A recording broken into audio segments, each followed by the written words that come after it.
Tanar of Pellucidar by Edgar Rice Burroughs. Chapter 1. Stellara. The great ship trembled to the recoil of the cannon, the rattle of musketry. The roar of the guns aboard her sister ships and the roar of her own were deafening. Below decks the air was acrid with the fumes of burnt powder.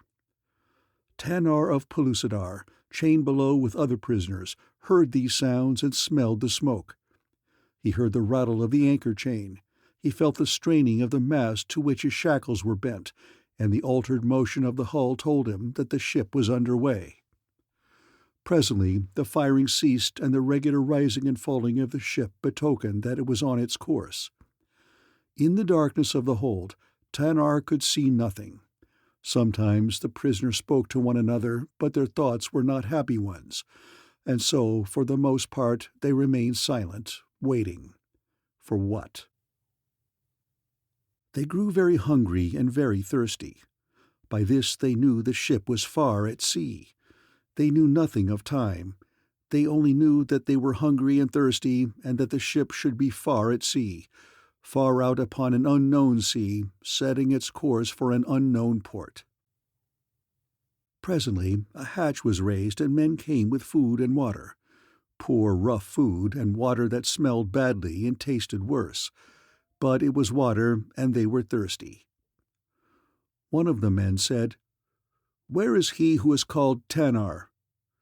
"I am Tanar," replied the son of Gak.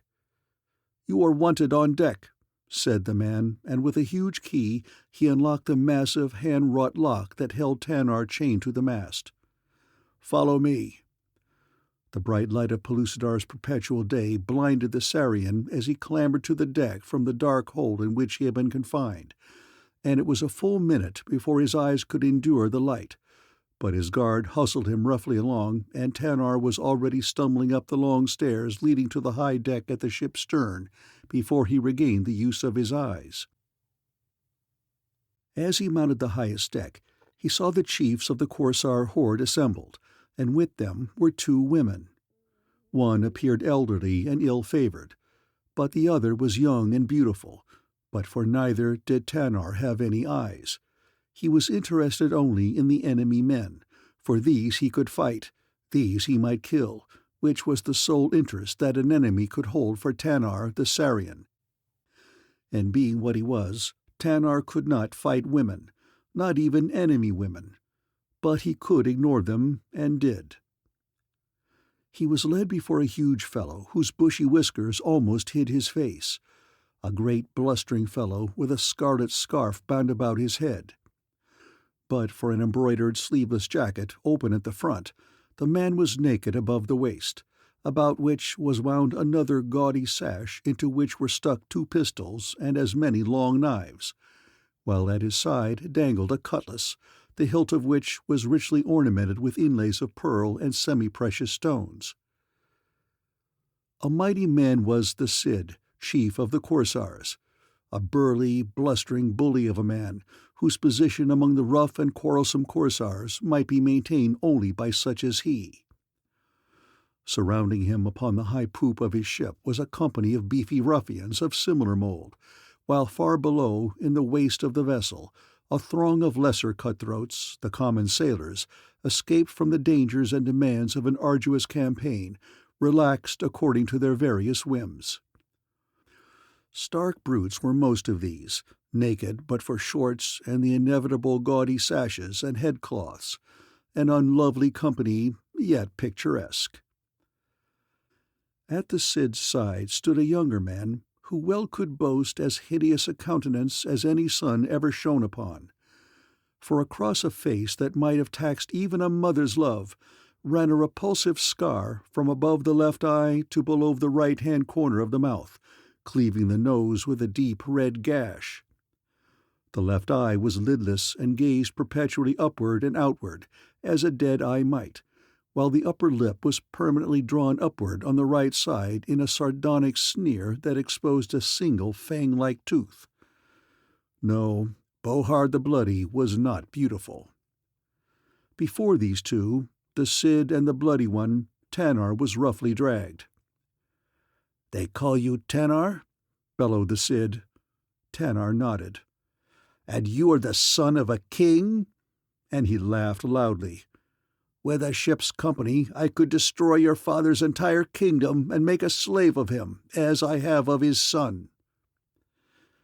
"You had many ship's companies," replied Tanar, "but I did not see any of them destroying the kingdom of Sari. The army that chased them into the ocean was commanded by my father under the Emperor." The Cid scowled.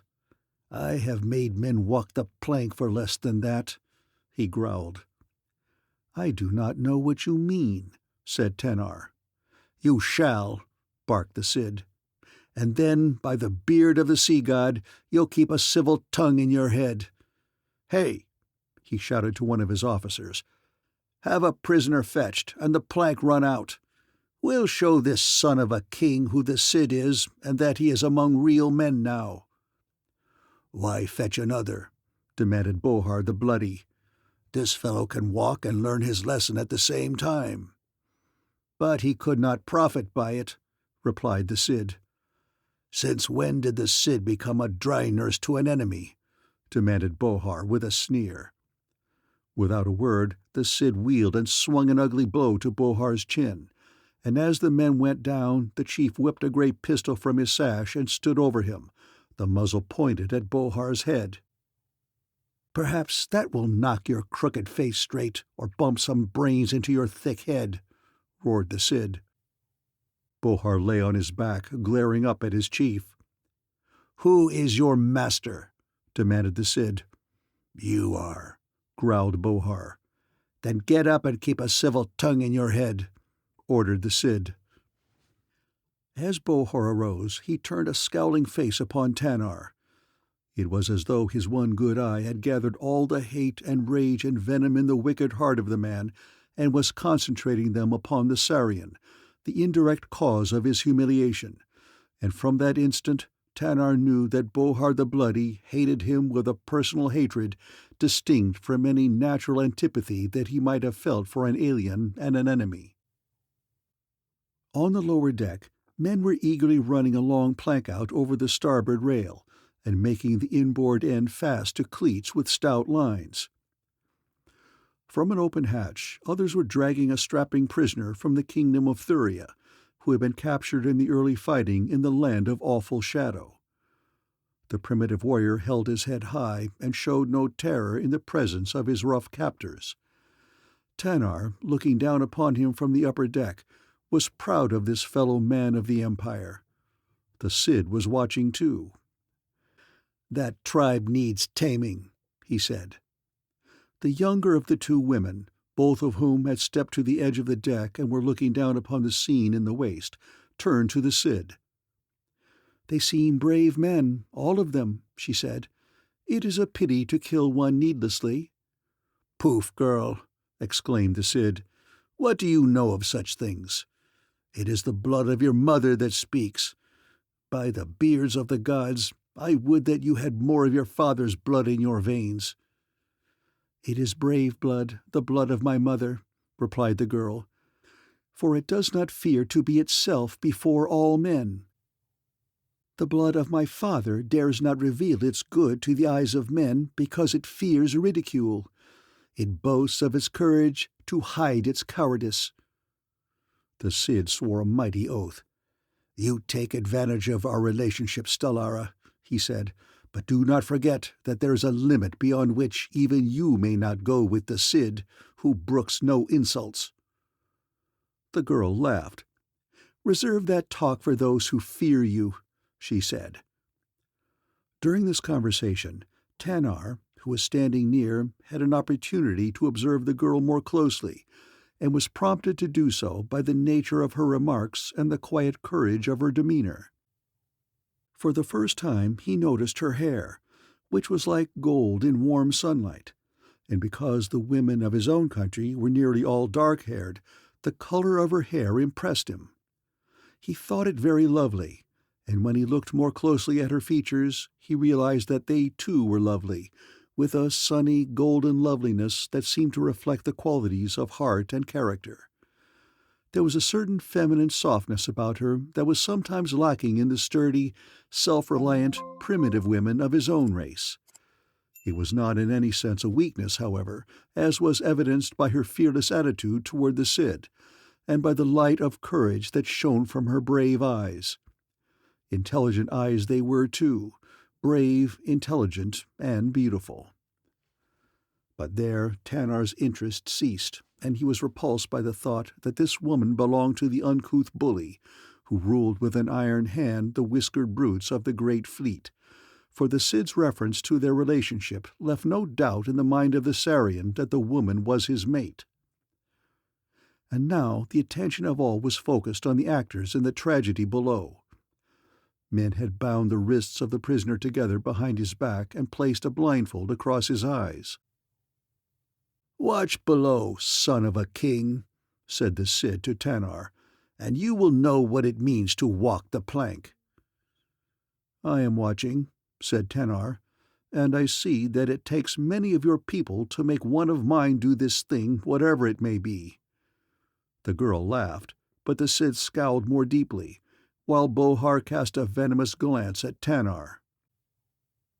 Now men with drawn knives and sharp pikes lined the plank on either side of the ship's rail, and others lifted the prisoner to the inboard end so that he faced the opposite end of the plank that protruded far out over the sea, where great monsters of the deep cut the waves with giant backs as they paralleled the ship's course, giant saurians long extinct upon the outer crust. Prodding the defenseless man with knife and pike, they goaded him forward along the narrow plank, to the accompaniment of loud oaths and vulgar jests and hoarse laughter. Erect and proud, the Thurian marched fearlessly to his doom.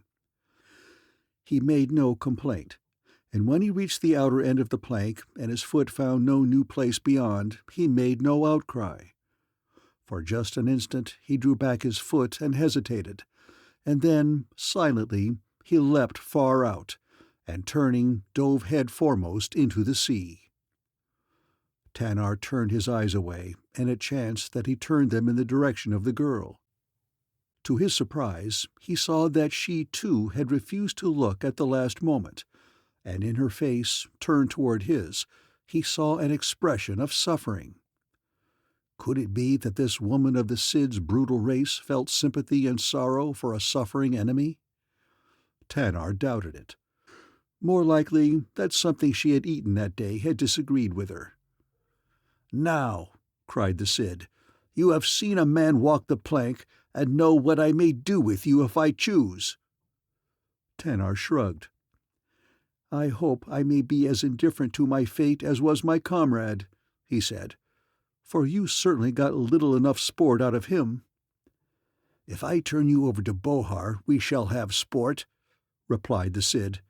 "He has other means of enlivening a dull day that far surpass the tame exercise on the plank."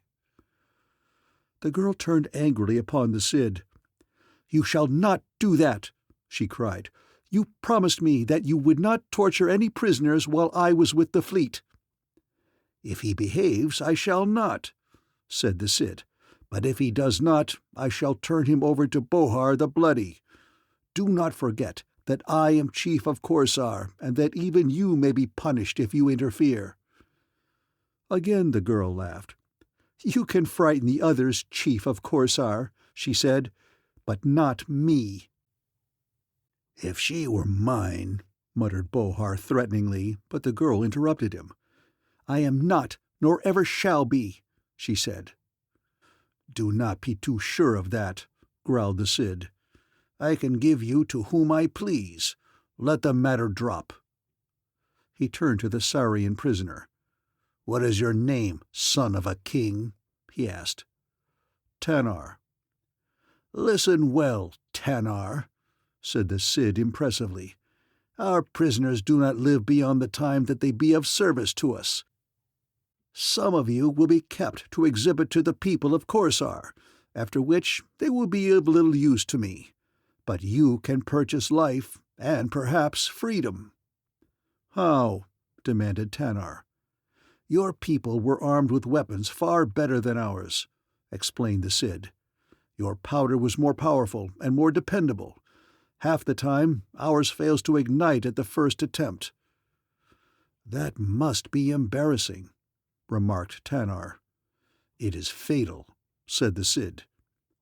"But what has it to do with me?" asked the prisoner. "If you will teach us how to make better weapons and such powder as your people have, you shall be spared and shall have your freedom." Tanar made no reply. He was thinking of the supremacy that their superior weapons gave his people, thinking of the fate that lay in store for him and for those poor devils in the dark, foul hole below deck. "Well?" demanded the Cid. "Will you spare the others too?" he asked. "Why should I?" "I shall need their help," said Tanar. "I do not know all that is necessary to make the weapons and the powder." As a matter of fact, he knew nothing about the manufacture of either, but he saw here a chance to save his fellow prisoners, or at least to delay their destruction and gain time in which they might find means to escape, nor did he hesitate to deceive the Cid, for is not all fair in war? "Very well," said the Korsar chief. "If you and they give me no trouble, you shall all live, provided you teach us how to make weapons and powder like your own." "We cannot live in the filthy hole in which we are penned," retorted Asarion. "Neither can we live without food. Soon we shall all sicken and die. We are people of the open air. We cannot be smothered in dark holes filled with vermin and be starved and live." "You shall not be returned to the hole," said the Cid. "There is no danger that you will escape." "And the others?" demanded Tanar. "They remain where they are." "They will all die, and without them I cannot make powder," Tanar reminded him. The Cid scowled. "You would have my ship overrun with enemies," he growled. "They are unarmed." "Then they certainly would be killed," said the Cid. "No one would survive long among that pack an he were not armed." He waved a hand contemptuously toward the half-naked throng below. "Then leave the hatches off and give them decent air and more and better food." "I'll do it," said the Cid. "Bohar, have the forward hatches removed. Place a guard there with orders to kill any prisoner who attempts to come on deck, and any of our men who attempts to go below. See, too, that the prisoners get the same rations as our own men." It was with a feeling of relief that amounted almost to happiness that Tanar saw Bohar depart to carry out the orders of the Cid, for he knew well that his people could not long survive the hideous and unaccustomed confinement and the vile food that had been his lot and theirs since they had been brought aboard the Korsar ship. Presently the Cid went to his cabin, and Tanar, left to his own devices, walked to the stern and, leaning on the rail, gazed into the hazy upcurving distance where lay the land of the Sarians, his land beyond the haze. Far astern, a small boat rose and fell with the great long billows.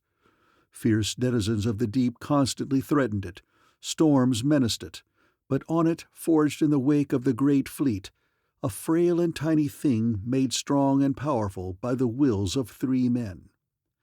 But this Tanar did not see, for the mist hid it. He would have been heartened to know that his emperor was risking his life to save him.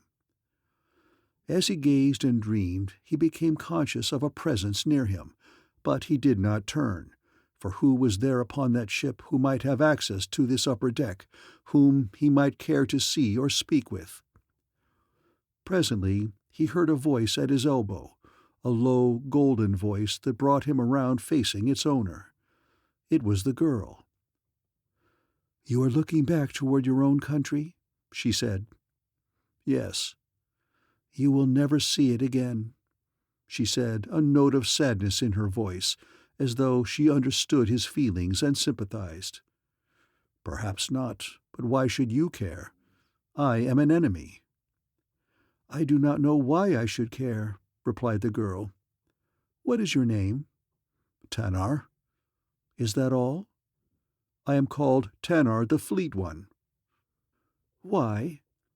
Because, in all Sari, none can outdistance me. Sari, is that the name of your country? Yes. What is it like? It is a high plateau among the mountains. It is a very lovely country, with leaping rivers and great trees. It is filled with game. We hunt the great rith there, with the tarag for meat and for sport, and there are countless lesser animals that give us food and clothing. You have no enemies. You are not a warlike people, as are the Korsars. We defeated the warlike Korsars, he reminded her. I would not speak of that too often, she said. The tempers of the Korsars are short, and they love to kill. Why do you not kill me then? He demanded. You have a knife and a pistol in your sash, like the others. The girl only smiled. Perhaps you are not a Korsar, he exclaimed. You were captured, as I was, and are a prisoner. I am no prisoner, she replied. But you are not a Korsar, he insisted. Ask the Cid. He will doubtless cutlass you for your impertinence. But why do you think I am not a Korsar? You are too beautiful and too fine, he replied. You have shown sympathy, and that is a finer sentiment far beyond their mental capability. They are— Be careful, enemy. Perhaps I am a Korsar. I do not believe it, said Tanar. Then keep your beliefs to yourself, prisoner, retorted the girl in a haughty tone. What is this? Demanded a rough voice behind Tanar. What has this thing said to you, Stellara? Tanar wheeled to face Bohar the Bloody. I questioned that she was of the same race as you, snapped Tanar before the girl could reply. It is inconceivable that one so beautiful could be tainted by the blood of Korsar. His face flaming with rage, Bohar laid a hand upon one of his knives and stepped truculently toward the Sarian. It is death to insult the daughter of the Cid, he cried, whipping the knife from his sash and striking a wicked blow at Tanar. The Sarian, light of foot, trained from childhood in the defensive as well as offensive use of edged weapons, stepped quickly to one side, and then as quickly in again, and once more Bohar the Bloody sprawled upon the deck to a well-delivered blow. Bohar was fairly foaming at the mouth with rage as he jerked his heavy pistol from his gaudy sash and, aiming it at Tanar's chest from where he lay upon the deck, pulled the trigger. At the same instant, the girl sprang forward as though to prevent the slaying of the prisoner. It all happened so quickly that Tanar scarcely knew the sequence of events, but what he did know was that the powder failed to ignite, and then he laughed. You had better wait until I have taught you how to make powder that will burn before you try to murder me, Bohar, he said. The Bloody One scrambled to his feet, and Tanar stood ready to receive the expected charge, but the girl stepped between them with an imperious gesture. "Enough of this," she cried. "It is the Cid's wish that this man live. Would you like to have the Cid know that you tried to pistol him, Bohar?" The Bloody One stood glaring at Tanar for several seconds. Then he wheeled and strode away without a word. "It would seem that Bohar does not like me," said Tanar, smiling. "He dislikes nearly everyone," said Stellara. "But he hates you now." "Because I knocked him down, I suppose. I cannot blame him." "That is not the real reason," said the girl. "What is, then?" She hesitated, and then she laughed. "He is jealous. Bohar wants me for his mate." "But why should he be jealous of me?" Stellara looked Tanar up and down, and then she laughed again. "I do not know," she said. "You are not much of a man beside our huge Korsars, with your beardless face and your small waist. It would take two of you to make one of them." To Tanar, her tone implied thinly veiled contempt, and it piqued him. But why it should, he did not know, and that annoyed him too. What was she but the savage daughter of a savage, boorish Korsar? When he had first learned from Bohar's lips that she was the daughter and not the maid of the Cid, he had felt an unaccountable relief. half unconsciously and without at all attempting to analyze his reaction. Perhaps it was the girl's beauty that had made such a relationship with the Cid seem repulsive. Perhaps it was her lesser ruthlessness, which seemed superlative gentleness by contrast with the brutality of Bohar and the Cid. But now she seemed capable of a refined cruelty, which was, after all, what he might have expected to find in one form or another in the daughter of the chief of the Korsars. As one will when piqued, and just at random, Tanar loosed a bolt in the hope that it might annoy her. "Bohar knows you better than I," he said. Perhaps he knew that he had cause for jealousy. "Perhaps," she replied enigmatically, "but no one will ever know, for Bohar will kill you. I know him well enough to know that." Chapter 2. Disaster. Upon the timeless seas of Pellucidar, a voyage may last for an hour or a year. That depends not upon its duration, but upon the important occurrences which mark its course. Curving upward along the inside of the arc of a great circle, the Korsar fleet ploughed the restless sea. Favorable winds carried the ships onward. The noonday sun hung perpetually at zenith. Men ate when they were hungry, slept when they were tired, or slept against the time when sleep might be denied them. For the people of Pellucidar seemed endowed with a faculty that permits them to store sleep, as it were, in times of ease, against the time when sleep might be denied them, against the more strenuous periods of hunting and warfare, when there is no opportunity for sleep. Similarly, they eat with unbelievable irregularity. Tanar had slept and eaten several times since his encounter with Bohar, whom he had seen upon various occasions since, without an actual meeting. The Bloody One seemed to be biding his time. Stellara had kept to her cabin with the old woman, who Tanar surmised was her mother. He wondered if Stellara would look like the mother or the Cid when she was older, and he shuddered when he considered either eventuality. As he stood thus musing, Tanar's attention was attracted by the actions of the men on the lower deck. He saw them looking across the port bow and upward, and following the direction of their eyes with his, he saw the rare phenomenon of a cloud in the brilliant sky. Someone must have notified the Cid at about the same time, for he came from his cabin and looked long and searchingly at the heavens. In his loud voice the Cid bellowed commands, and his wild crew scrambled to their stations like monkeys, swarming aloft or standing by on deck ready to do his bidding. Down came the great sails, and reefed were the lesser ones, and throughout the fleet, scattered over the surface of the shining sea, the example of the commander was followed. The cloud was increasing in size and coming rapidly nearer. No longer was it the small white cloud that had first attracted their attention, but a great, bulging, ominous black mass that frowned down upon the ocean, turning it a sullen gray where the shadow lay. The wind that had been blowing gently ceased suddenly. The ship fell off and rolled in the trough of the sea. The silence that followed cast a spell of terror over the ship's company. Tanar, watching, saw the change. If these rough seafaring men blenched before the threat of the great cloud, the danger must be great indeed. The Sarians were mountain people. Tanar knew little of the sea, but if Tanar feared anything on Pellucidar, it was the sea. The sight, therefore, of these savage Korsar sailors cringing in terror was far from reassuring. Someone had come to the rail and was standing at his side.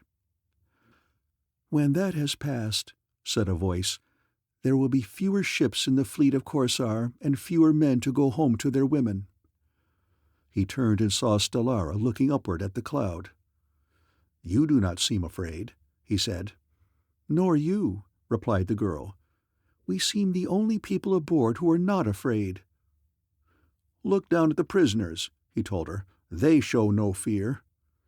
"Why?" she asked. "They are Pellucidarians," he replied proudly. "We are all of Pellucidar," she reminded him. "I refer to the Empire," he said. "Why are you not afraid?" she asked. "Are you so much braver than the Korsars?" There was no sarcasm in her tone. "I am very much afraid," replied Tanar. "Mine are mountain people. We know little of the sea or its ways." "But you show no fear," insisted Stellara. "That is the result of heredity and training," he replied. "The Korsars show their fear," she mused. She spoke as one who was of different blood. "They boast much of their bravery," she continued as though speaking to herself. "But when the sky frowns, they show fear." There seemed a little note of contempt in her voice. "See," she cried, "it is coming." The cloud was tearing toward them now, and beneath it the sea was lashed to fury. Shreds of cloud whirled and twisted at the edges of the great cloud mass. Shreds of spume whirled and twisted above the angry waves. And then the storm struck the ship, laying it over on its side. What ensued was appalling to a mountaineer, unaccustomed to the sea. The chaos of watery mountains, tumbling, rolling, lashing at the wallowing ship. The shrieking wind. The driving, blinding spume. The terror-stricken crew, cowed, no longer swaggering bullies. Reeling, staggering, clutching at the rail, Bohar the Bloody passed Tanar where he clung with one arm about a stanchion, and the other holding Stellara, who would have been hurled to the deck but for the quick action of the Sarian. The face of Bohar was an ashen mask against which the red gash of his ugly scar stood out in startling contrast. He looked at Tanar and Stellara, but he passed them by, mumbling to himself. Beyond them was the Cid, screaming orders that no one could hear. Toward him Bohar made his way. Above the storm, Tanar heard the Bloody One screaming at his chief. "Save me! Save me!" he cried. "The boats! Lower the boats! The ship is lost!" It was apparent, even to a landsman, that no small boat could live in such a sea, even if one could have been lowered. The Cid paid no attention to his lieutenant, but clung where he was, bawling commands. A mighty sea rose suddenly above the bow. It hung there for an instant, and then rolled in upon the lower deck. Tons of crushing, pitiless, insensate sea, rolled in upon the huddled, screaming seamen. Naught but the high prow and the lofty poop showed above the angry waves. Just for an instant the great ship strained and shuddered, battling for life. "It is the end!" cried Stellara. Bohar screamed like a dumb brute in the agony of death.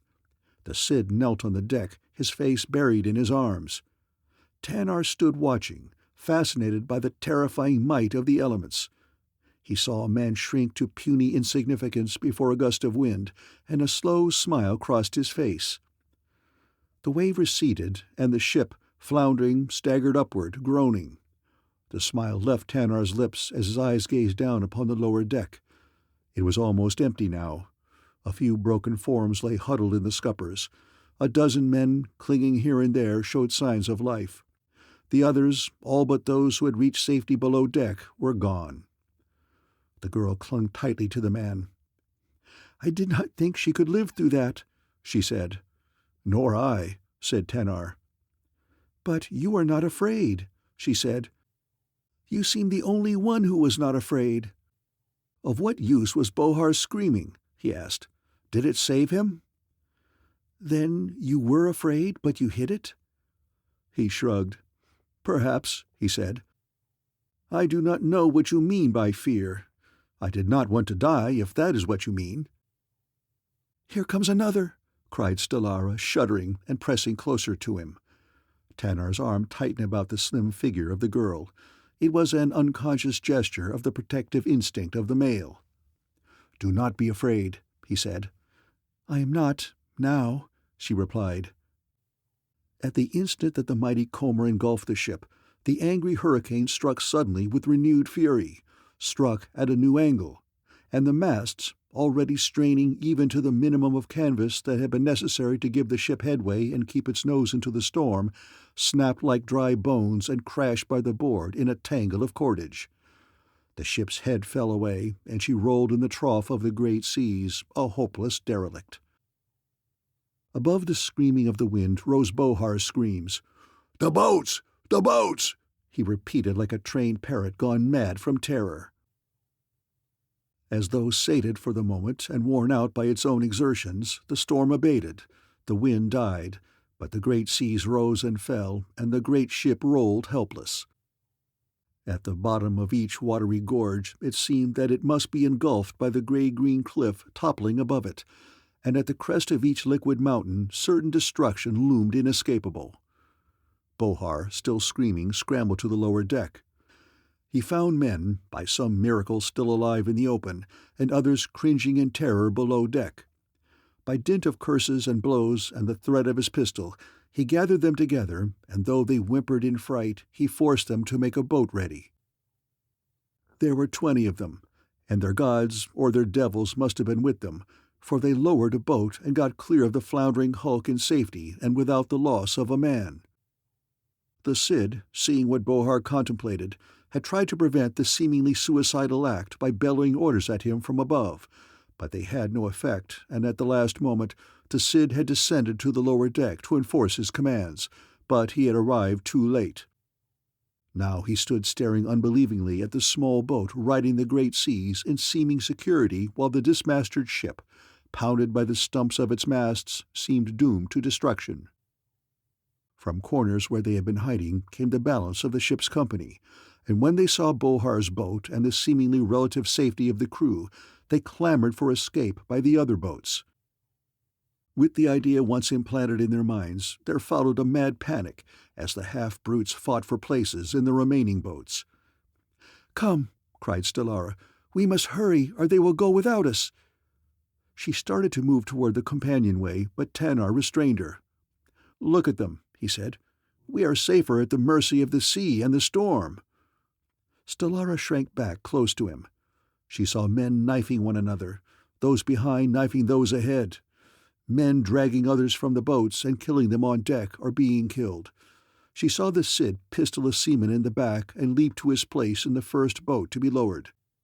She saw men leaping from the rail in a mad effort to reach this boat and falling into the sea, or being thrown in if they succeeded in boarding the tossing shell.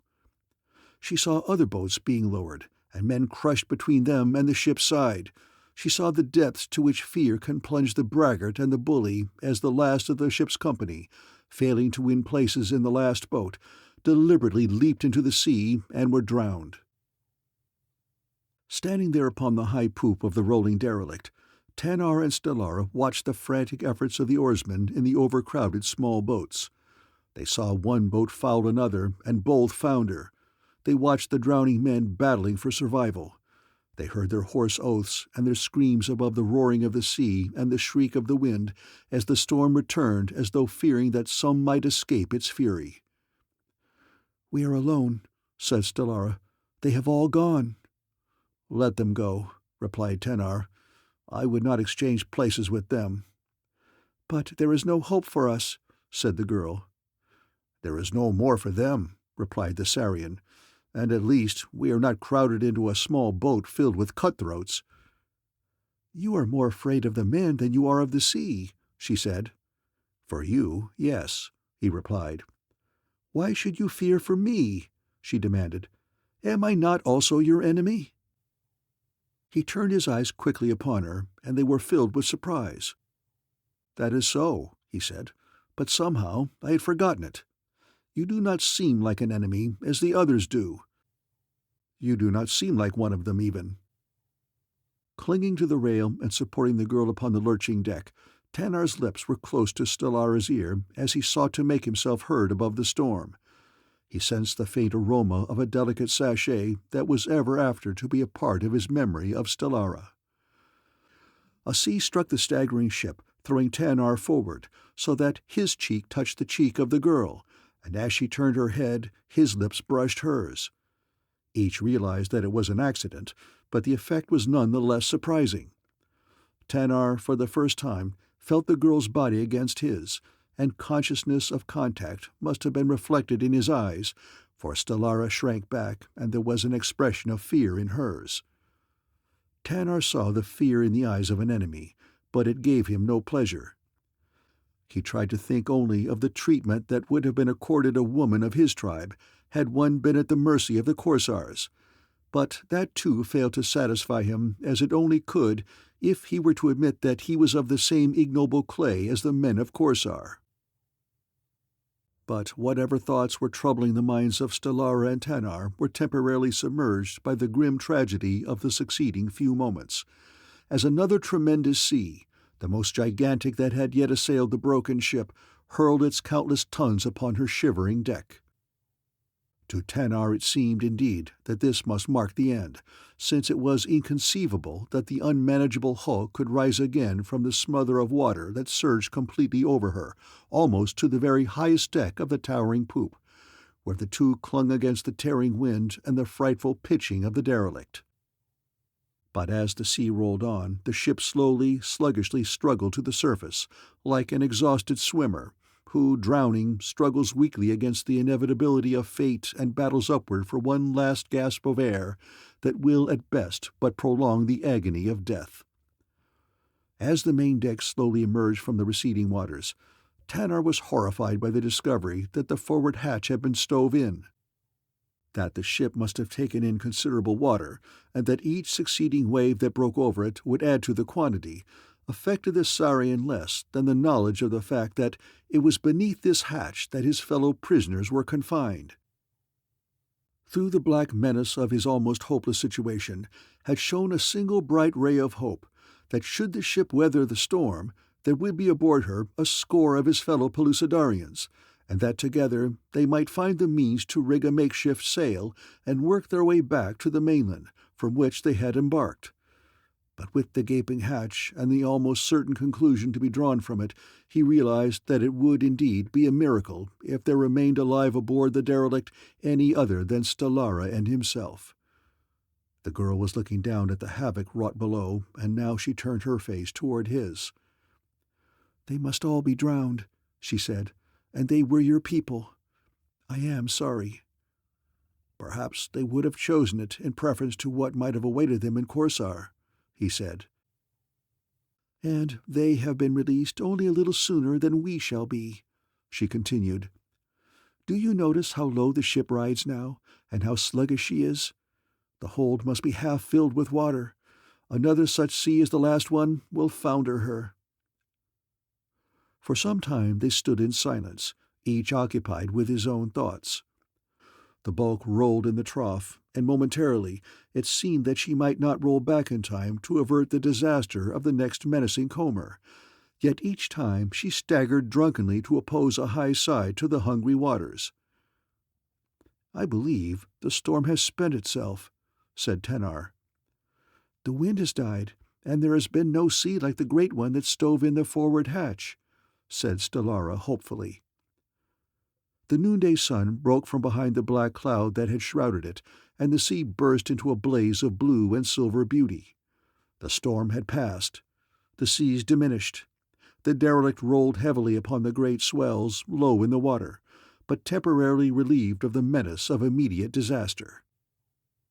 Tanar descended the companionway to the lower deck and approached the forward hatch. A single glance below revealed only what he could have anticipated: floating corpses rolling with the roll of the derelict. All below were dead. With a sigh, he turned away and returned to the upper deck. The girl did not even question him, for she could read in his demeanor the story of what his eyes had beheld. "You and I are the only living creatures that remain aboard," he said. She waved a hand in a broad gesture that took in the sea about them. "Doubtless we alone of the entire ship's company have survived," she said. "I see no other ship nor any of the small boats." Tanar strained his eyes in all directions. "Nor I," said he, "but perhaps some of them escaped." She shook her head. "I doubt it." "Yours has been a heavy loss," sympathized the Sarian. "Besides so many of your people, you have lost your father and your mother." Stellara looked up quickly into his eyes. "They were not my people," she said. "What?" exclaimed Tanar. "They were not your people? But your father, the Cid, was chief of the Korsars." "He was not my father," replied the girl. "And the woman was not your mother?" "May the gods forbid!" she exclaimed. "But the Cid, he treated you like a daughter." "He thought I was his daughter, but I am not." "I do not understand," said Tanar, "yet I am glad that you are not. I could not understand how you, who are so different from them, could be a Korsar." "My mother was a native of the island of Amiocap, and there the Cid, raiding for women, seized her. She told me about it many times before she died. Her mate was absent upon a great Tandor hunt, and she never saw him again. When I was born, the Cid thought that I was his daughter, but my mother knew better, for I bore upon my left shoulder a small red birthmark, identical with one upon the left shoulder of the mate from whom she had been stolen, my father. My mother never told the Cid the truth, for fear that he would kill me in accordance with the custom the Korsars follow of destroying the children of their captives if a Korsar is not the father." "And the woman who was with you on board was not your mother?" "No, she was the Cid's mate, not my mother, who is dead." Tanar felt a distinct sense of relief that Stellara was not a Korsar, but why this should be so he did not know, nor perhaps did he attempt to analyze his feelings. "I am glad," he said again. "But why?" she asked. "Now we do not have to be enemies," he replied. "Were we before?" He hesitated, and then he laughed. "I was not your enemy," he said, "but you reminded me that you were mine." "It has been the habit of a lifetime to think of myself as a Korsar," exclaimed Stellara, "although I knew that I was not. I felt no enmity toward you." "Whatever we may have been, we must of necessity be friends now," he told her. "That will depend upon you," she replied. Chapter 3. Amiocap. The blue waters of the great sea known as Korsar wash the shores of a green island far from the mainland, a long narrow island with verdure-clad hills and plateaus, its coastline indented by coves and tiny bays. Amiocap, an island of mystery and romance. At a distance, and when there is haze upon the waters, it looks like two islands rather than one, so low and narrow it is at one point, where coves run in on either side and the sea almost meets. Thus it appeared to the two survivors from the deck of the Korsar derelict, drifting helplessly with the sluggish run of an ocean current and at the whim of vagrant winds. Time is not even a word to the people of Pellucidar, so Tanar had given no thought to that. They had eaten many times, but as there was still an ample supply of provisions, even for a large ship's company, he felt no concern upon that score. But he had been worried by the depletion of their supply of good water, for the contents of many casks that he had broached had been undrinkable. They had slept much, which is the way of Pellucidarians when there is naught else to do, storing energy for possible future periods of long-drawn exertion. They had been sleeping thus for how long, who may say, in the measureless present of Pellucidar. Stellara was the first to come on deck from the cabin she had occupied next to that of the Cid. She looked about for Tanar, but not seeing him, she let her eyes wander out over the upcurving expanse of water that merged in every direction with the blue-domed vault of the brilliant sky, in the exact center of which hung the great noonday sun. But suddenly her gaze was caught and held by something beside the illimitable waters and the ceaseless sun. She voiced a surprised and joyous cry, and turning, ran across the deck toward the cabin in which Tanar slept. "Tanar! Tanar!" she cried, pounding upon the paneled door. "Land, Tanar! Land!" The door swung open, and the Saurian stepped out upon the deck where Stellara stood pointing across the starboard rail of the drifting derelict. Close by rose the green hills of a long shoreline that stretched away in both directions for many miles, but whether it was the mainland or an island they could not tell. "Land," breathed Tanar. "How good it looks!" "The pleasant green of the soft foliage often hides terrible beasts and savage men," Stellara reminded him. "But they are dangers that I know. It is the unknown dangers of the sea that I do not like. I am not of the sea." "You hate the sea?" "No," he replied. "I do not hate it. I do not understand it, that is all. But there is something that I do understand." And he pointed toward the land. There was that in Tanar's tone that caused Stellara to look quickly in the direction that he indicated. "Men!" she exclaimed. "Warriors," said Tanar. "There must be 20 of them in that canoe," she said. "And here comes another canoeful behind them." From the mouth of a narrow cove, the canoes were paddling out into the open sea. "Look!" cried Stellara. "There are many more coming." One after another, 20 canoes moved in a long column out upon the quiet waters, and as they drew steadily toward the ship, the survivors saw that each was filled with almost naked warriors. Short, heavy spears, bone-tipped, bristled menacingly. Stone knives protruded from every G-string, and stone hatchets swung at every hip.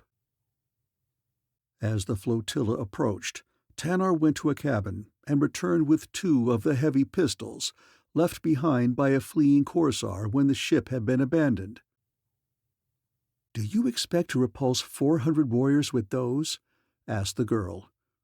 Tanar shrugged. "If they have never heard the report of a firearm, a few shots may suffice to frighten them away, for a time at least," he explained. "And if we do not go on the shore, the current will carry us away from them in time." "But suppose they do not frighten so easily?" she demanded. "Then I can do no more than my best with the crude weapons and the inferior powder of the Korsars," he said with the conscious superiority of one who had, with his people, so recently emerged from the Stone Age that he often instinctively grasped a pistol by the muzzle and used it as a war club in sudden emergencies when at close quarters. "Perhaps they will not be unfriendly," suggested Stellara. Tanar laughed. "Then they are not of Pellucidar," he said, "but of some wondrous country inhabited by what Perry calls angels." "Who is Perry?" she demanded. "I never heard of him." "He is a madman who says that Pellucidar is the inside of a hollow stone that is as round as the strange world that hangs forever above the land of awful shadow, and that upon the outside are seas and mountains and plains and countless people and a great country from which he comes." "He must be quite mad," said the girl. "Yet he and David, our emperor, have brought us many advantages that were before unknown in Pellucidar, so that now we can kill more warriors in a single battle than was possible before during the course of a whole war. Perry calls this civilization, and it is indeed a very wonderful thing." "Perhaps he came from the frozen world from which the ancestors of the Korsars came," suggested the girl. "They say that that country lies outside of Pellucidar." "Here is the enemy," said Tanar. "Shall I fire at that big fellow standing in the bow of the first canoe?"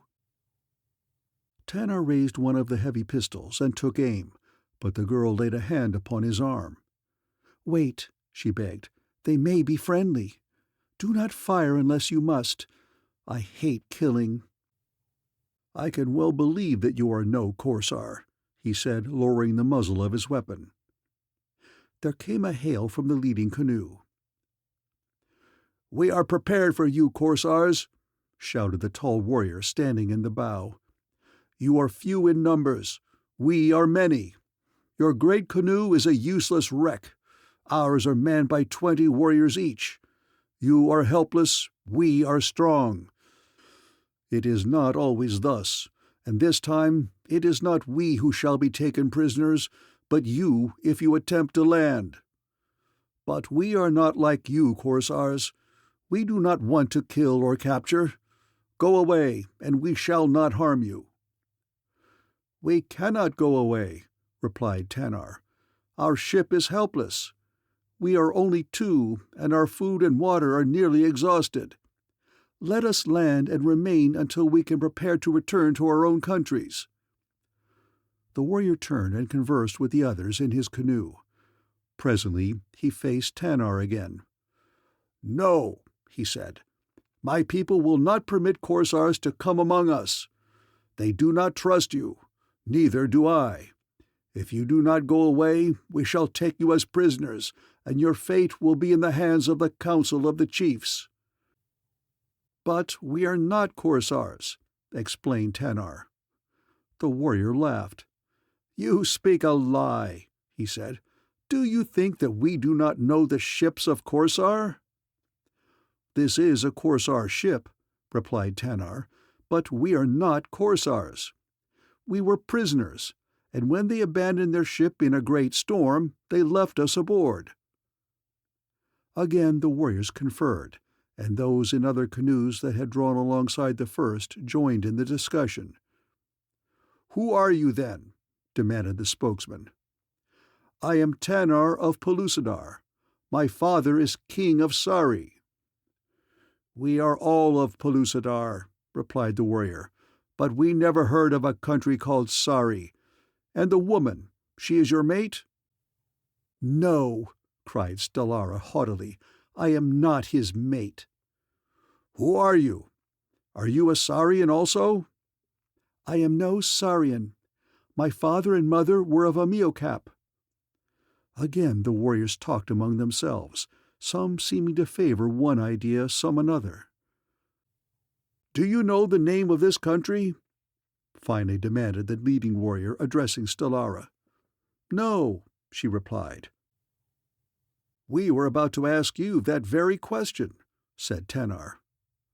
"And the woman is from Amiocap?" demanded the warrior. "No other blood flows in my veins," said Stellara proudly. "Then it is strange that you do not recognize your own land and your own people," cried the warrior. "This is the island of Amiocap." Stellara voiced a low cry of pleased astonishment. "Amiocap," she breathed softly as to herself. The tone was a caress, but the warriors in the canoes were too far away to hear her. They thought she was silent and embarrassed because they had discovered her deception. "Go away!" they cried again. "You will not send me away from the land of my parents!" cried Stellara in astonishment. "You have lied to us," replied the tall warrior. "You are not of Amiocap. You do not know us, nor do we know you." "Listen," cried Tanar. "I was a prisoner aboard this ship, and being no Korsar, the girl told me her story long before we sighted this land. She could not have known that we were near your island. I do not know that she even knew its location, but nevertheless I believe that her story is true. She has never said that she was from Amiocap, but that her parents were. She has never seen the island before now. Her mother was stolen by the Korsars before she was born."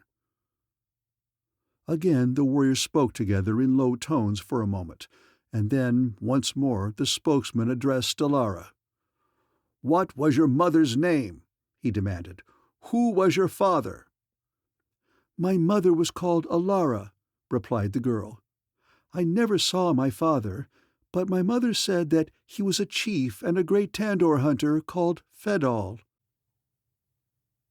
At a word from the tall warrior in the bow of the leading canoe, from the warriors paddled slowly nearer the drifting hulk, and as they approached the ship's waist, Tanar and Stellara descended to the main deck, which was now almost awash, so deep the ship rode because of the water in her hold, and as the canoe drifted alongside, the warriors, with the exception of a couple, laid down their paddles and stood ready with their bone-tipped spears.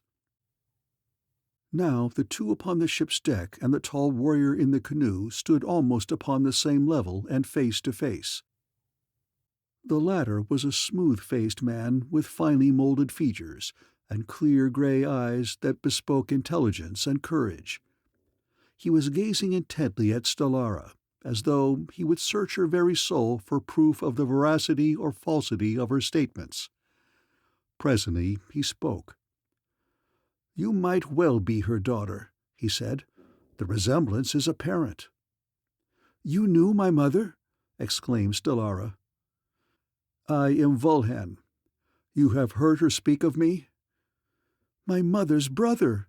exclaimed Stellara, with deep emotion, but there was no answering emotion in the manner of the Amiocap warrior. "My father, where is he? Is he alive?" "That is the question," said Vulhan seriously. "Who is your father? Your mother was stolen by a Korsar. If the Korsar is your father, you are a Korsar." "But he is not my father. Take me to my own father. Although he has never seen me, he will know me, and I shall know him." "It will do no harm," said a warrior who stood close to Vulhan. "If the girl is a Korsar, we shall know what to do with her." "If she is the spawn of the Korsar who stole Alara, Vulhan and Fedal will know how to treat her," said Vulhan savagely. "I am not afraid," said Stellara. "And this other," said Vulhan, nodding toward Tanar. "What of him?" "He was a prisoner of war that the Korsars were taking back to Korsar. Let him come with you. His people are not sea people. He could not survive by the sea alone." "You are sure that he is no Korsar?" demanded Vulhan. "Look at him!" exclaimed the girl. "The men of Amiocap must know the people of Korsar well by sight. Does this one look like a Korsar?" Vulhan was forced to admit that he did not. "Very well," he said. "He may come with us. But whatever your fate, he must share it." "Gladly," agreed Tanar. The two quit the deck of the derelict as places were made for them in the canoe, and as the little craft was paddled rapidly toward the shore, neither felt any sorrow at parting from the drifting hulk that had been their home for so long. The last they saw of her, just as they were entering the cove from which they had first seen the canoes emerge, she was drifting slowly with the ocean current parallel with the green shore of Amiocap. At the upper end of the cove, the canoes were beached and dragged beneath the concealing foliage of the luxuriant vegetation. Here they were turned bottom side up and left until occasion should again demand their use.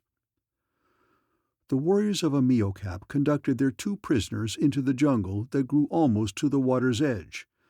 At first there was no sign of trail, and the leading warriors forced their way through the lush vegetation, which fortunately was free from thorns and briars, but presently they came upon a little path which opened into a broad, well-beaten trail, along which the party moved in silence. During the march, Tanar had an opportunity to study the men of Amiocap more closely, and he saw that almost without exception they were symmetrically built, with rounded, flowing muscles that suggested a combination of agility and strength. Their features were regular, and there was not among them one who might be termed ugly. On the whole, their expressions were open rather than cunning, and kindly rather than ferocious. Yet the scars upon the bodies of many of them and their well-worn and efficient-looking though crude weapons suggested that they might be bold hunters and fierce warriors. There was a marked dignity in their carriage and demeanor which appealed to Tanar, as did their taciturnity, for the Sarians themselves are not given to useless talk. Stellara, walking at his side, appeared unusually happy, and there was an expression of contentment upon her face that the Sarian had never seen there before. She had been watching him as well as the Amiocapians, and now she addressed him in a whisper. "What do you think of my people?" she asked proudly. "Are they not wonderful?" "They are a fine race," he replied, "and I hope for your sake that they will believe that you are one of them." "It is all just as I have dreamed it so many times," said the girl with a happy sigh. "I have always known that some day I should come to Amiocap, and that it would be just as my mother told me that it was. The great trees, the giant ferns, the gorgeous flowering vines and bushes. There are fewer savage beasts here than in other parts of Pellucidar, and the people seldom war among themselves, so that for the most part they live in peace and contentment, broken only by the raids of the Korsars, or an occasional raid upon their fields and villages by the great Tandors. Do you know what Tandors are, Tanar? Do you have them in your country?" Tanar nodded. "I have heard of them in Amoz," he said, "though they are rare in Sari." "There are thousands of them upon the island of Amiocap," said the girl, "and my people are the greatest Tandor hunters in Pellucidar." Again they walked on in silence, Tanar wondering what the attitude of the Amiocapians would be towards them, and if friendly, whether they would be able to assist him in making his way back to the distant mainland where Sari lay. To this primitive mountaineer it seemed little short of hopeless even to dream of returning to his native land, for the sea appalled him, nor did he have any conception as to how he might set a course across its savage bosom, or navigate any craft that he might later find at his disposal. Yet so powerful is the homing instinct in the Pellucidarians that there was no doubt in his mind that so long as he lived he would always be searching for a way back to Sari. He was glad that he did not have to worry about Stellara, for if it was true that she was among her own people, she could remain upon Amiocap and there would rest upon him no sense of responsibility for her return to Korsar. But if they did not accept her, that was another matter. Then Tanar would have to seek for means of escape from an island peopled by enemies, and he would have to take Stellara with him. But this train of thought was interrupted by a sudden exclamation from Stellara. "Look!" she cried. "Here is a village. Perhaps it is the very village of my mother." "What did you say?" inquired a warrior, walking near them. "I said that perhaps this is the village where my mother lived before she was stolen by the Korsars." "And you say that your mother was Allara?" inquired the warrior. "Yes." "This was indeed the village in which Allara lived," said the warrior. "But do not hope, girl, that you will be received as one of them, for unless your father also was of Amiocap, you are not an Amiocapian. It will be hard to convince anyone that you are not the daughter of a Korsar father, and as such you are a Korsar and no Amiocapian." "But how can you know that my father was a Korsar?" demanded Stellara. "We do not have to know," replied the warrior. "It is merely a matter of what we believe, but that is a question that will have to be settled by Zural, the chief of the village of Lar." "Lar," repeated Stellara. "That is the village of my mother. I have heard her speak of it many times. This, then, must be Lar." "It is," replied the warrior, "and presently you shall see Zural." The village of Lar consisted of perhaps 100 thatched huts, each of which was divided into 2 or more rooms, one of which was invariably an open sitting room without walls, in the center of which was a stone fireplace. The other rooms were ordinarily tightly walled and windowless, affording the necessary darkness for the Amiocapians when they wished to sleep. The entire clearing was encircled by the most remarkable fence that Tanar had ever seen. The posts, instead of being set in the ground, were suspended from a heavy fiber rope that ran from tree to tree, the lower ends of the posts hanging at least 4 feet above the ground. Holes had been bored through the posts at intervals of 12 or 18 inches, and into these were inserted hardwood stakes, 4 or 5 feet in length and sharpened at either end. These stakes protruded from the posts in all directions, parallel with the ground, and the posts were hung at such a distance from one another that the points of the stakes, protruding from contiguous posts, left intervals of from 2 to 4 feet between. As a safeguard against an attacking enemy, they seemed futile to Tanar, for in entering the village the party had passed through the open spaces between the posts without being hindered by the barrier. But conjecture as to the purpose of this strange barrier was crowded from his thoughts by other more interesting occurrences, for no sooner had they entered the village than they were surrounded by a horde of men, women, and children. "Who are these?" demanded some. "They say that they are friends," replied Volhan, "but we believe that they are from Korsar." "Korsars!" cried the villagers. "I am no Korsar," cried Stellara angrily. "I am the daughter of Alara, the sister of Volhan." "Let her tell that to Zurl. It is his business to listen, not ours," cried one. "Zurl will know what to do with Korsars. Did they not steal his daughter and kill his son?" "Yes, take them to Zurl," cried another. "It is to Zurl that I am taking them," replied Volhan. The villagers made their way for the warriors and their prisoners, and as the latter passed through the aisles thus formed, many were the ugly looks cast upon them, and many the expressions of hatred that they overheard, but no violence was offered them, and presently they were conducted to a large hut near the center of the village. Like the other dwellings of the village of Lar, the floors of the chief's house were raised a foot or 18 inches above the ground. The thatched roof of the great open living room into which they were conducted was supported by enormous ivory tusks of the giant Tandors. The floor, which appeared to be constructed of unglazed tile, was almost entirely covered by the hides of wild animals.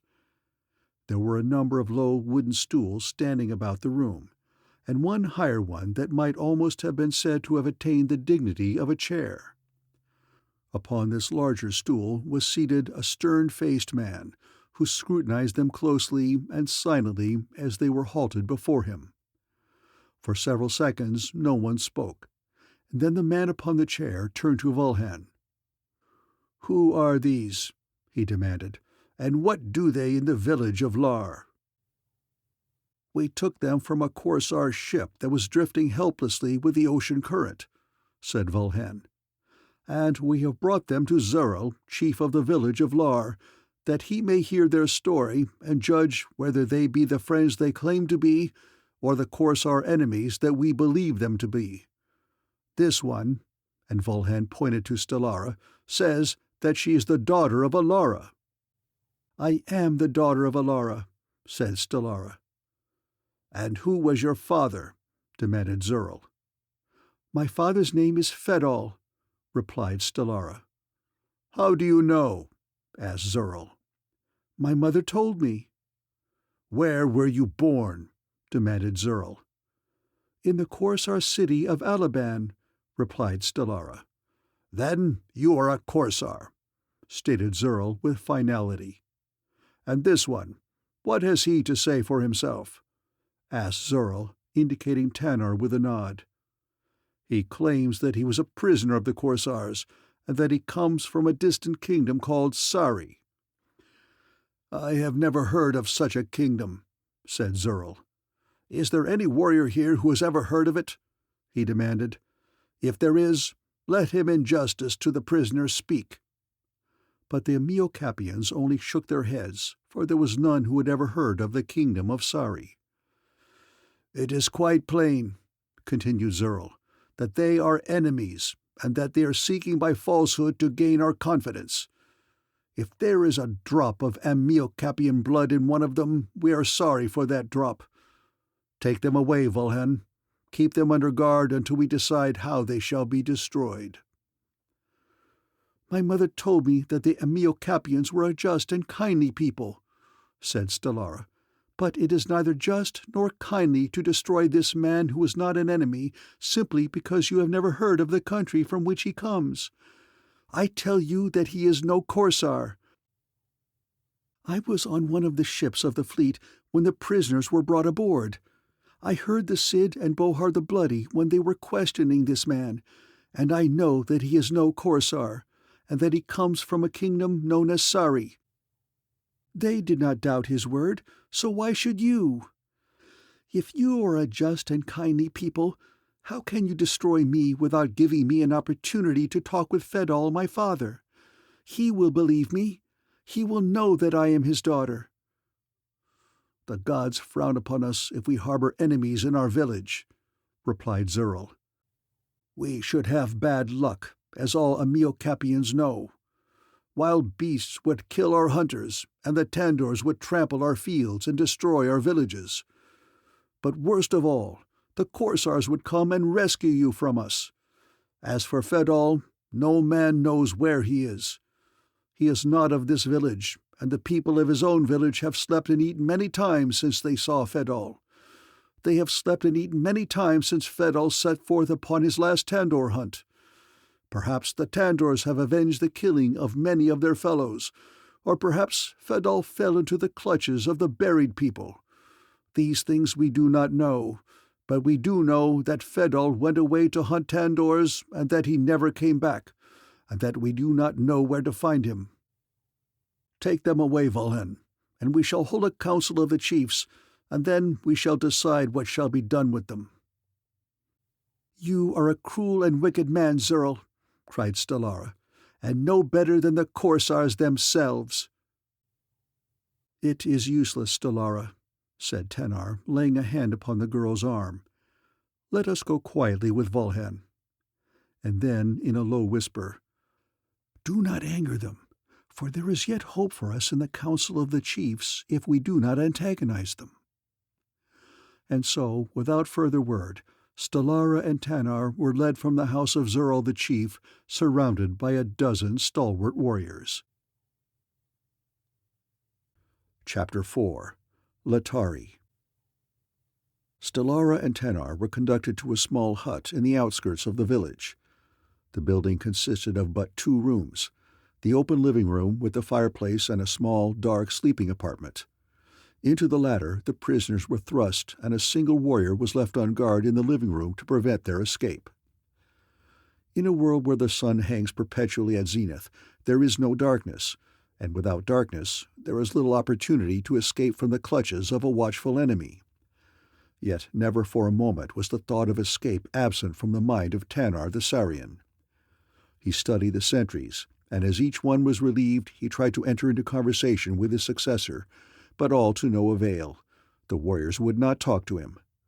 Sometimes the guards dozed, but the village and the clearing about it were always alive with people, so that it appeared unlikely that any opportunity for escape might present itself. The sentries were changed, food was brought to the prisoners, and when they felt so inclined they slept.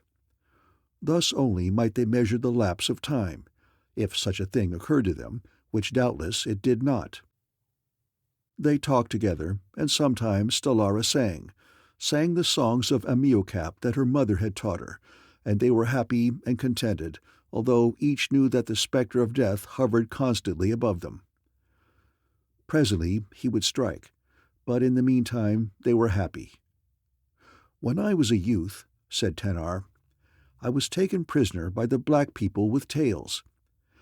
They build their villages among the high branches of lofty trees, and at first they put me in a small hut as dark as this and much dirtier, and I was very miserable and very unhappy, for I have always been free, and I love my freedom. But now I am again a prisoner in a dark hut, and in addition I know that I am going to die, and I do not want to die, yet I am not unhappy. Why is it, Stellara, do you know?" "I have wondered about the same thing myself," replied the girl. "It seems to me that I have never been so happy before in my life, but I do not know the reason." They were sitting close together upon a fibre mat that they had placed near the doorway that they might obtain as much light and air as possible.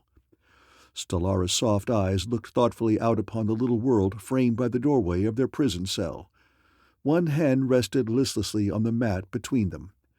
Tanar's eyes rested upon her profile, and slowly his went out and covered hers. "Perhaps," he said, "I should not be happy if you were not here."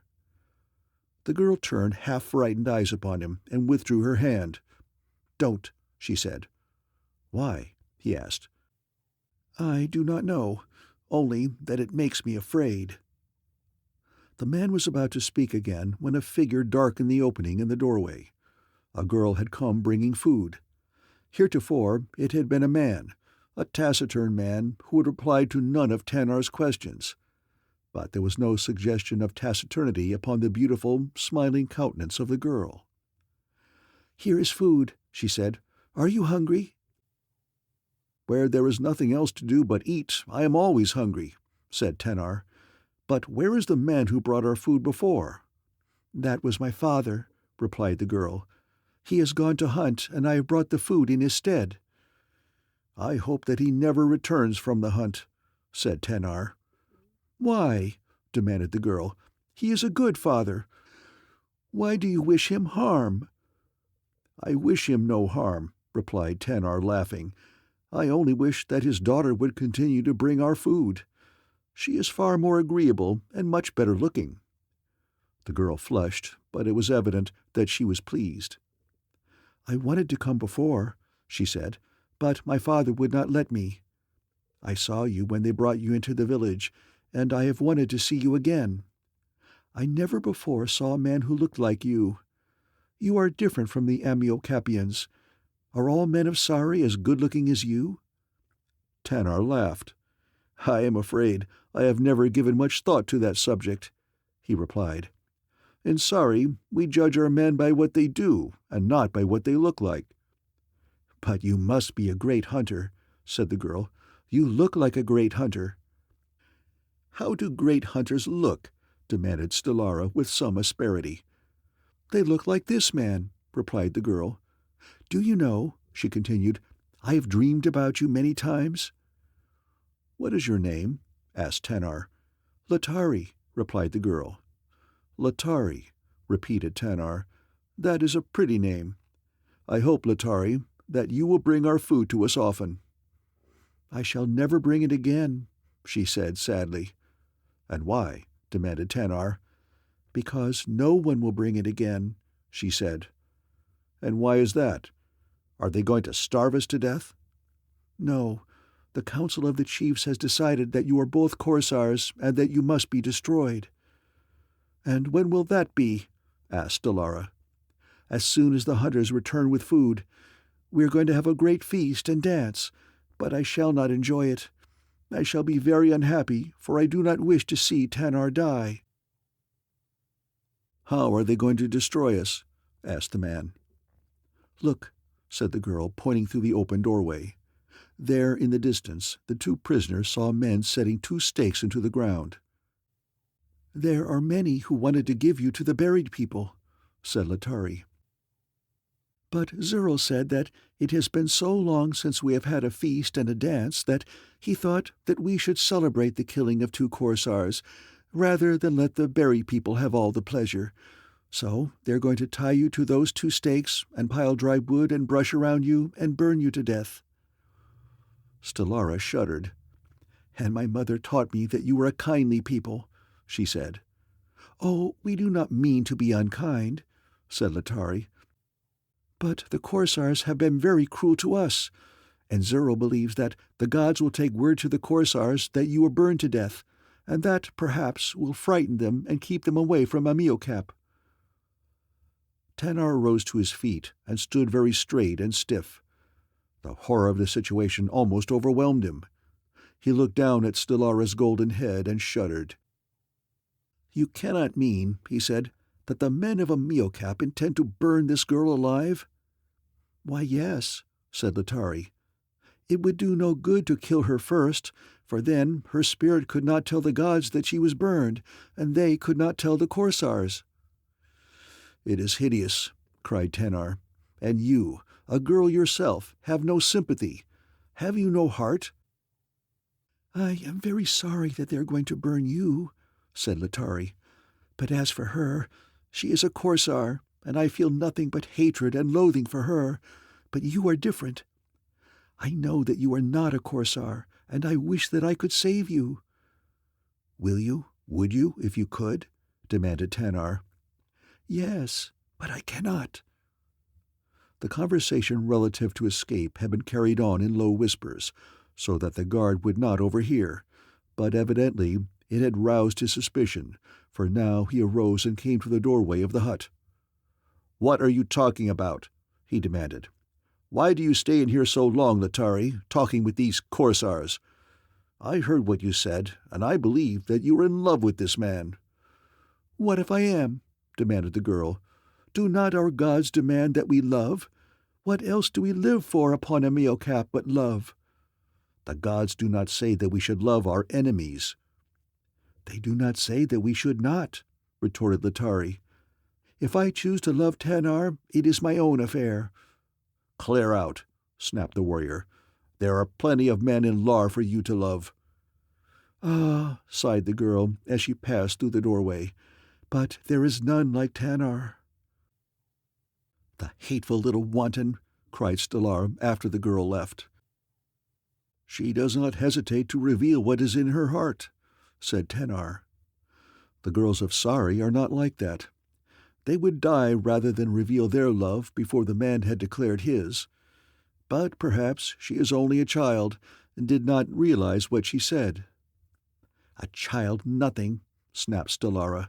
"She knew perfectly well what she was saying, and it is quite apparent that you liked it.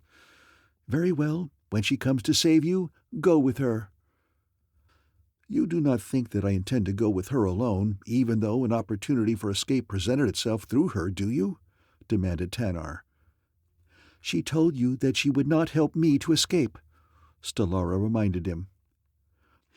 "I know that, but it would be only in the hope of helping you to escape that I would take advantage of her help." "I would rather be burned alive 12 times than to escape with her help." There was a venom in the girl's voice that had never been there before, and Tanar looked at her in surprise. "I do not understand you, Stellara," he said. "I do not understand myself," said the girl, and burying her face in her hands, she burst into tears. Tanar knelt quickly beside her and put an arm about her. "Don't," he begged. "Please don't." She pushed him from her. "Go away," she cried. "Don't touch me. I hate you." Tanar was about to speak again when he was interrupted by a great commotion at the far end of the village. There were shouts and yells from men, mingled with a thunderous noise that fairly shook the ground, and then the deep booming of drums. Instantly the men setting the stakes in the ground, where Tanar and Stellara were to be burned, stopped their work, seized their weapons, and rushed in the direction from which the noise was coming. The prisoner saw men, women, and children running from their huts, and all directed their steps toward the same point. The guard before their door leapt to his feet and stood for a moment looking at the running villagers. Then, without a word or backward glance, he dashed off after them. Tanar, realizing that for the moment at least they were unguarded, stepped from the dark cell out into the open living apartment, and looked in the direction toward which the villagers were running. There he saw the cause of the disturbance, and also an explanation of the purpose for which the strange hanging barrier had been erected.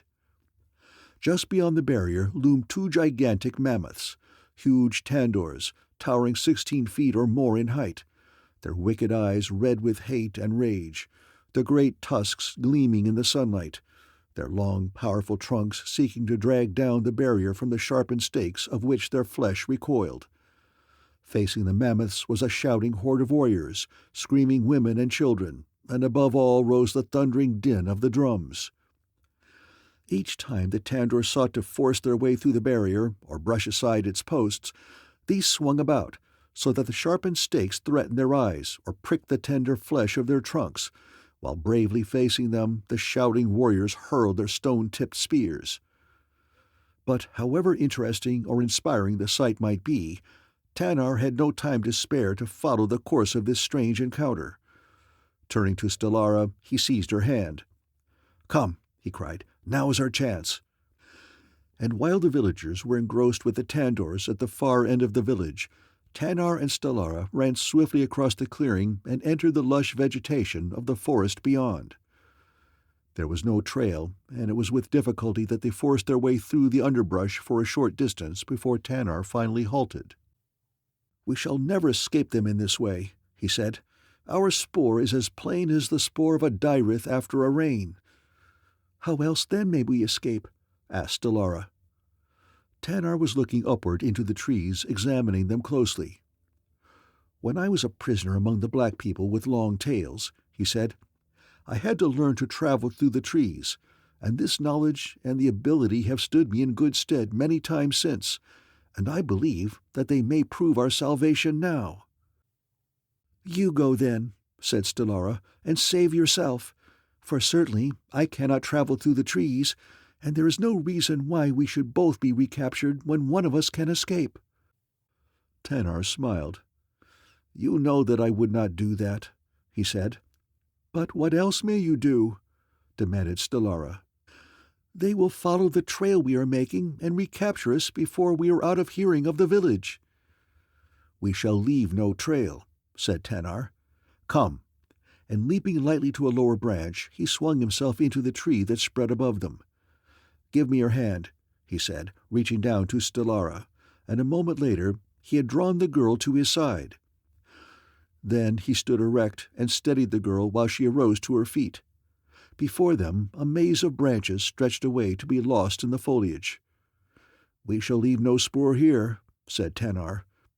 "I am afraid," said Stellara. "Hold me tightly." "You will soon become accustomed to it," said Tanar, "and then you will not be afraid. At first I was afraid, but later I could swing through the trees almost as rapidly as the black men themselves." "I cannot even take a single step," said Stellara. "I know that I shall fall." "You do not have to take a step," said Tanar. "Put your arms around my neck and hold on tightly." And then he stooped and lifted her with his left arm while she clung tightly to him, her soft white arms encircling his neck. "How easily you lifted me," she said. "How strong you are! But no man living could carry my weight through these trees and not fall." Tanar did not reply, but instead he moved off among the branches, seeking sure footing and secure handholds as he went. The girl's soft body was pressed close to his, and in his nostrils was the delicate sachet that he had sensed in his first contact with Stellara aboard the Korsars ship, and which now seemed a part of her. As Tanar swung through the forest, the girl marveled at the strength of the man. She had always considered him a weakling by comparison with the beefy Korsars, but now she realized that in those smoothly rolling muscles was concealed the power of a superman. She found a fascination in watching him. He moved so easily, and he did not seem to tire. Once she let her lips fall until they touched his thick black hair, and then, just a little, almost imperceptibly, she tightened her arms about his neck. Stellara was very happy, and then, of a sudden, she recalled Letari, and she straightened up and relaxed her hold. "The vile wanton," she said. "Who?" demanded Tanar. "What are you talking about?" "That creature Letari," said Stellara. "Why, she is not vile," said Tanar. "I thought she was very nice, and she is certainly beautiful." "I believe that you are in love with her," snapped Stellara. "That would not be difficult," said Tanar. "She seemed very lovable." "Do you love her?" demanded Stellara. "Why shouldn't I?" asked Tanar. "Do you?" insisted the girl. "Would you care if I did?" asked Tanar softly. "Most certainly not," said Stellara. "Then why do you ask?" "I didn't ask," said Stellara. "I do not care." "Oh," said Tanar. "I misunderstood." And he moved on in silence, for the men of Sari are not talkative, and Stellara did not know what was in his mind, for his face did not reflect the fact that he was laughing inwardly, and anyway, Stellara could not see his face. Tanar moved always in one direction, and his homing instinct assured him that the direction lay towards Sari. As far as the land went, he could move unerringly toward the spot in Pellucidar where he was born. Every Pellucidarian can do that, but put them on the water, out of sight of land, and that instinct leaves them, and they have no more conception of direction than would you or I if we were transported suddenly to a land where there are no points of compass, since the sun hangs perpetually at zenith, and there is no moon and no stars.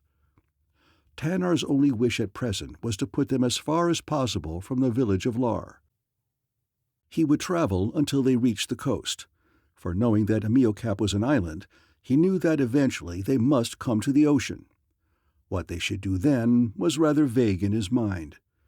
He had visions of building a boat and embarking upon the sea, although he knew perfectly well that this would be madness on the part of a hill-dweller such as he. Presently he felt hungry, and he knew that they must have traveled a considerable distance. Sometimes Tanar kept track of distance by computing the number of steps that he took, for by much practice he had learned to count them almost mechanically, leaving his mind free for other perceptions and thoughts.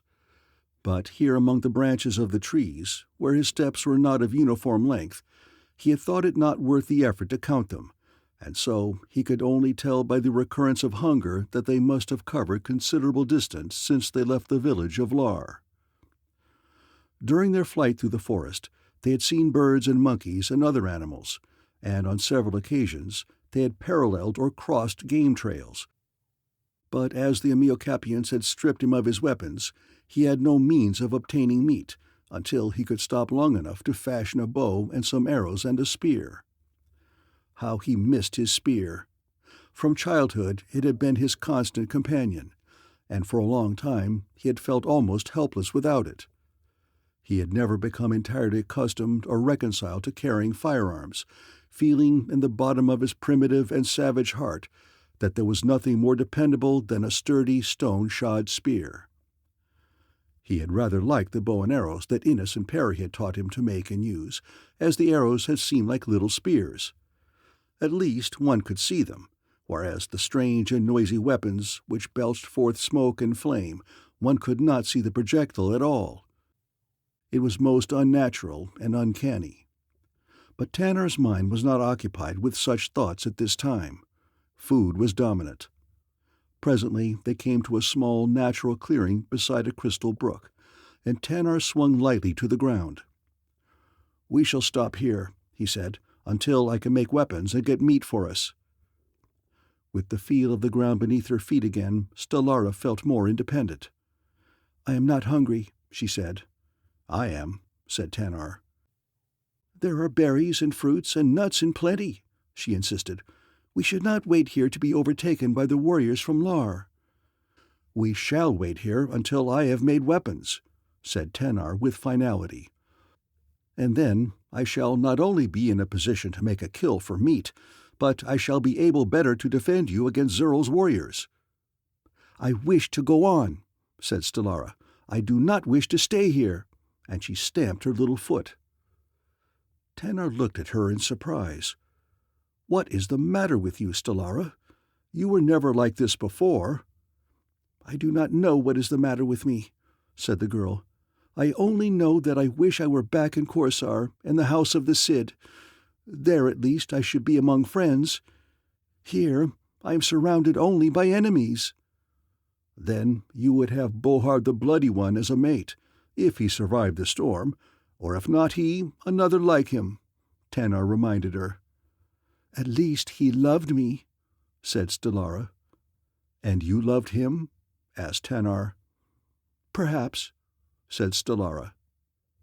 There was a peculiar look on Tanar's face as his eyes rested upon the girl. He did not understand her, but he seemed to be trying to. She was looking past him, a strange expression upon her face, when suddenly she voiced an exclamation of dismay and pointed past him. "Look!" she cried. "Oh God, look!" Chapter 5. The Tandor Hunter. So filled with fear was Stellara's tone that Tanar felt the hair rise upon his scalp as he wheeled about to face the thing that had so filled the girl with horror, but even had he had time to conjure in his imagination a picture worthy of her fright, he could not have imagined a more fearsome or repulsive thing than that which was advancing upon them. In conformation it was primarily human, but there the similarity ended. It had arms and legs, and it walked erect upon 2 feet. But such feet! They were huge, flat things with nailless toes, short, stubby toes with webs between them. Its arms were short, and in lieu of fingers its hands were armed with 3 heavy claws. It stood somewhere in the neighborhood of 5 feet in height, and there was not a vestige of hair upon its entire naked body, the skin of which was of the sickly pallor of a corpse. But these attributes lent to it but a fraction of its repulsiveness. It was its head and face that were appalling. It had no external ears, there being only 2 small orifices on either side of its head where these organs were ordinarily located. Its mouth was large with loose, flabby lips that were drawn back now into a snarl that exposed 2 rows of heavy fangs. 2 small openings above the center of the mouth marked the spot where a nose should have been, and to add further to the hideousness of its appearance, it was eyeless, unless bulging protuberances forcing out the skin where the eyes should have been might be called eyes. Here the skin upon the face moved as though great round eyes were rolling beneath. The hideousness of that blank face without eyelids, lashes, or eyebrows shocked even the calm and steady nerves of Tanar. The creature carried no weapons, but what need had it for weapons, armed as it was with those formidable claws and fangs? Beneath its pallid skin surged great muscles that attested its giant strength, and upon its otherwise blank face the mouth alone was sufficient to suggest its diabolical ferocity. "Run, Tanar!" cried Stellara. "Take to the trees! It is one of the buried people!" But the thing was too close to him to admit of escape, even if Tanar had been minded to desert Stellara, and so he stood there quietly awaiting the encounter. And then, suddenly, as though to add to the uncanny horror of the situation, the thing spoke. From its flabby, drooling lips issued sounds, mumbled, ghastly sounds that yet took on the semblance of speech, until it became intelligible in a distorted way to Tanar and Stellara. "It is the woman I want," mumbled the creature. "Give me the woman, and the man may go." To Tanar's shocked sensibilities, it was as though a mutilated corpse had risen from the grave and spoken, and he fell back a step with a sensation as nearly akin to horror as he had ever experienced. "You cannot have the woman," said Tanar. "Leave us alone, or I will kill you." An uncanny scream that was a mixture of laugh and shriek broke from the lips of the thing. "Then die!" it cried as it launched itself upon the Saurian. As it closed, it struck upward with its heavy claws in an attempt to disembowel its antagonist, but Tanar eluded its first rush by leaping lightly to one side, and then, turning quickly, he hurled himself upon the loathsome body, and circling its neck with one powerful arm, Tanar turned suddenly, and bending his body forward and downward, hurled the creature over his head and heavily to the ground. But instantly it was up again and at him. Screaming with rage and frothing at the mouth, it struck wildly with its heavy claws. But Tanar had learned certain things from David Innes that men of the Stone Age ordinarily do not know, for David had taught him, as he had taught many another young Pellucidarian, the art of self-defense, including boxing, wrestling, and jiu-jitsu. And now again they came into good stead, as they had upon other occasions since he had mastered them, and once more he gave thanks for the fortunate circumstance that had brought David Innes from the outer crust to Pellucidar, to direct the destinies of its human race as first emperor. Combined with his knowledge, training, and agility was Tanar's great strength, without which these other accomplishments would have been of far lesser value. And so, as the creature struck, Tanar parried the blows, fending the wicked talons from his flesh, and with a strength that surprised his antagonist, since it was fully as great as his own. But what was still more surprising to the monster was the frequency with which Tanar was able to step in and deliver telling blows to the body and head, that in its awkwardness and lack of skill it was unable to properly protect. To one side, watching the battle for which she was the stake, stood Stellara. She might have run away and hidden. She might have made good her escape, but no such thoughts entered her courageous little head. It would have been as impossible for her to desert her champion in the hour of his need as it would have been for him to leave her to her fate, and so she stood there, helpless, awaiting the outcome. To and fro across the clearing the battlers moved, trampling down the lush vegetation that sometimes grew so thickly as to hamper their movements. And now it became apparent to both Stellara and Tanar from the labored breathing of the creature that it was being steadily worn down, and that it lacked the endurance of the Saurian. However, probably sensing something of this itself, it now redoubled its efforts and the ferocity of its attack, and at the same time Tanar discovered a vulnerable spot at which to aim his blows. Striking for the face, he had accidentally touched one of the bulging protuberances that lay beneath the skin, where the eyes should have been. At the impact of the blow, light as it was, the creature screamed and leapt backward, instinctively raising one of its claws to the injured organ, and thereafter Tanar directed all his efforts toward placing further and heavier blows upon those two bulging spots. He struck again and landed cleanly a heavy blow upon one of them. With a shriek of pain, the creature stepped back and clamped both paws to its hurt. They were fighting very close to where Stellara stood. The creature's back was toward her, and she could have reached out and touched him, so near was he to her. She saw Tanar spring forward to strike again. The creature dropped back quite abreast of her, and then, suddenly lowering its head, it gave vent to a horrid shriek and charged the Saurian with all the hideous ferocity that it could gather. It seemed as though it had mustered all its remaining vitality and thrown it into this last mad charge. Tanar, his mind and muscles coordinating perfectly, quick to see openings and take advantage of them, and equally quick to realize the advantages of retreat, leapt backward to avoid the mad charge and the flailing claws. But as he did so, one of his heels struck a low bush, and he fell heavily to the ground upon his back. For the moment he was helpless, and in that brief moment the creature could be upon him with those horrid fangs and ripping claws. Tanar knew it. The thing charging him knew it, and Stellara, standing so close to them, knew it, and so quickly did she act that Tanar had scarcely struck the ground as she launched herself bodily upon the charging monster from behind. As a football player hurls himself forward to tackle an opponent, so Stellara hurled herself at the creature. Her arms encircled its knees and then slipped down, as he kicked and struggled to free himself, until finally she secured a hold upon one of his skinny ankles just above its huge foot. There she clung, and the creature lunged forward just short of Tanar. But instantly, with a howl of rage, it turned to rend the girl. But that brief instant of delay had been sufficient to permit Tanar to regain his feet, and ere ever the talons or fangs could sink into the soft flesh of Stellara, Tanar was upon the creature's back. Fingers of steel encircled its throat, and though it struggled and struck out with its heavy claws, it was at last helpless in the clutches of the Saurian.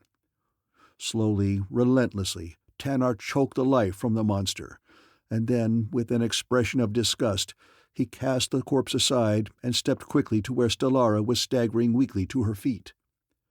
He put his arm about her, and for a moment she buried her face in his shoulder and sobbed. "Do not be afraid," he said. "The thing is dead." She raised her face toward his. "Let us go away from here," she said. "I am afraid. There may be more of the buried people about. There must be an entrance to their underworld near here, for they do not wander far from such openings." "Yes," he said. "Until I have weapons, I wish to see no more of them." "They are horrible creatures," said Stellara, "and if there had been two of them, we should both have been lost." "What are they?" asked Tanar. "You seem to know about them. Where had you ever seen one before?" "I have never seen one until just now," said she, "but my mother told me about them. They are feared and hated by all Amiocapians. They are Koripes, and they inhabit dark caverns and tunnels beneath the surface of the ground. That is why we call them the buried people. They live on flesh, and wandering about the jungle, they gather up the remains of our kills and devour the bodies of wild beasts that have died in the forest. But being afraid of our spears, they do not venture far from the openings that lead down into their dark world. Occasionally they waylay a lone hunter, and less often they come to one of our villages and seize a woman or child. No one has ever entered their world and escaped to tell about it. So that what my mother has told me about them is only what our people have imagined as to the underworld where the buried people dwell, for there has never been any Amiocapian warrior brave enough to venture into the dark recesses of one of their tunnels, or if there has been such, he has not returned to tell of it." "And if the kindly Amiocapians had not decided to burn us to death, they might have given us to the buried people?" asked Tanar. "Yes, they would have taken us and bound us to trees close to one of the entrances to the underworld. But do not blame my mother's people for that, as they would have been doing only that which they considered right and proper." "Perhaps they are a kindly people," said Tanar with a grin. "For it was certainly far more kindly to accord us death by burning at the stake than to have left us to the horrid attentions of the Koropes. But come, we will take to the trees again, for this spot does not look as beautiful to me now as it did when we first looked upon it." Once more they took up their flight among the branches, and just as they were commencing to feel the urge to sleep, Tanar discovered a small deer in a game trail beneath them. And making his kill, the two satisfied their hunger. And then, with small branches and great leaves, Tanar constructed a platform in a tree, a narrow couch, where Stellara lay down to sleep while he stood guard, and after she had slept, he slept, and then once more they resumed their flight. Strengthened and refreshed by food and sleep, they renewed their journey in higher spirits and greater hopefulness. The village of Lar lay far behind, and since they had left it, they had seen no other village nor any sign of man.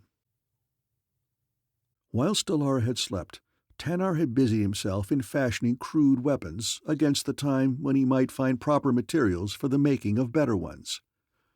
A slender branch of hard wood, gnawed to a point by his strong white teeth, must answer him for a spear. His bow was constructed of another branch and strung with tendons taken from the deer he had killed, while his arrows were slender shoots cut from a tough shrub that grew plentifully throughout the forest. He fashioned a second, lighter spear for Stellara, and thus armed, each felt a sense of security that had been entirely wanting before. On and on they went. 3 times they ate, and once again they slept, and still they had not reached the sea-coast. The great sun hung overhead. A gentle cooling breeze moved through the forest. Birds of gorgeous plumage and little monkeys unknown to the outer world flew or scampered, sang or chattered as the man and the woman disturbed them in their passage. It was a peaceful world, and to Tanar, accustomed to the savage, carnivorous beasts that overran the great mainland of his birth, it seemed a very safe and colorless world, yet he was content that nothing was interfering with their progress toward escape. Stellara had said no more about desiring to return to Korsar, and the plan that always hovered among his thoughts included taking Stellara back to Sari with him. The peaceful trend of Tanar's thoughts was suddenly shattered by the sound of shrill trumpeting. So close it sounded that it might almost have been directly beneath him, and an instant later, as he parted the foliage ahead of him, he saw the cause of the disturbance. The jungle ended here upon the edge of open meadowland that was dotted with small clumps of trees.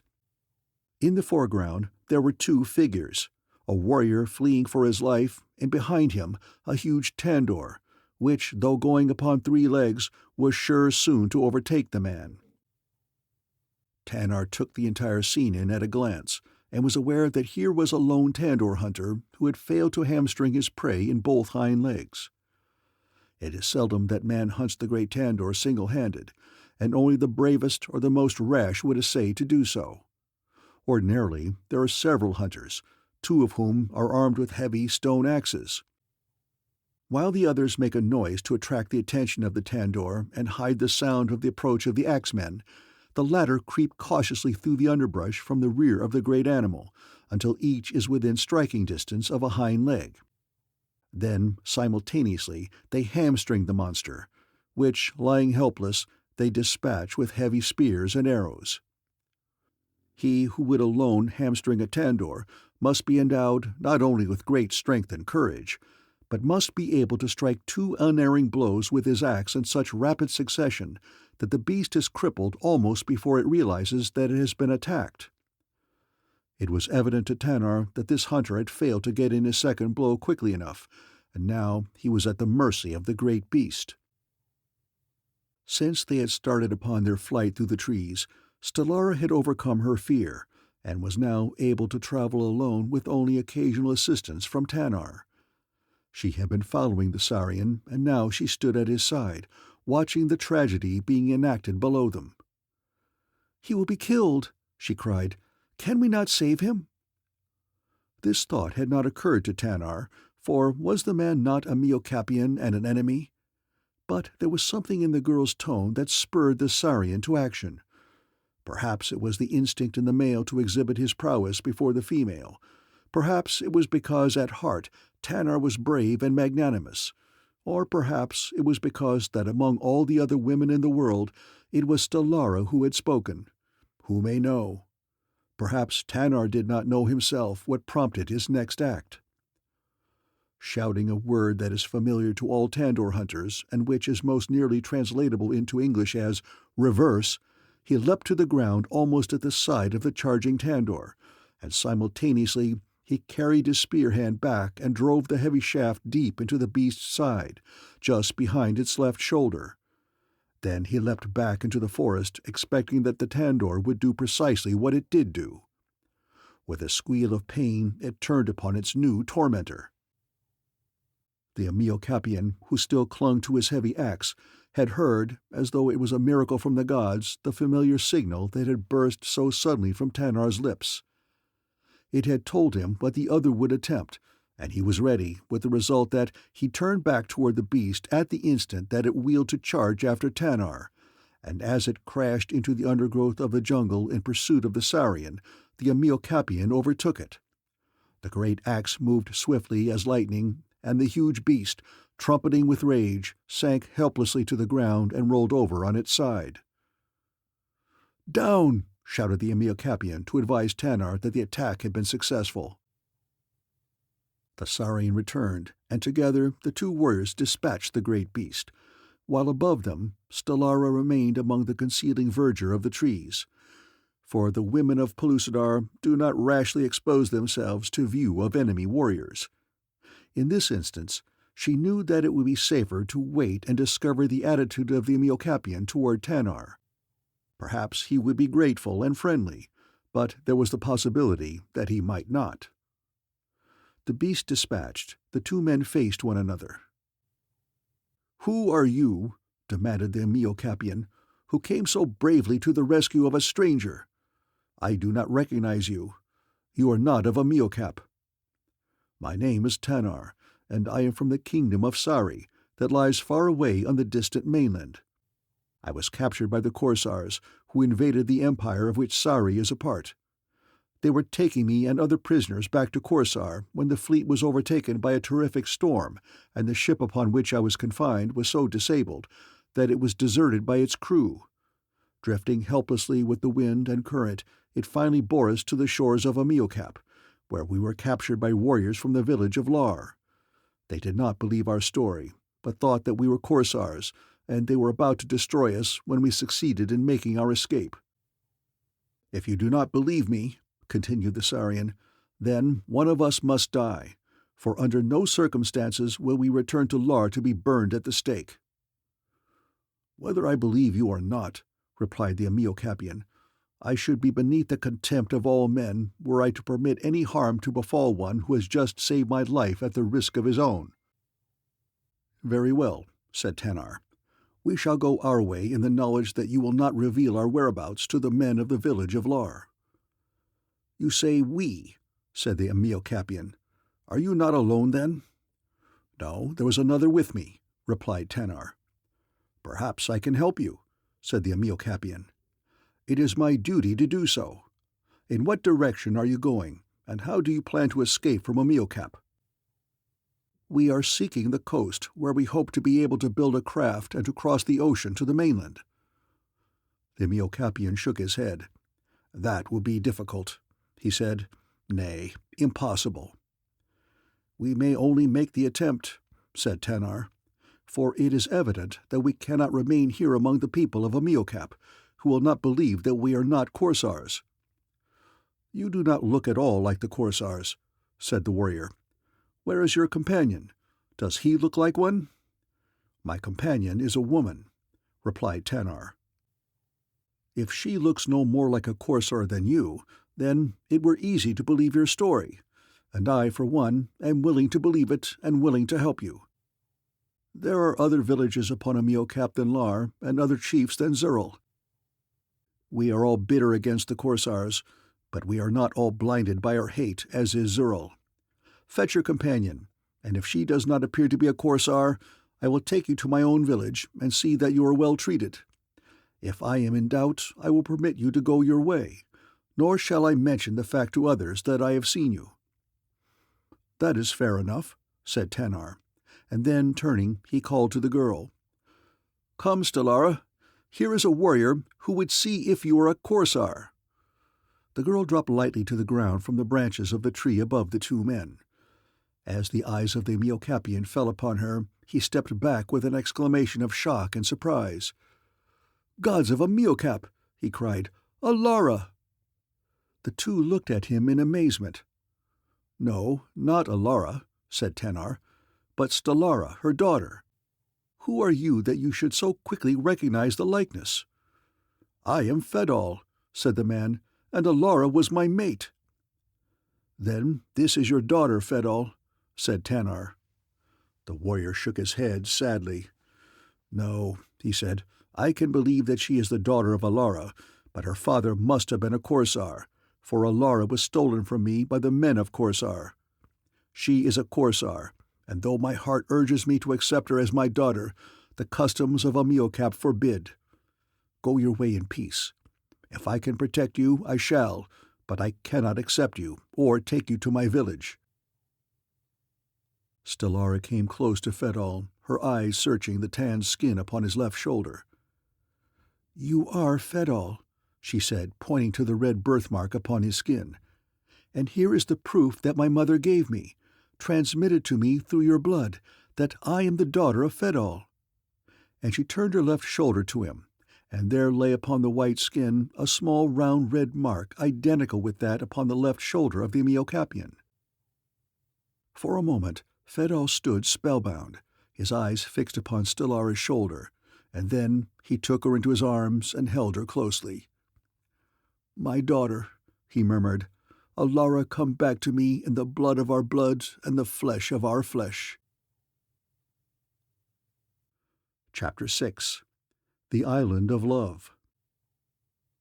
The noonday sun of Pellucidar shone down upon a happy trio as Fedal guided Stellara and Tanar towards the village of Parat, where he ruled as chief. "Will they receive us there as friends?" asked Stellara. "Or will they wish to destroy us as did the men of Lar?" "I am chief," said Fedal. "Even if they question you, they will do as I command. But there will be no question, for the proof is beyond dispute, and they will accept you as the daughter of Fedal and Alara, as I have accepted you." "And Tanar?" asked Stellara. "Will you protect him too?"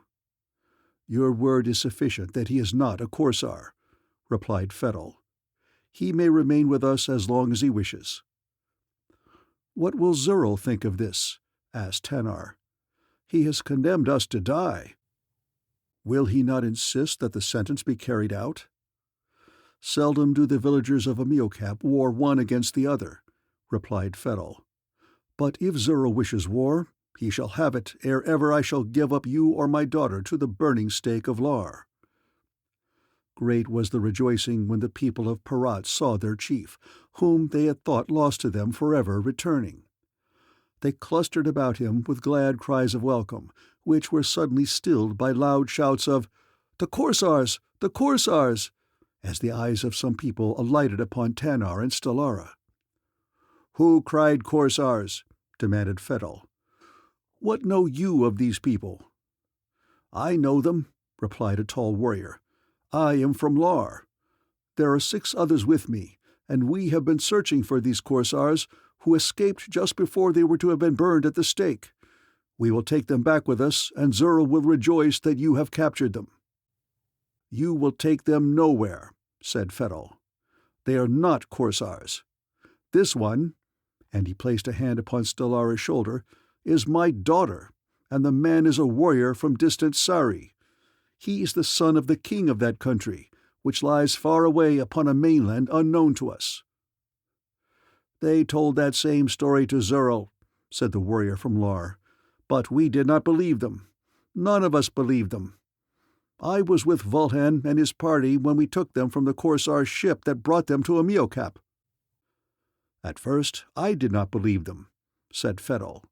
"But Stellara convinced me that she is my daughter, just as I can convince you of the truth of her statement." "How?" demanded the warrior. "By the birthmark on my left shoulder," replied Fettel. "Look at it, and then compare it with the one upon her left shoulder. No one who knew Alara can doubt that Stellara is her daughter. So closely does the girl resemble her mother, and being Alara's daughter, how could she inherit the birthmark upon her left shoulder from any other sire than me?" The warriors from Lars scratched their heads. "It would seem the best of proof," replied the warrior spokesman. "It is the best of proof," said Fettel. "It is all that I need. It is all the people of Parat need. Take the word to Zerl and the people of Lar, and I believe that they will accept my daughter and Tanar as we are accepting them, and I believe that they will be willing to protect them as we intend to protect them from all enemies, whether from Amiocap or elsewhere." "I shall take your message to Zerl," replied the warrior, and shortly afterward they departed on the trail toward Lar. Fettel prepared a room in his house for Stellara and assigned Tanar to a large building that was occupied solely by bachelors. Plans were made for a great feast to celebrate the coming of Stellara, and 100 men were dispatched to fetch the ivory and the meat of the Tandor that Fettel and Tanar had slain. Fettel decked Stellara with ornaments of bone and ivory and gold. She wore the softest furs and the gorgeous plumage of rare birds. The people of Parat loved her, and Stellara was happy. Tanar was accepted at first by the men of the tribe with some reservations, not untinged with suspicion. He was their guest by order of their chief, and they treated him as such, but presently, when they came to know him, and particularly after he had hunted with them, they liked him for himself and made him one of them. The Amiocapians were at first an enigma to Tanar. Their tribal life and all their customs were based primarily upon love and kindness. Harsh words, bickering and scolding were practically unknown among them. These attributes of the softer side of man appeared at first weak and effeminate to the Saurian. But when he found them combined with great strength and rare courage, his admiration for the Amiocapians knew no bounds, and he soon recognized in their attitude toward one another and toward life a philosophy that he hoped he might make clear to his own Saurians. The Amiocapians considered love the most sacred of the gifts of the gods and the greatest power for good, and they practiced liberty of love without license. So that while they were not held in slavery by senseless man-made laws that denied the laws of God and nature, yet they were pure and virtuous to a degree beyond that which he had known in any other people. With hunting and dancing and feasting, with tests of skill and strength in which the men of Amiocap contended in friendly rivalry, life for Stellara and Tanar was ideally happy. Less and less often did the Saurian think of Sari. Sometime he would build a boat and return to his native country, but there was no hurry. He would wait, and gradually even that thought faded almost entirely from his mind. He and Stellara were often together. They found a measure of happiness and contentment in one another's society that was lacking at other times or with other people. Tanar had never spoken of love. Perhaps he had not thought of love, for it seemed that he was always engaged upon some enterprise of the hunt, or contending in some of the sports and games of the men. His body and his mind were occupied, a condition which sometimes excludes thoughts of love, but wherever he went or whatever he did, the face and figure of Stellara hovered ever in the background of his thoughts. Without realizing it, perhaps, his every thought, his every act was influenced by the sweet loveliness of the chief's daughter. Her friendship he took for granted, and it gave him great happiness, but yet he did not speak of love. But Stellara was a woman, and women live on love. In the village of Parat, he saw the girls openly avowing their love to men, but she was still bound by the customs of Korsar, and it would have been impossible for her to bring herself to tell a man that she loved him until he had avowed his love. And so, hearing no word of love from Tanar, she was content with his friendship. Perhaps she too had given no more thought to the matter of love than he. But there was another who did harbor thoughts of love. It was Doval, the Adonis of Parat. In all Amiocap there was no handsomer youth than Doval. Many were the girls who had avowed their love to him, but his heart had been unmoved until he looked upon Stellara. Doval came often to the house of Fedal, the chief. He brought presents of skin and ivory and bone to Stellara, and they were much together. Tanar saw, and he was troubled, but why he was troubled he did not know. The people of Parat had eaten and slept many times since the coming of Tanar and Stellara, and as yet no word had come from Zurl or the village of Lar, in answer to the message that Fedal had sent. But now, at last, there entered the village a party of warriors from Lar, and Fedal, sitting upon the chief's chair, received them in the tiled living-room of his home. "Welcome, men of Lar," said the chief. "Fedal welcomes you to the village of Parat, and awaits with impatience the message that you bring him from his friend Zurl the chief." "We come from Zurl and the people of Lar," said the spokesman, "with a message of friendship for Fedal and Parat. Zurl, our chief, has commanded us to express to you his deep sorrow for the unintentional wrong that he did your daughter and the warrior from Sari.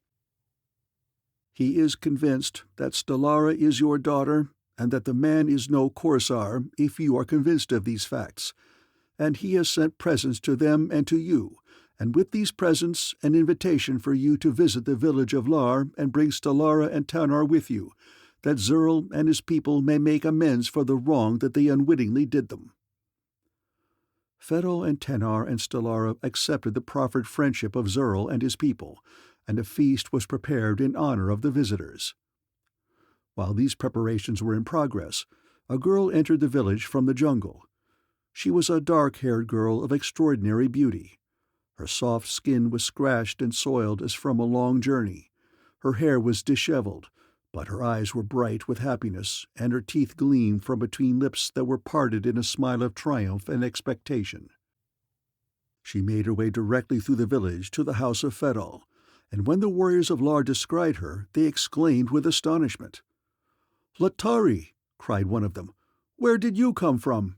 What are you doing in the village of Parat?"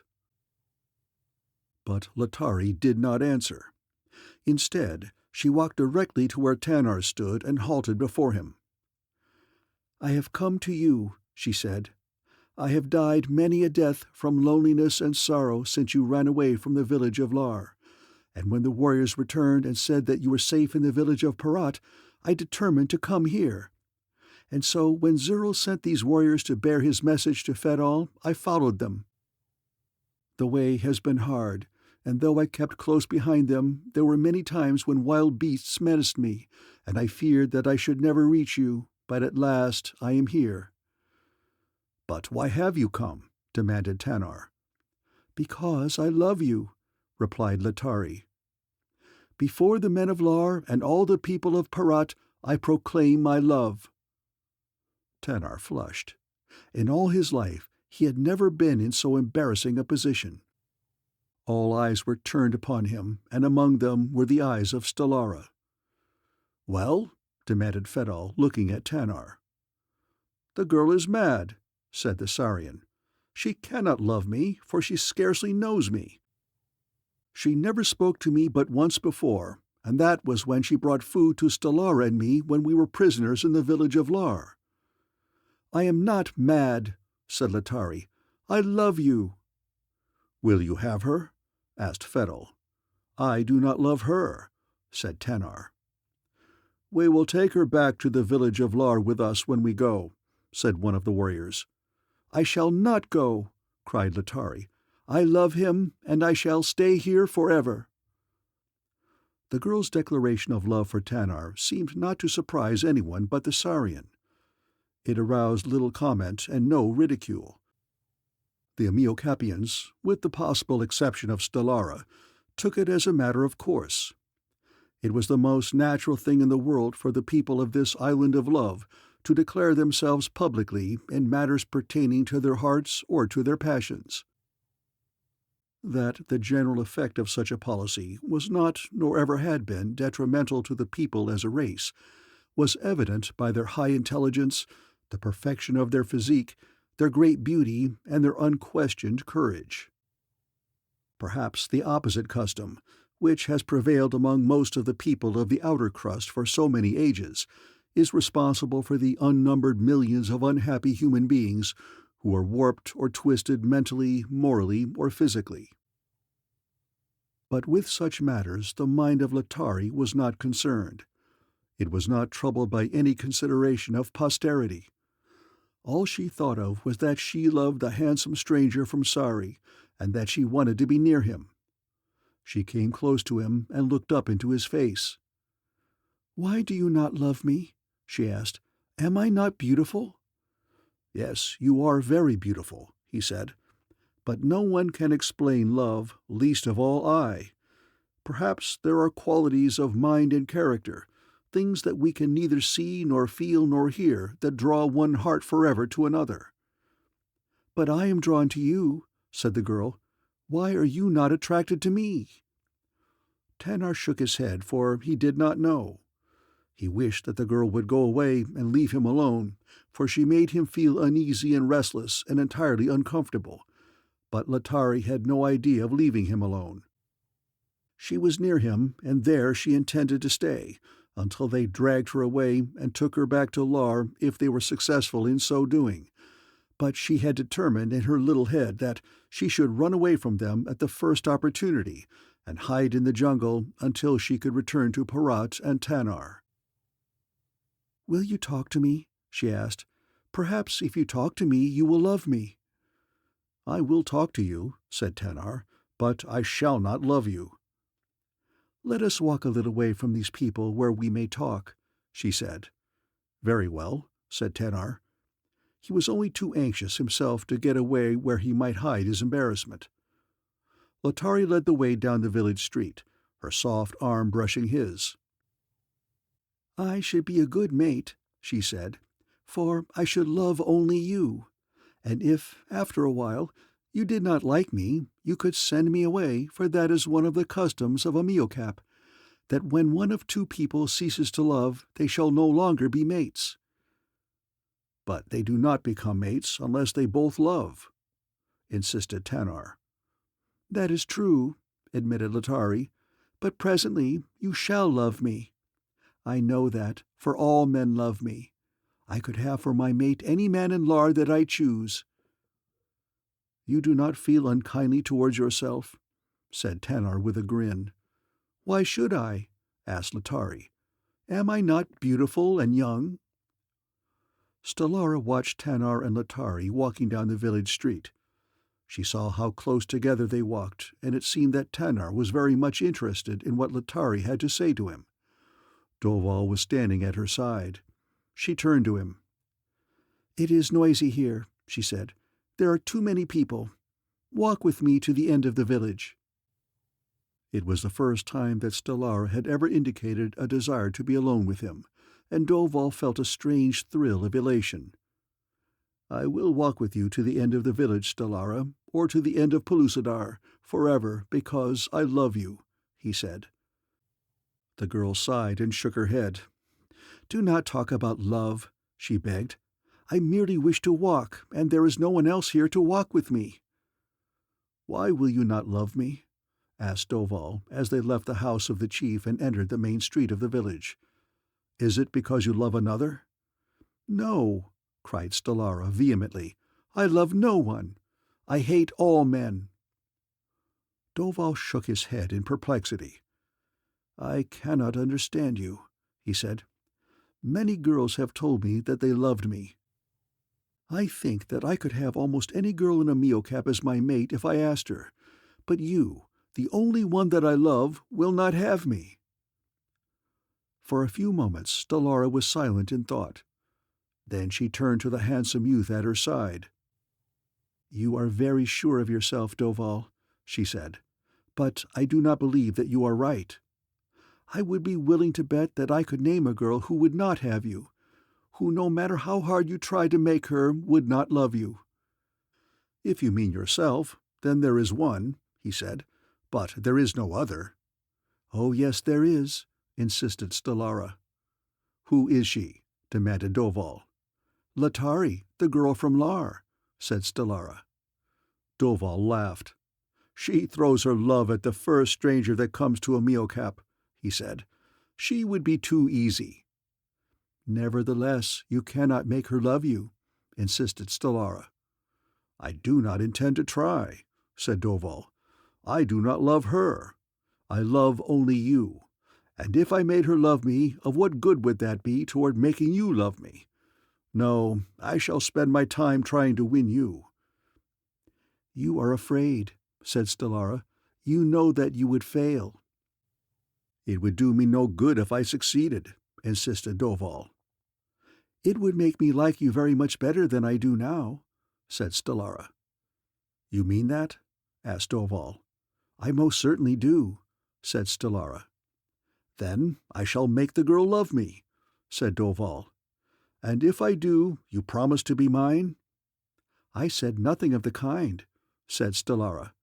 "I only said that I should like you very much better than I do now."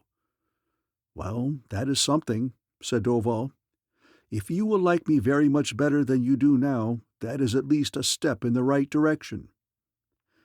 "However, there is no danger of that," said Stellara, "for you cannot make her love you." "Wait and see," said Doval.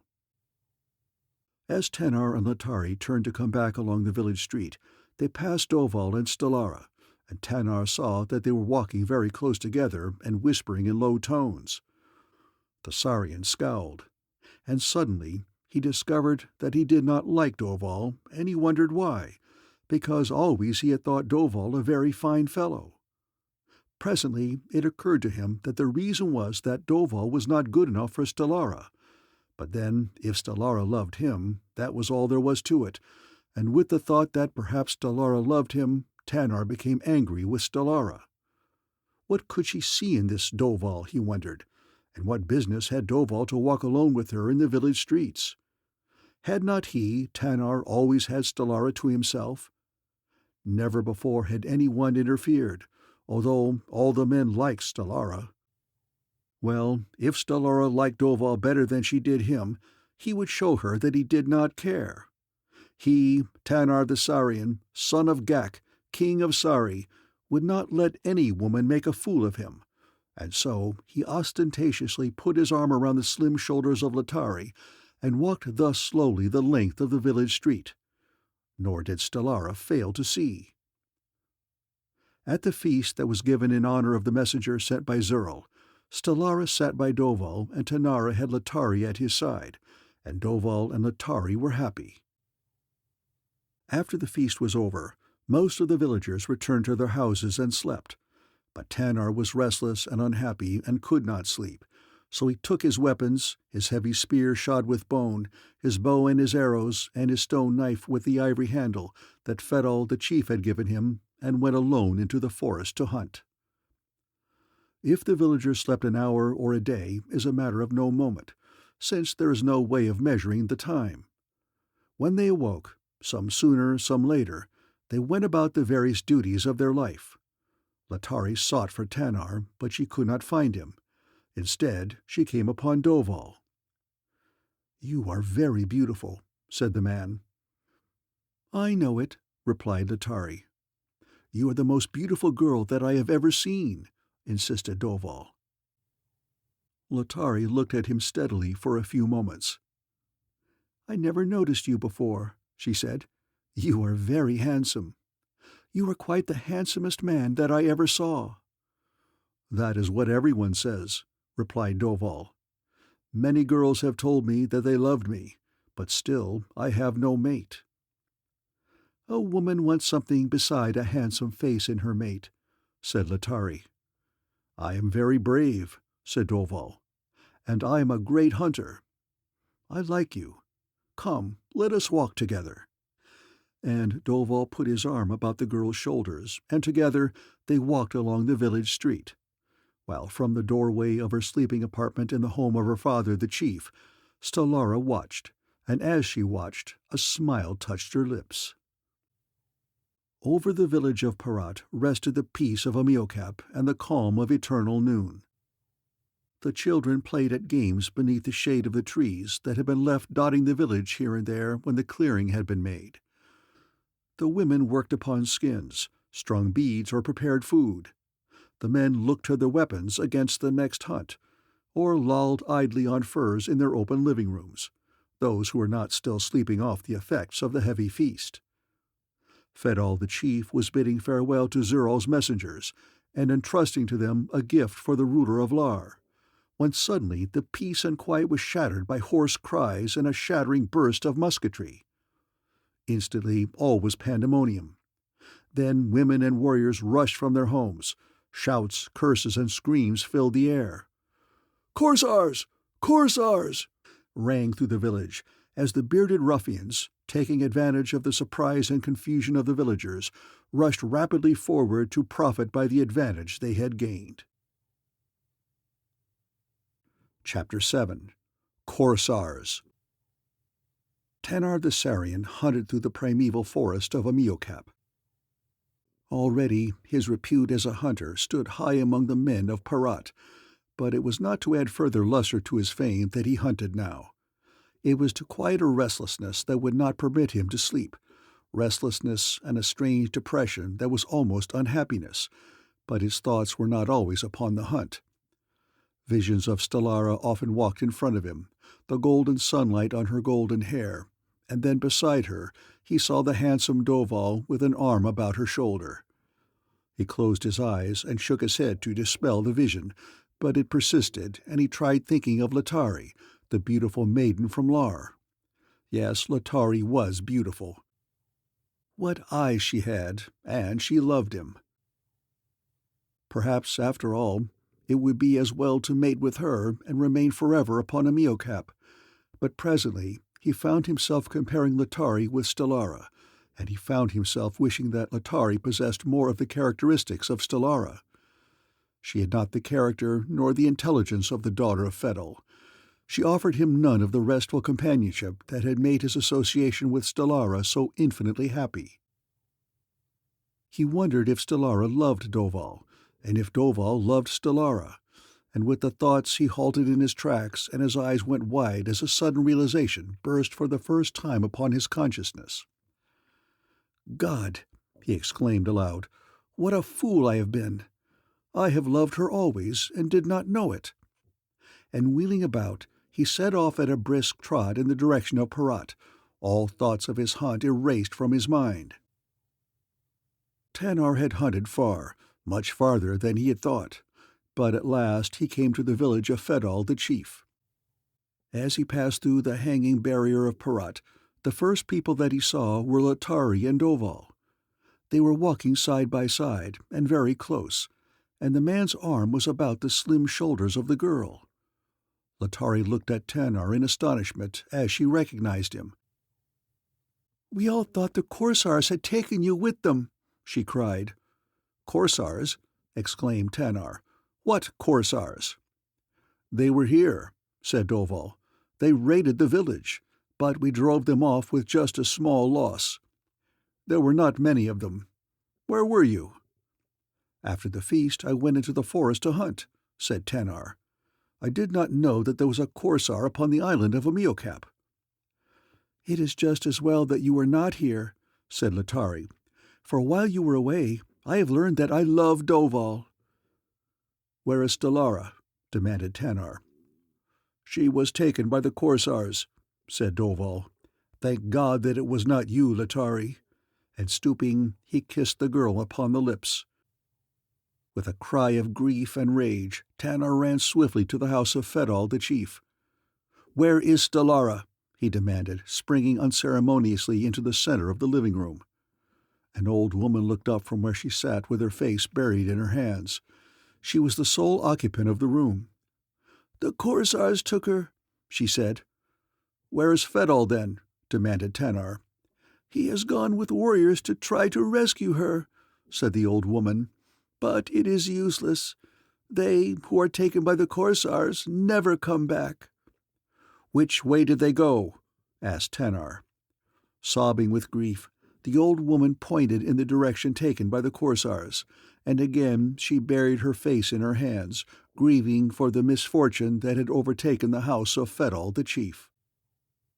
Almost immediately, Tanar picked up the trail of the Korsars, which he could identify by the imprints of their heeled boots, and he saw that Fedal and his warriors had not followed the same trail, evidencing the fact that they must have gone in the wrong direction to succor Stellara successfully. Sick with anguish, maddened by hate, the Saurian plunged on through the forest. Plain to his eyes lay the spoor of his quarry. In his heart was a rage that gave him the strength of many men. In a little glade, partially surrounded by limestone cliffs, a small company of ragged, bewhiskered men had halted to rest. Where they had halted, a tiny spring broke from the base of the cliff and trickled along its winding channel for a short distance to empty into a natural, circular opening in the surface of the ground. From deep in the bottom of this natural well, the water falling from the rim could be heard splashing upon the surface of the water far below. It was dark down there, dark and mysterious, but the bearded ruffians gave no heed either to the beauty or the mystery of the spot. One huge, fierce-visaged fellow, his countenance disfigured by an ugly scar, confronted a slim girl, who sat upon the turf, her back against a tree, her face buried in her arms. "You thought me dead, eh?" he exclaimed. "You thought Bohar the Bloody dead? Well, he is not dead. Our boat weathered the storm, and passing close to Amiocap, we saw the wreck of the Cid ship lying upon the sand. Knowing that you and the prisoners had been left aboard when we quit the ship, I guessed that perhaps you might be somewhere upon Amiocap. Nor was I wrong, Stellara. Bohar the Bloody is seldom wrong. We hid close to a village which they call Lar, and at the first opportunity we captured one of the villagers, a woman, and from her we learned that you had indeed come ashore, but that you were then in the village of your father, and we made the woman guide us there. The rest you know, and now be cheerful, for at last you are to mate with Bohar the Bloody and return to Korsar." "Rather than that I shall die," cried the girl. "But how?" laughed Bohar. "You have no weapons. Perhaps, however, you will choke yourself to death." And he laughed uproariously at his own joke. "There is a way," cried the girl, and before he could guess what she intended, or stay here, she dodged quickly around him and ran toward the natural well that lay a few 100 feet away. "Quick!" shouted Bohar. "Stop her!" And instantly the entire 20 sprang in pursuit. But Stellara was swift, and there was likelihood that they would not overtake her in the short distance that lay before her and the edge of the abyss. Fortune, however, was with Bohar the Bloody that day, and almost at her goal, Stellara's foot caught in a tangle of grasses, and she stumbled forward upon her face. Before she could recover her feet, the nearest Korsar had seized her, and then Bohar the Bloody ran to her side, and taking her from the grasp of the other Korsar, shook her violently. "You she-tarag!" he cried. "For this I shall fix you so that never again will you run away. When we reach the sea, I shall cut off one of your feet, and then I shall know that you will not run away from me again." And he continued to shake her violently.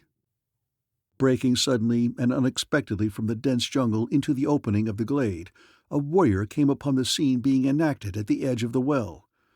At the moment he thought that Stellara was being killed, and he went mad with rage. Nor was his rage any the less when he recognized Bohar the Bloody as the author of the assault. With an angry shout he leapt forward, his heavy spear ready in his hand. What mattered it that 20 men with firearms opposed him? He saw only Stellara in the cruel grip of the bestial Bohar. At the sound of his voice, the Korsar looked up, and instantly Bohar recognized the Saurian. "Look, Stellara," he said with a sneer, "your lover has come. It is well, for with no lover and only 1 foot, you will have no reason at all for running away." A dozen harquebuses had already been raised in readiness, and the men stood looking toward Bohar.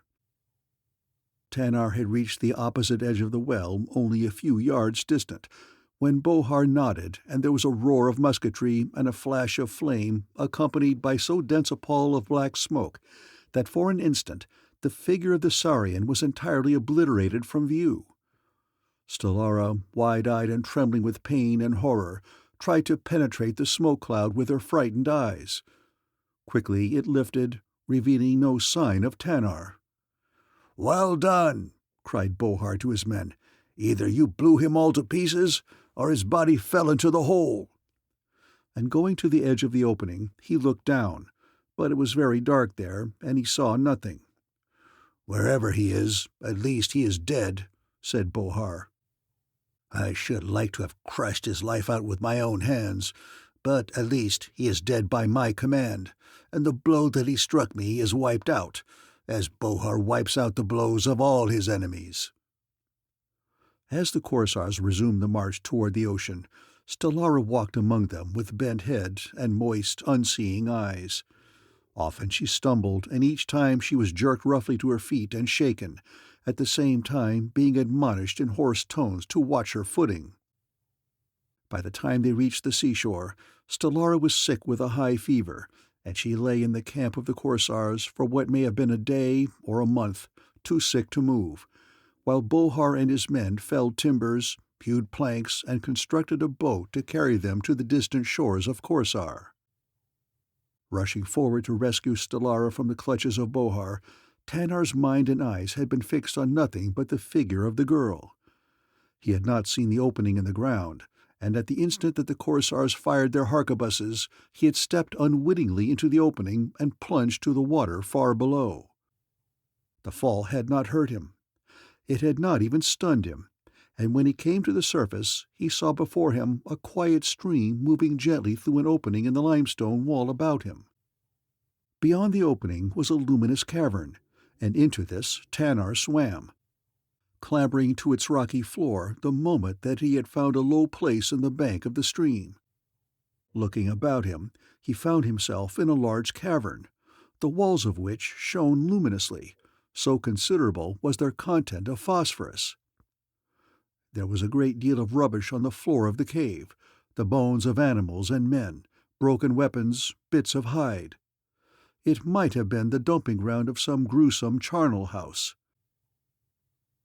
The Saurian walked back to the opening through which the little stream had borne him into the grotto, but a careful investigation revealed no avenue of escape in this direction, although he re-entered the stream and swam into the bottom of the well, where he found the walls worn so smooth by the long-continued action of falling water that they gave no slightest indication of handhold or foothold. Then, slowly, he made a circuit of the outer walls of the grotto, but only where the stream passed out at its far end was there any opening, a rough archway that rose some 6 feet above the surface of the underground stream. Along one side was a narrow ledge, and looking through the opening, he saw a dim corridor leading away into the distance and obscurity. There being no other way in which to search for freedom, Tanar passed along the narrow ledge beneath the archway to find himself in a tunnel that followed the windings of the stream. Only here and there small patches of the rock that formed the walls and ceiling of the corridor threw out a luminosity that barely relieved the inky darkness of the place. Yet relieve it did, so that at least one might be sure of his footing, though at points where the corridor widened its walls were often lost in darkness.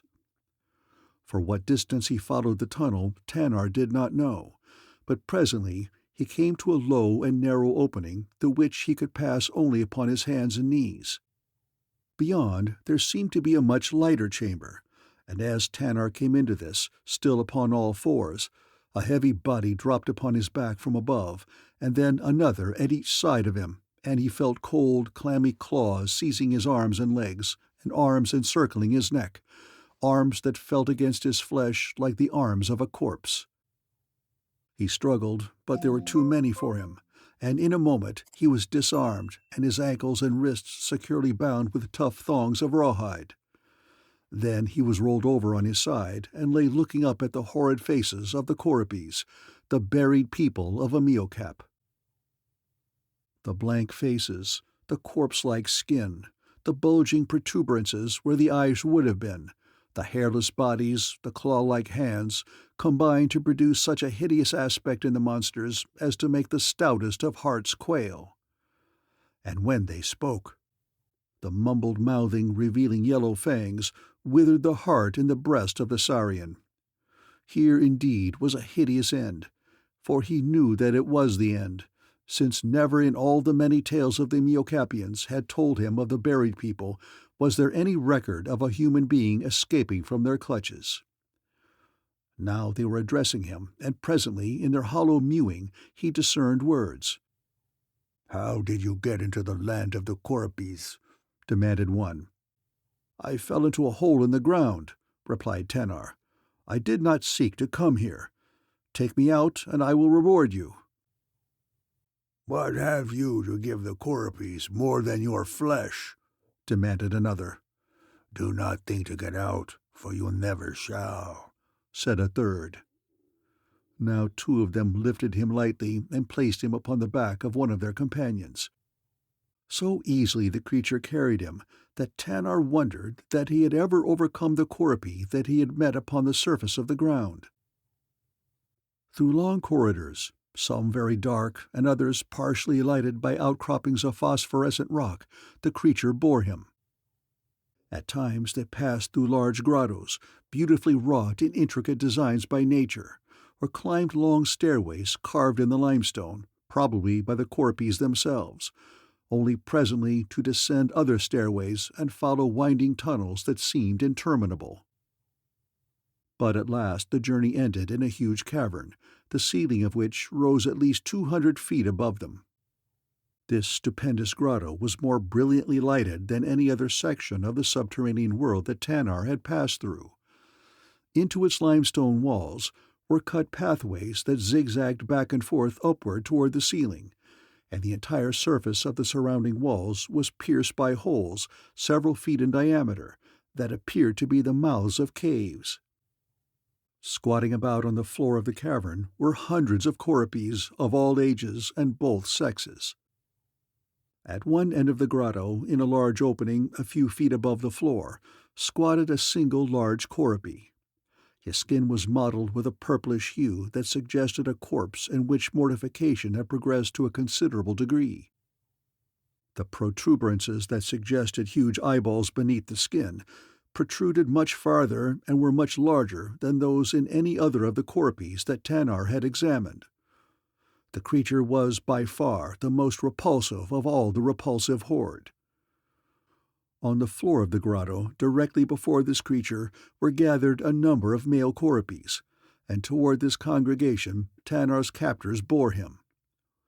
Scarcely had they entered the grotto when it became apparent to Tanar that these creatures could see, a thing that he had commenced to suspect shortly after his capture, for now at sight of him they commenced to scream and make strange whistling sounds, and from the openings of many of the high-flung caves within the walls, heads protruded and the hideous, eyeless faces seemed to be bending eyes upon him. One cry seemed to rise above all the others as he was borne across the grotto towards the creature sitting in the niche. It was, "Flesh! Flesh!" and it sounded gruesome and horrible in its suggestiveness. Flesh. Yes, he knew that they ate human flesh, and it seemed now that they were but awaiting a signal to leap upon him and devour him alive, tearing pieces from him with their heavy claws. But when one did rush upon him, there came a scream from the creature in the niche, and the fellow desisted, even as one of his captors had turned to defend him.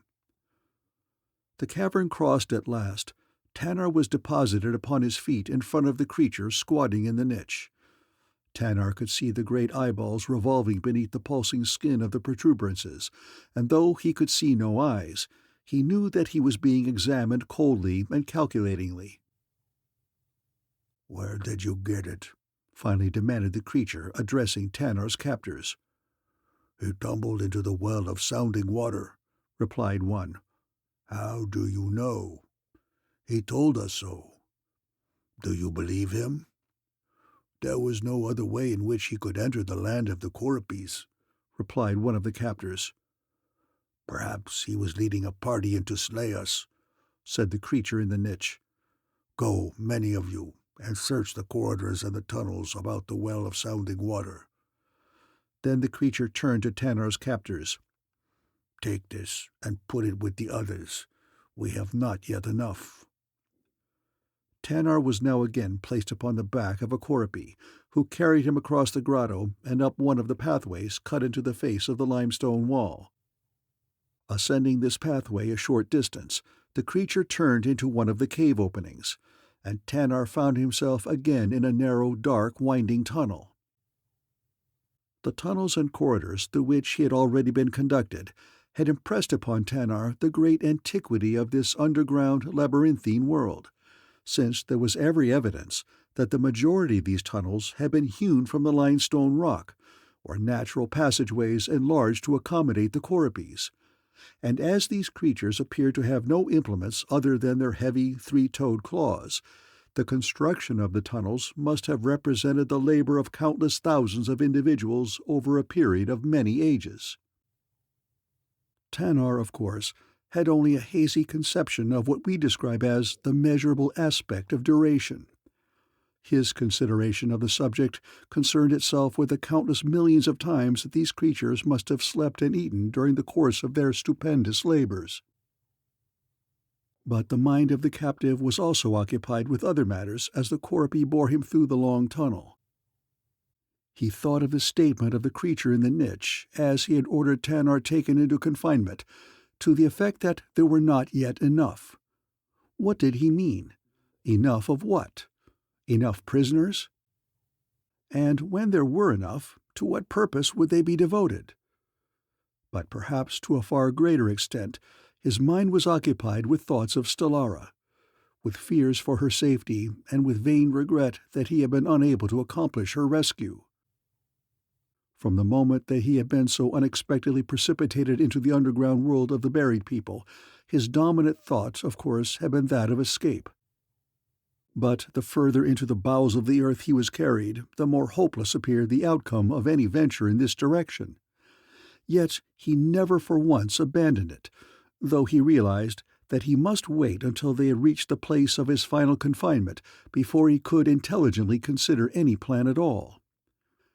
How far the Tyrus Korpi bore Tanar, the Sarian could not guess, but presently they emerged into a dimly lighted grotto, before the narrow entrance to which squatted a dozen Koripes. Within the chamber were a score more and one human being, a man with sandy hair, close-set eyes, and a certain mean, crafty expression of countenance that repelled the Sarian immediately. "Here is another," said the Korapi who had carried Tanar to the cavern, and with that he dumped the Sarian unceremoniously upon the stone floor at the feet of the dozen Koripes who stood guard at the entrance. With teeth and claws they severed the bonds that secured his wrists and ankles. "They come slowly," grumbled one of the guards. "How much longer must we wait?" "Old Zax wishes to have the greatest number that has ever been collected," remarked another of the Koripes. "But we grow impatient," said the first speaker. "If he makes us wait much longer, he may be one of the number here himself." "Be careful," cautioned one of his fellows. "If Zax heard that you had said such a thing as that, the number of our prisoners would be increased by 1. As Tanar arose to his feet, after his bonds were severed, he was pushed roughly toward the other inmates of the room, who he soon was to discover were prisoners like himself, and quite naturally the first to approach him was the other human captive. "Another," said the stranger. "Our numbers increase but slowly, but each one brings us closer to our inevitable doom, and so I do not know whether I am sorry to see you here or glad because of the human company that I shall now have. I have eaten and slept many times since I was thrown into this accursed place, and always nothing but these hideous, mumbling things for company. God, how I hate and loathe them! Yet they are in the same predicament as we, for they too are doomed to the same fate." "And what may that be?" asked Tanar. "You do not know?" "I may only guess," replied the Sarian. These creatures seldom get flesh with warm blood in it. They subsist mostly upon the fish in their underground rivers, and upon the toads and lizards that inhabit their caves. Their expeditions to the surface ordinarily yield nothing more than the carcass of dead beasts, yet they crave flesh and warm blood. Heretofore, they had killed their condemned prisoners one by one as they were available, but this plan gave only a mouthful of flesh to a very few Koropis. Recently, Zax hit upon the plan of preserving his own condemned and the prisoners from the outer world until he had accumulated a sufficient number to feast the entire population of the cavern of which he is chief. I do not know how many that will be, but steadily the numbers grow, and perhaps it will not be long now before there are enough of us to fill the bellies of Zax's tribe." "Zax," repeated Tanar. "He was the creature sitting in the niche in the great cavern to which I was first taken?" "That was Zax. He is ruler of that cavern.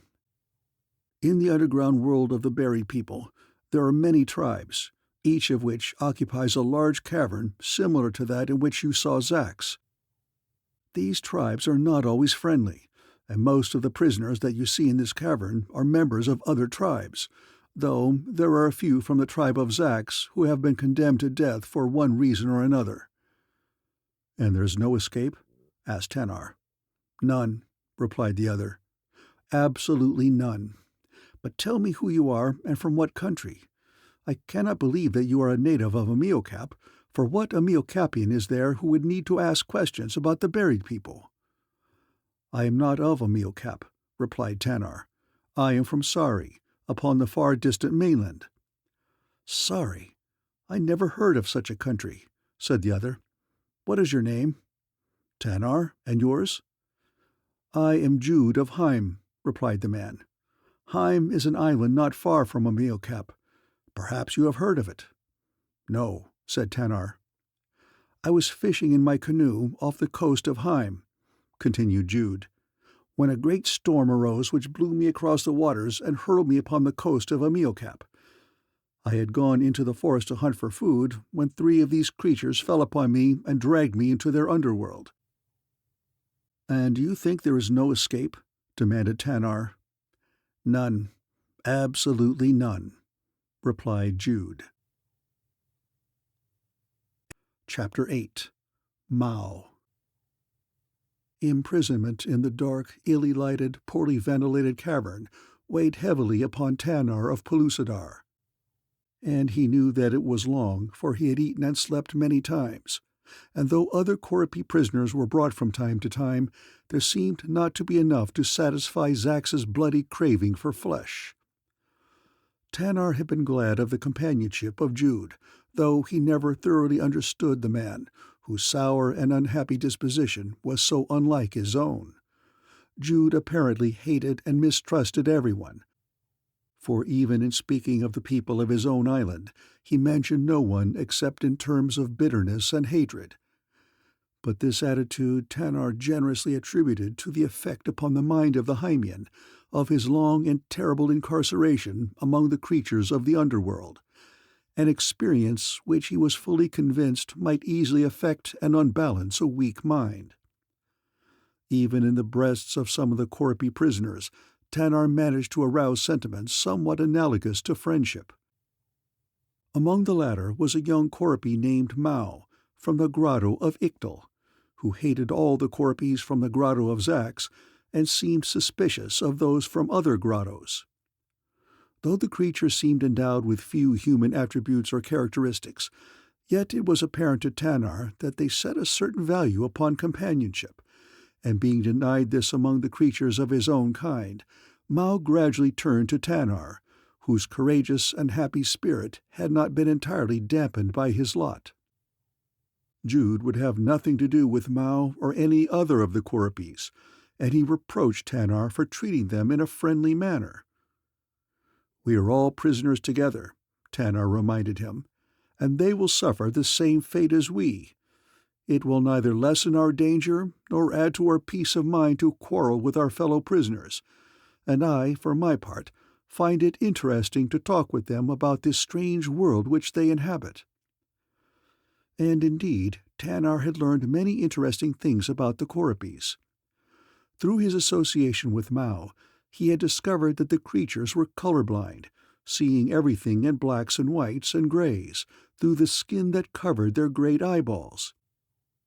He learned also that owing to the restricted amount of food at their command, it had been necessary to restrict their number, and to this end it had become customary to destroy women who gave birth to too many children, the third child being equivalent to a death sentence for the mother. He learned also that among these unhappy Koropes there were no diversions and no aim in life other than eating. So meager and unvaried was their diet of fish and toads and lizards that the promise of warm flesh was the only great event in the tiresome monotony of their deadly existence. Although Mao had no words for love and no conception of its significance, Tanar was able to gather from his remarks that this sentiment did not exist among the buried people. A mother looked upon each child as a threat to her existence and a prophecy of death, with the result that she loathed children from birth. Nor is this strange when the fact is considered that the men chose as the mothers of their children the women whom they particularly loathed and hated, since the custom of destroying a woman who had borne 3 children deterred them from mating with any female for whom they might have entertained any degree of liking. When not hunting or fishing, the creatures squatted around upon their haunches, staring stupidly and sullenly at the floor of their cavern. "I should think," said Tanar to Mao, "that confronted by such a life, you would welcome death in any form." The Koropi shook his head. "I do not want to die," he said. "Why?" demanded Tanar. "I do not know," replied Mao. "I simply wish to live." "Then I take it that you would like to escape from this cavern if you could," suggested Tanar. "Of course I should like to escape," said Mao. "But if I try to escape and they catch me, they will kill me." "They are going to kill you anyway," Tanar reminded him. "Yes, I never thought of that," said Mao. "That is quite true. They are going to kill me anyhow." "Could you escape?" asked Tanar. "I could if I had someone to help me," said Mao. "This cavern is filled with men who will help you," said Tanar. "The Koropes from the grotto of Zax will not help me," said Mao, "because if they escape, there is no place where they may go in safety. If Zax recapture them, they will be killed, and the same is true if the ruler of any other grotto captures them." "But there are men from other grottos here," insisted Tanar, "and there are Jude and I." Mao shook his head. "I would not save any of the Koropes. I hate them. They are all enemies from other grottos." "But you do not hate me," said Tanar, "and I will help you, and so will Jude." "I need but one," said Mao. "But he must be very strong, stronger than you, stronger than Jude." "How strong?"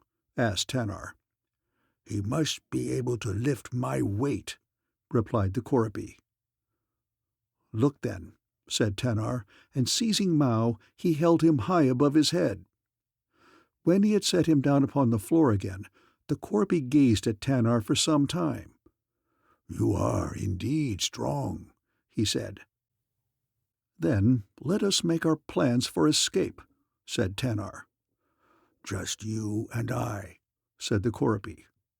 "We must take Jude with us," insisted Tanar. Mao shrugged his shoulders. "It is all the same to me," he said. "He is not a Koropi, and if we become hungry and cannot find other food, we can eat him." Tanar made no reply, as he felt that it would be unwise to voice his disgust at this proposal, and he was sure that he and Jude together could prevent the Koropi from succumbing to his lust for flesh. "You have noticed at the far end of the cavern, where the shadows are so dense that one may scarcely see a figure moving there?" asked Mao. "Yes," said Tanar. There the dim shadows hide the rough rocky walls, and the ceiling there is lost in total darkness. But in the ceiling is an opening that leads through a narrow shaft into a dark tunnel." "How do you know this?" asked Tanar. "I discovered it once when I was hunting. I came upon a strange tunnel leading from that along which I was making my way to the upper world. I followed it to see where it led, and I came at last to the opening in the ceiling of this cavern, from whence one may see all that takes place below without being himself seen. When I was brought here as a prisoner, I recognized the spot immediately. That is how I know that one may escape if he has proper help." "Explain," said Tanar. "The wall beneath the opening is, as I have discovered, inclined backward from the floor to a considerable height, and so rough that it can easily be scaled to a little ledge beneath the opening in the ceiling, but just so far beneath that one may not reach it unaided. If, however, I could lift you into the opening, you could, in turn, reach down and help me up." "But how may we hope to climb the wall without being seen by the guards?" demanded Tanar. "That is the only chance of capture that we shall have to take," replied Mao. "It is very dark there, and if we wait until another prisoner is brought and their attention is diverted, we may be able to succeed in reaching the opening in the ceiling before we are discovered, and once there, they cannot capture us." Tanar discussed the plan with Jude, who was so elated at the prospect of escape that he almost revealed a suggestion of happiness. And now commenced an interminable wait for the moment when a new prisoner might be brought into the cavern. The three conspirators made it a practice to spend most of their time in the shadows at the far end of the cavern, so that the guards might become accustomed to seeing them there. And as no one other than themselves was aware of the opening in the ceiling, at this point no suspicions were aroused, as the spot where they elected to be was at the opposite end of the cavern from the entrance, which was, insofar as the guards knew, the only opening into the cavern. Tanar, Jude, and Mao ate and slept several times until it began to appear that no more prisoners ever would be brought to the cavern. But if no prisoners came, news trickled in, and one item filled them with such alarm that they determined to risk all upon the hazard of a bold dash for freedom. Some Korpis coming to relieve a part of the guard reported that it had been with difficulty that Zax had been able to suppress an uprising among his infuriated tribesmen, many of whom had conceived the conviction that Zax was saving all of the prisoners for himself. The result had been that a demand had been made upon Zax for an immediate feast of flesh. Perhaps already other Korpis were on their way to conduct the unfortunate prisoners to the great cavern of Zax, where they would be torn limb from limb by the fierce, hunger-mad throng. And true enough, there had been time for but one hunger before the party arrived to conduct them back to the main grotto of the tribe.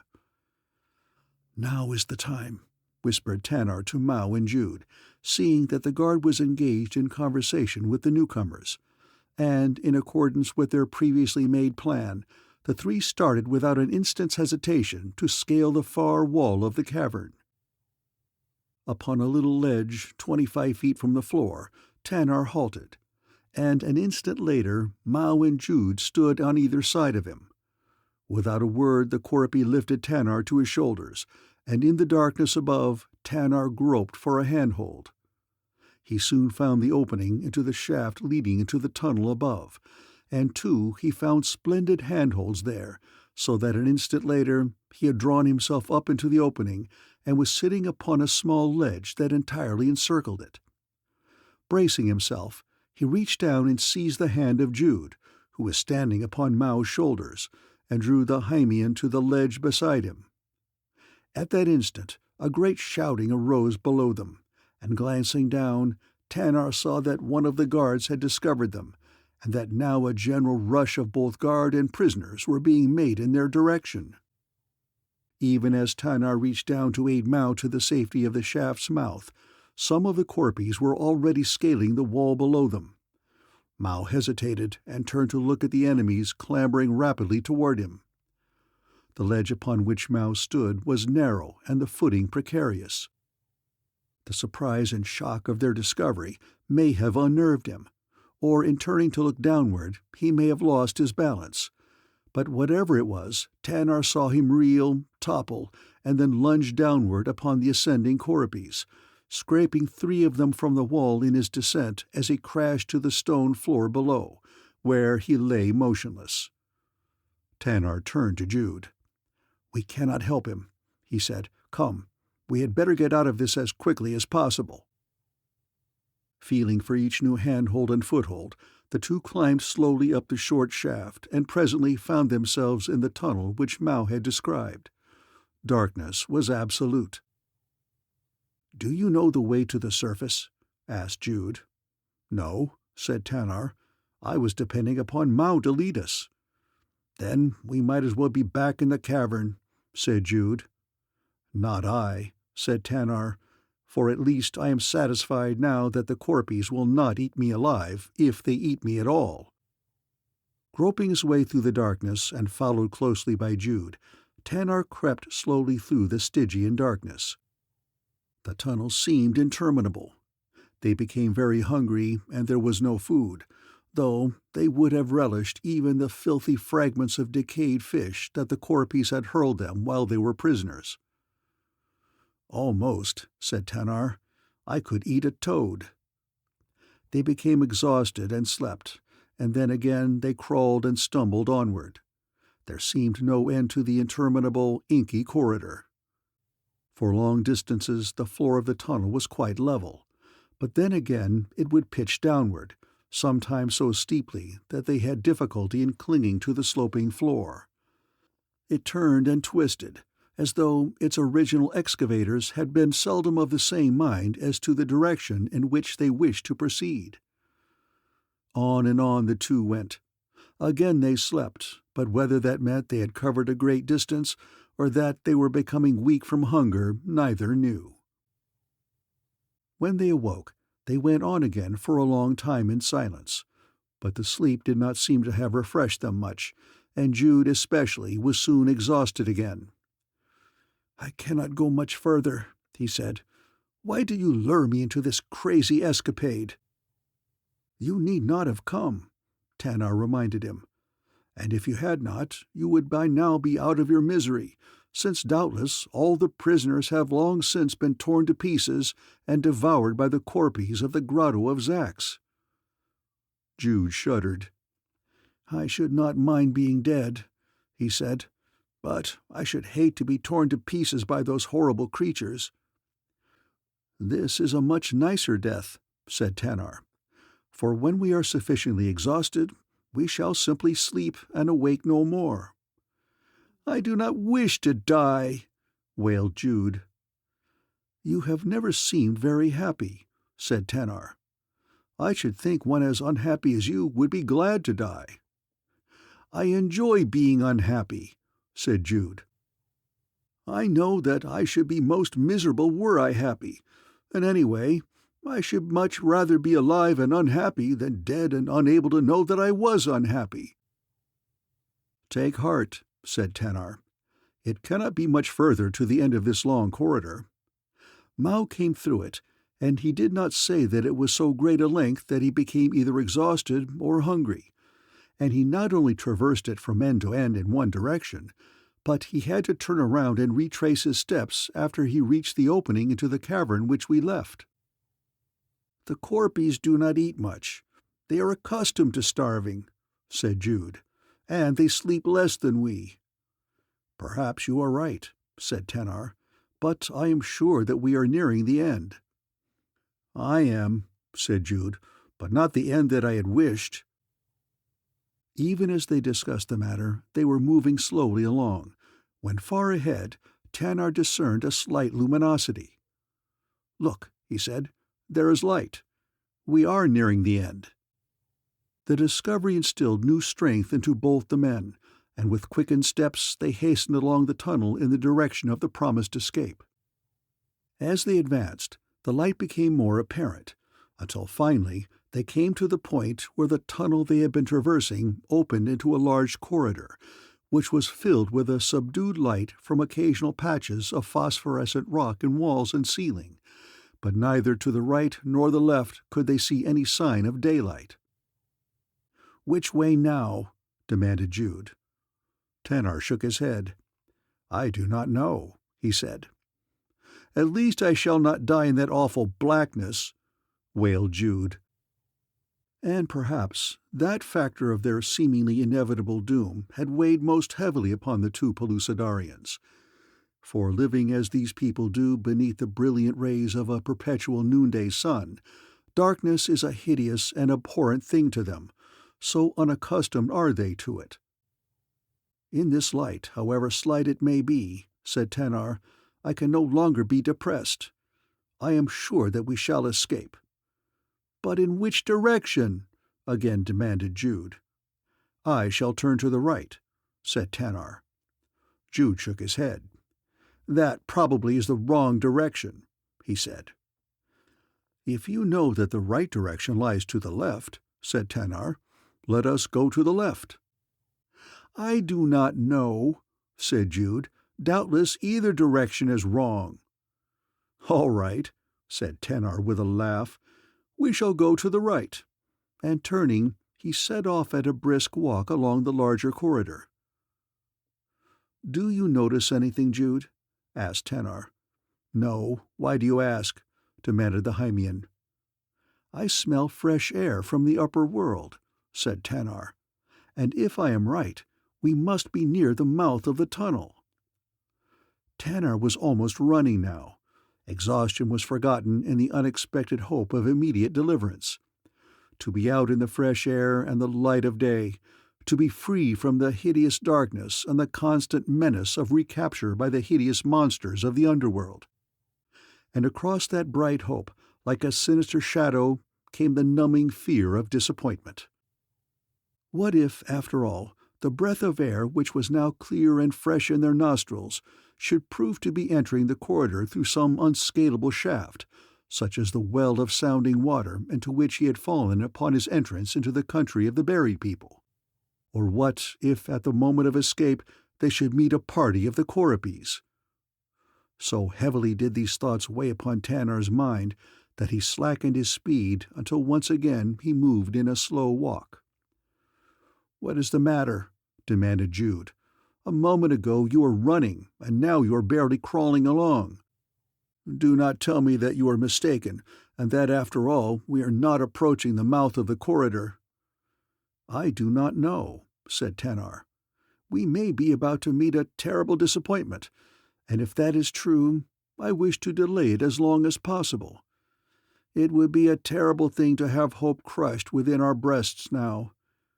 "I suppose it would," said Jude, "but that is precisely what I have been expecting." "You, I presume, would derive some satisfaction from disappointment," said Tanar. "Yes," said Jude, "I suppose I would. It is my nature."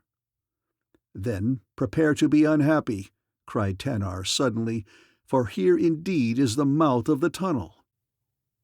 He had spoken just as he had rounded a turn in the corridor, and when Jude came to his side the latter saw daylight creeping into the corridor through an opening just in front of them, an opening beyond which he saw the foliage of growing things and the blue sky of Pellucidar. Emerging again to the light of the sun after their long incarceration in the bowels of the earth, the two men were compelled to cover their eyes with their hands, while they slowly accustomed themselves again to the brilliant light of the noonday sun of Pellucidar. When he was able to uncover his eyes and look about him, Tanar saw that the mouth of the tunnel was high upon the precipitous side of a lofty mountain. Below them wooded ravines ran down to a mighty forest, just beyond which lay the sparkling waters of a great ocean, that curving upward merged in the haze of the distance. Faintly discernible in the mid-distance, an island raised its bulk out of the waters of the ocean. "That," said Jude, pointing, "is the island of Hyme." "Ah, if I too could but see my home from here," sighed Tanar, "my happiness would be almost complete." I envy you, Jude." "It gives me no happiness to see Heim," said Jude. "I hate the place." "Then you are not going to try to go back to it?" demanded Tanar. "Certainly I shall," said Jude. "But why?" asked Tanar. "There is no other place where I may go," grumbled Jude. "At least in Heim they will not kill me for no reason at all, as strangers would do if I went elsewhere." Jude's attention was suddenly attracted by something below them in a little glade that lay at the upper end of the ravine, which started a little distance below the mouth of the tunnel. "Look," he cried, "there are people." Tanar looked in the direction in which Jude was pointing, and when his eyes found the figures far below, they first went wide with incredulity and then narrowed with rage.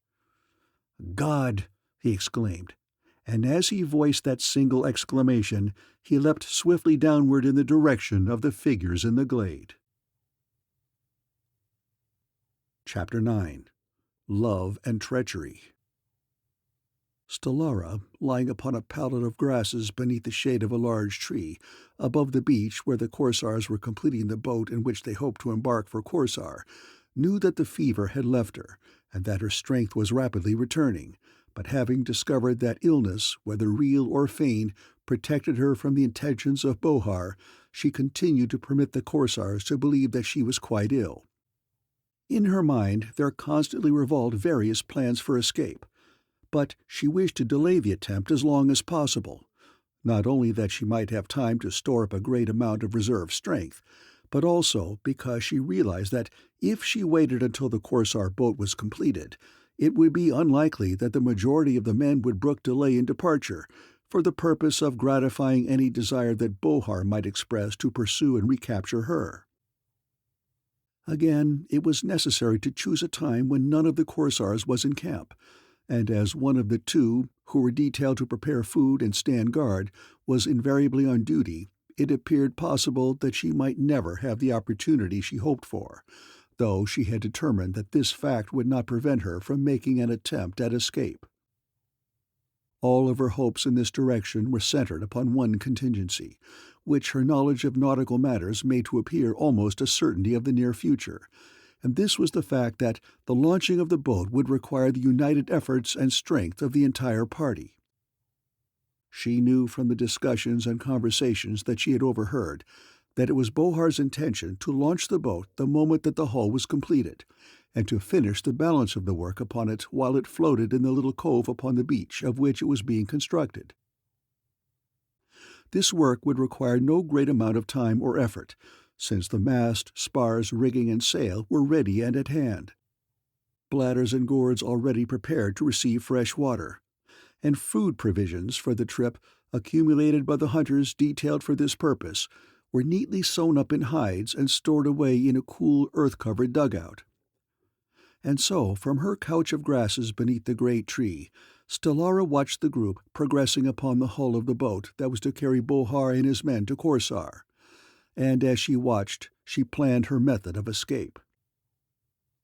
Above the camp rose the forested slopes of the hills, which she must cross in her return to Parat.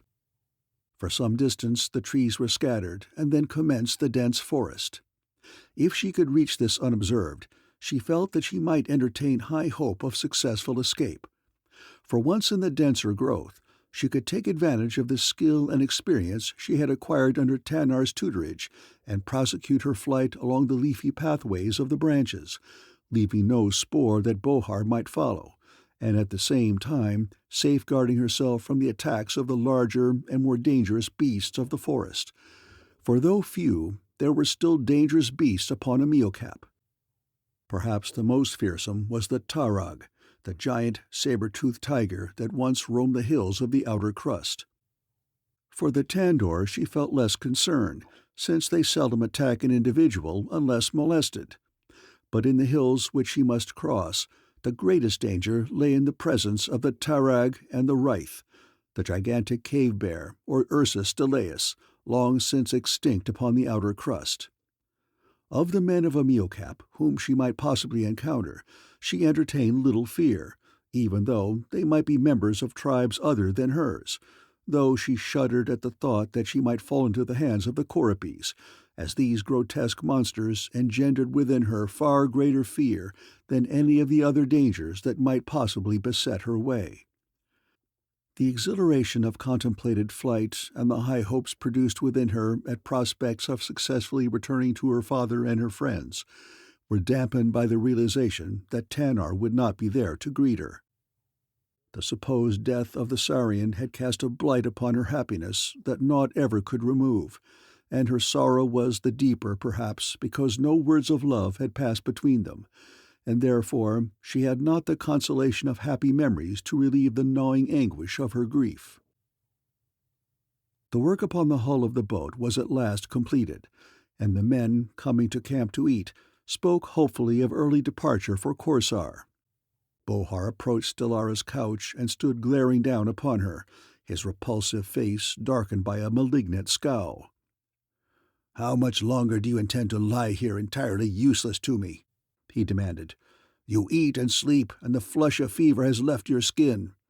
I believe that you are feigning illness in order to escape fulfilling your duties as my mate, and if that is true, you shall suffer for it.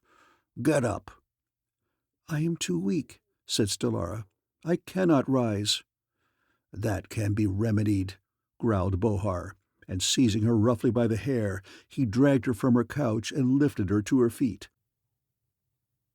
As Bohar released his hold upon her, Stellara staggered, her legs trembled, her knees gave beneath her, and she fell back upon her couch.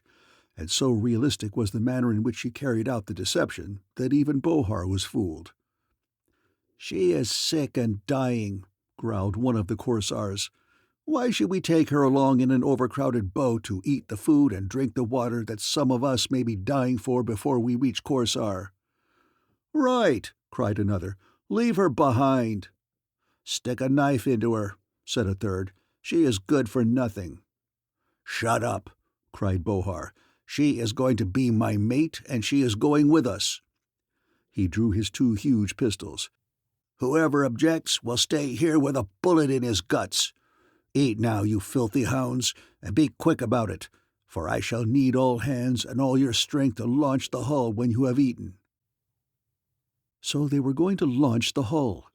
Stellara trembled with excitement as the moment for her break for liberty drew near. With impatience, she watched the Korsars as they bolted their food like a pack of hungry wolf dogs. She saw some of them throw themselves down to sleep after they had eaten, but Bohar the Bloody kicked them into wakefulness, and at the point of his pistol herded them to the beach, taking every available man, and leaving Stellara alone and unguarded for the first time since he had seized her in the village of Fedal the chief. She watched them as they descended to the hull, and she waited until they seemed to be wholly engrossed in their efforts to shove the heavy boat into the sea. Then she rose from her pallet and scurried like a frightened rabbit toward the forest on the slopes above the camp. The hazards of fate, while beyond our control, are the factors in life which oftentimes make for the success or failure of our most important ventures.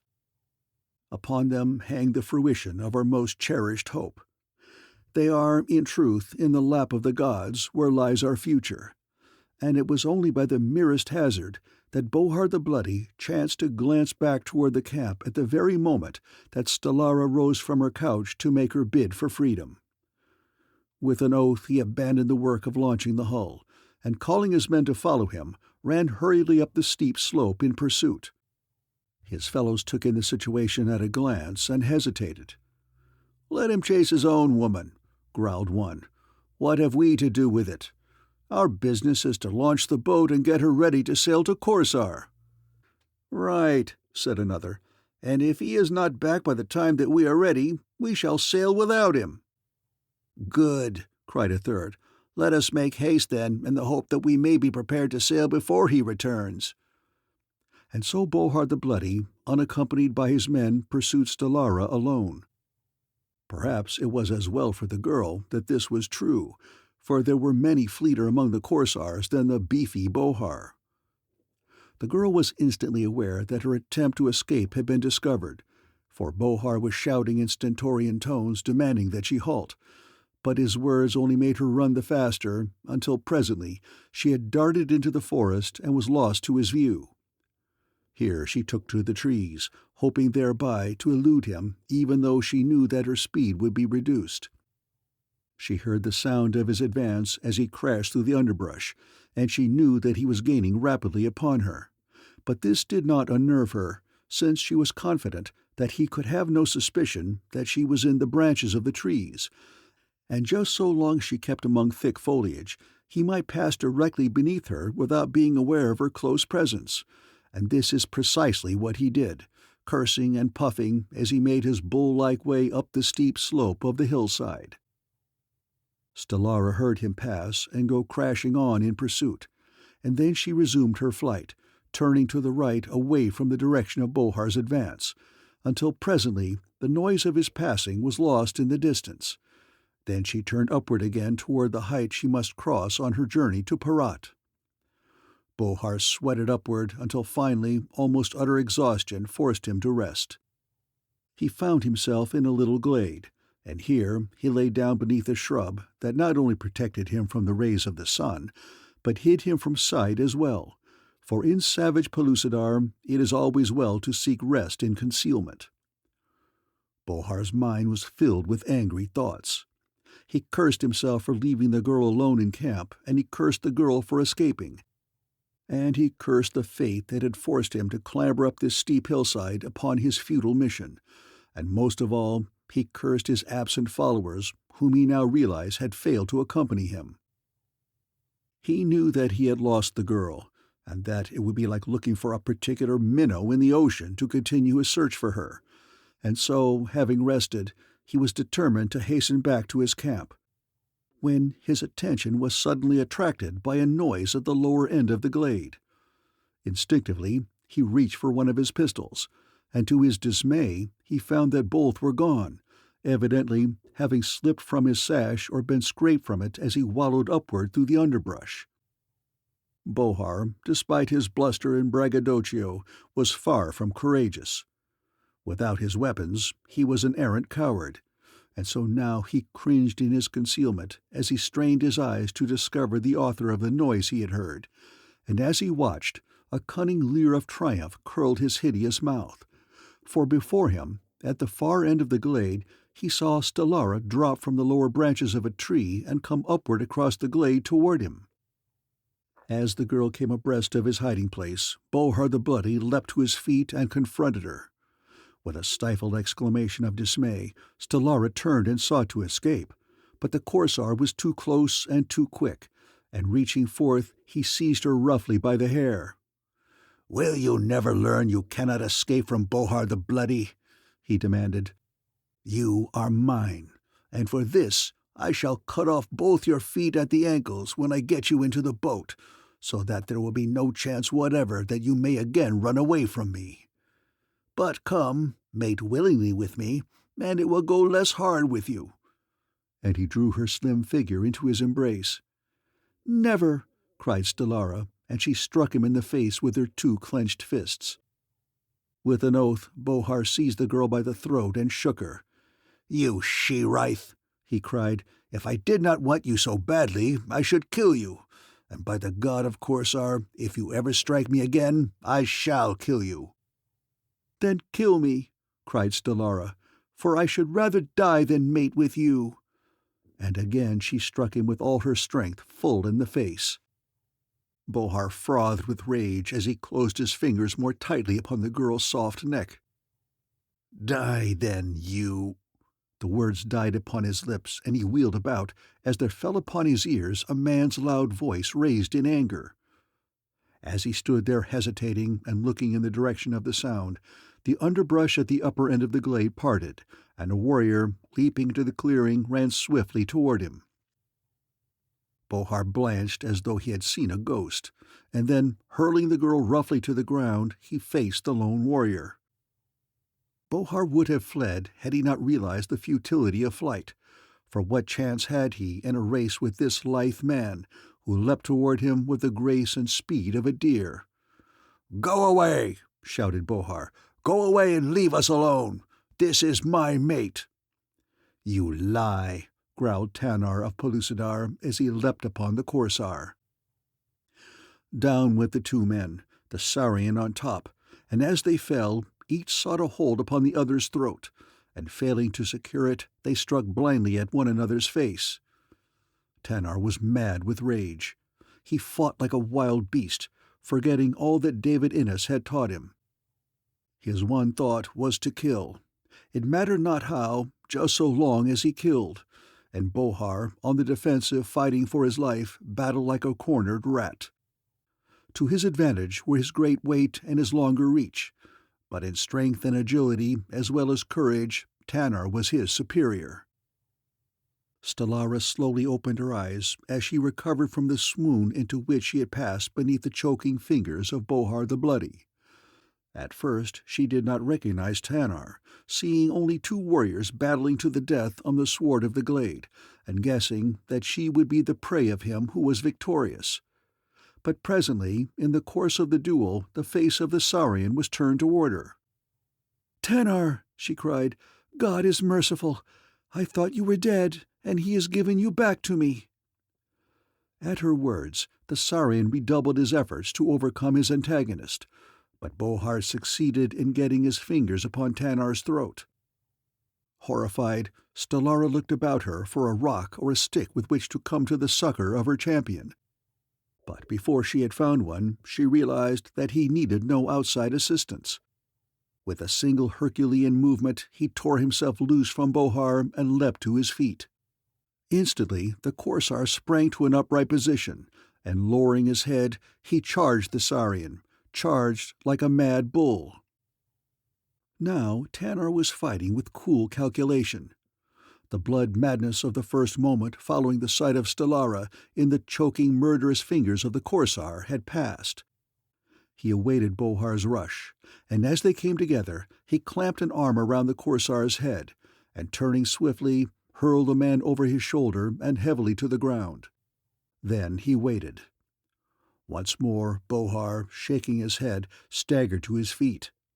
Once more he rushed the Saurian, and once more that deadly arm was locked about his head, and once more he was hurled heavily to the ground.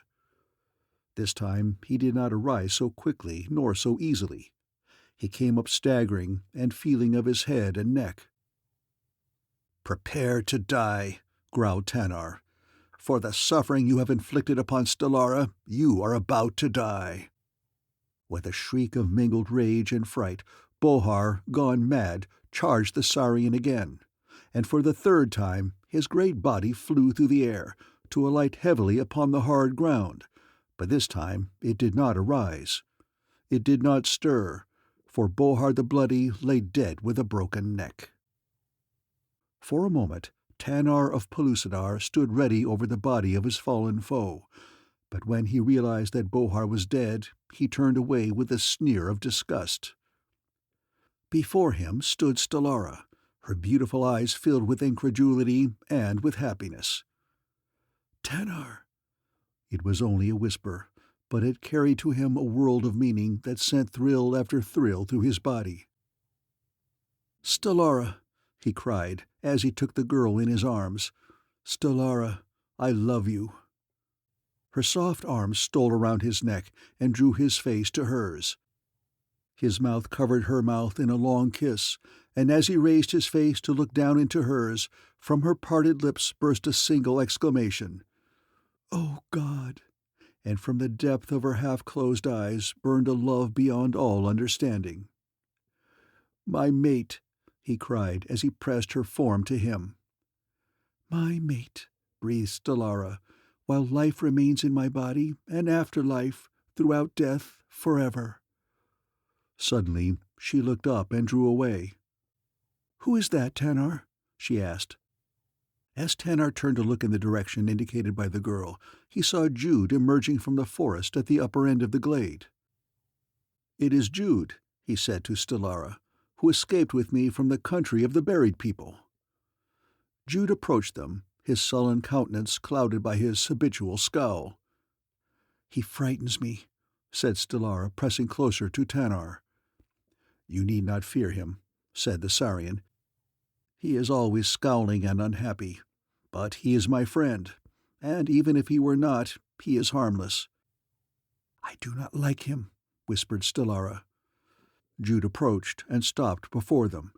His eyes wandered for a moment to the body of Bohar, and then came back and fastened themselves in a steady gaze upon Stellara, apprising her from head to foot. There was a crafty boldness in his gaze that disturbed Stellara even more than his sullen scowl. "Who is the woman?" he demanded, without taking his eyes from her face. "My mate," replied Tanar. "Then she was going with us?" asked Jude. "Of course," replied the Saurian. "And where are we going?" demanded Jude. "Stellara and I will return to Parat, where her father Fedal is chief," replied Tanar. "You may come with us if you wish. We will see that you are received as a friend and treated well until you can find the means to return to Heim." "Is he from Heim?" asked Stellara, and Tanar felt her shudder. "I am from Heim," said Jude, "but I do not care if I never return there if your people let me live with them." "That," said Tanar, "is something that must be decided by Fedal and his people, but I can promise you that they will let you remain with them, if not permanently, at least until you can find the means of returning to Heim. And now, before we set out for Parat, let us renew our strength with food and sleep." Without weapons, it was not easy to obtain game, and they had traveled up the mountain slopes for some distance before the two men were able to bring down a brace of large birds, which they knocked over with well-aimed stones. The birds closely resembled wild turkeys, whose prototypes were doubtless the progenitors of the wild turkeys of the outer crust. The hunt had brought them to a wide plateau, just below the summit of the hills. It was a rolling tableland, waist-deep in lush grasses, with here and there a giant tree or a group of trees offering shade from the vertical rays of the noonday sun. Beside a small stream, which rippled gaily downward toward the sea, they halted to eat and sleep. Jude gathered firewood while Tanar made fire, by the primitive method of rapidly revolving a sharpened stick in a tinder-filled hole in a larger piece of dry wood. As these preparations were going forward, Stellara prepared the birds, and it was not long before the turkeys were roasting over a hot fire. Their hunger appeased, the urge to sleep took possession of them, and now Jude insisted that he stand the first watch, arguing that he had not been subjected to the fatigue of battle as had Tanar. And so Stellara and the Saurian lay down beneath the shade of the tree, while the scowling Hymian stood watch. Even in the comparative safety of Amiocap, danger might always be expected to lurk in the form of carnivorous beast or hunting man, but the watcher cast no solicitous glances beyond the camp. Instead, he squatted upon his haunches, devouring Stellara with his eyes. Not once did he remove them from the beautiful figure of the girl, except occasionally to glance quickly at Tanar, where the regular rising and falling of his breast denoted undisturbed slumber. Whatever thoughts the beauty of the sleeping girl engendered in the breast of the Hymian, they were reflected only in the unremitting scowl that never lifted itself from the man's dark brows. Presently he arose noiselessly and gathered a handful of soft grasses, which he rolled into a small ball. Then he crept stealthily to where Stellara lay and kneeled beside her. Suddenly he leaned over her and grasped her by the throat, at the same time clamping his other hand, in the palm of which lay the ball of grass, over her mouth. Thus rudely awakened from deep slumber, her first glance revealing the scowling features of the Hymian, Stellara opened her mouth to scream for help, and as she did so, Jude forced the ball of grass between her teeth and far into her mouth, dragged her to her feet, and throwing her across his shoulder, bore her swiftly downward across the tableland. Stellara struggled and fought to free herself, but Jude was a powerful man, and her efforts were of no avail against his strength. He held her in such a way that both her arms were confined. The ball of grass expanded in her mouth, and she could not force it out with her tongue alone. A single scream she knew would awaken Tanar and bring him to her rescue, but she could not scream. Down across the rolling tableland, the Hymean carried Stellara to the edge of a steep cliff that overhung the sea at the upper end of a deep cove which cut far into the island at this point. Here Jude lowered Stellara to her feet, but he still clung tightly to one of her wrists. "Listen, woman," he growled. "You are coming to Hyme to be the maid of Jude. If you come peaceably, no harm will befall you, and if you will promise to make no outcry, I shall remove the gag from your mouth. Do you promise?"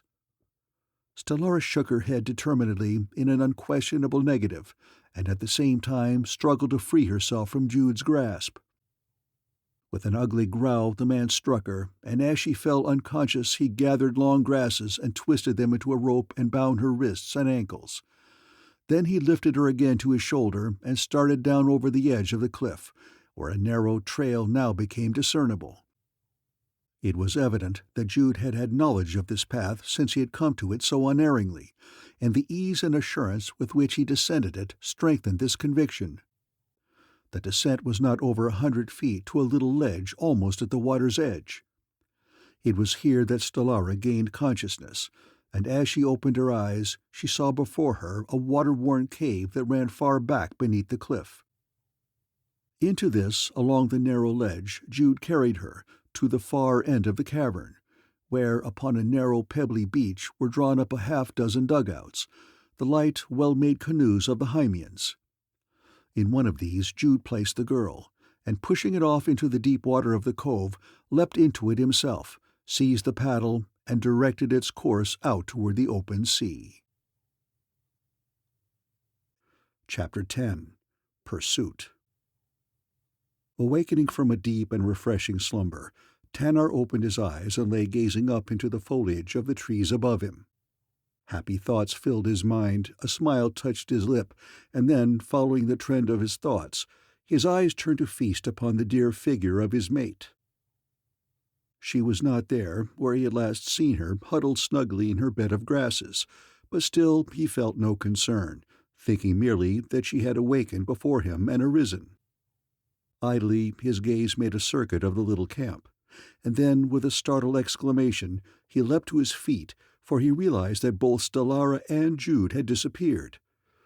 Again he looked about him, this time extending the field of his inquiring gaze, but nowhere was there any sign of either the man or the woman that he sought.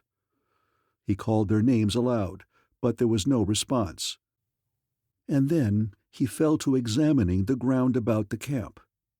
He saw where Stellara had been sleeping, and to his keen eyes were revealed the tracks of the Hymean as he had approached her couch.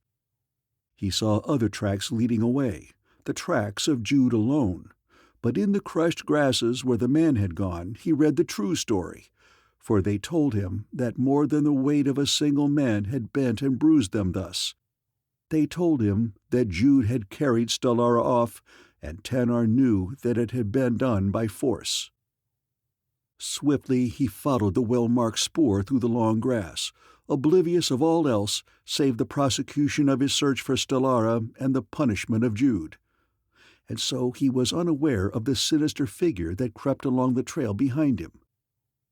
Down across the tableland they went, the man and the great beast following silently in his tracks. Down to a cliff overhanging the sea the trail led, and here, as Tanar paused an instant to look out across the ocean, he saw hazily in the distance a canoe, and in the canoe were two figures, but who they were he could only guess, since they were too far away for him to recognize. As he stood there thus, stunned for a moment, a slight noise behind him claimed his attention, recalled him momentarily from the obsession of his sorrow and his rage, so that he turned a quick, scowling glance in the direction from which the interruption had come, and there, not 10 paces from him, loomed the snarling face of a great tarag. The fangs of the saber-tooth gleamed in the sunlight. The furry snout was wrinkled in a snarl of anger. The lashing tail came suddenly to rest, except for a slight convulsive twitching of its tip. The beast crouched, and Tanar knew that it was about to charge. Unarmed and single-handed as he was, the man seemed easy prey for the carnivore. Nor to right nor to left was there any avenue of escape. All these things passed swiftly through the mind of the Saurian, yet never did they totally obliterate the memory of the two figures in the canoe far out to sea behind him, nor of the cliff overhanging the waters of the cove beneath. And then the tarag charged. A hideous scream broke from the savage throat as the great beast hurled itself forward with lightning-like rapidity. 2 great bounds it took, and in mid-spring of the second, Tanar turned and dove head foremost over the edge of the cliff. For the only alternative that remained to him was death beneath the rending fangs and talons of the saber-tooth. For all he knew, jagged rocks might lie just beneath the surface of the water, but there was one chance that the water was deep, while no chance for life remained to him upon the cliff-top. The momentum of the great cat's spring, unchecked by the body of his expected prey, carried him over the edge of the cliff also, so that man and beast hurtled downward almost side by side to the water far below. Tanar cut the water cleanly with extended hands, and turning quickly upwards, came to the surface scarcely a yard from where the great cat had alighted. The two faced one another, and at sight of the man, the tarag burst again into hideous screams and struck out swiftly toward him. Tanar knew that he might outdistance the tarag in the water, but at the moment that they reached the beach, he would be at the mercy of the great carnivore. The snarling face was close to his. The great talons were reaching for him as Tanar of Pellucidar dove beneath the beast. A few swift strokes brought him up directly behind the cat, and an instant later he had reached out and seized the furry hide. The tarag turned swiftly to strike at him, but already the man was upon his shoulders, and his weight was carrying the snarling face below the surface. Choking, struggling, the maddened animal sought to reach the soft flesh of the man with his raking talons. But in the liquid element that filled the sea, its usual methods of offense and defense were worthless. Quickly realizing that death stared it in the face, unless it could immediately overcome this handicap, the tarag now strained its every muscle to reach the solid footing of the land, while Tanar, on his part, sought to prevent it.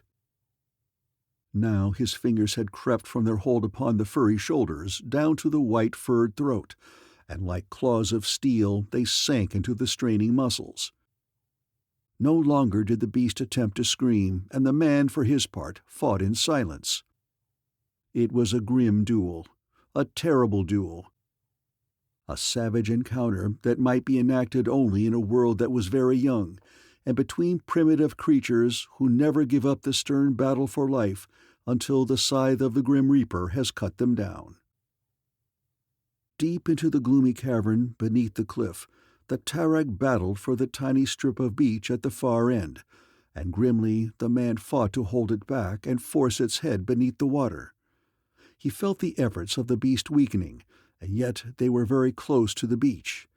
At any instant the great claws might strike bottom, and Tanar knew that there was still left within that giant carcass enough vitality to rend him to shreds if ever the tarag got 4 feet on solid ground and his head above the water.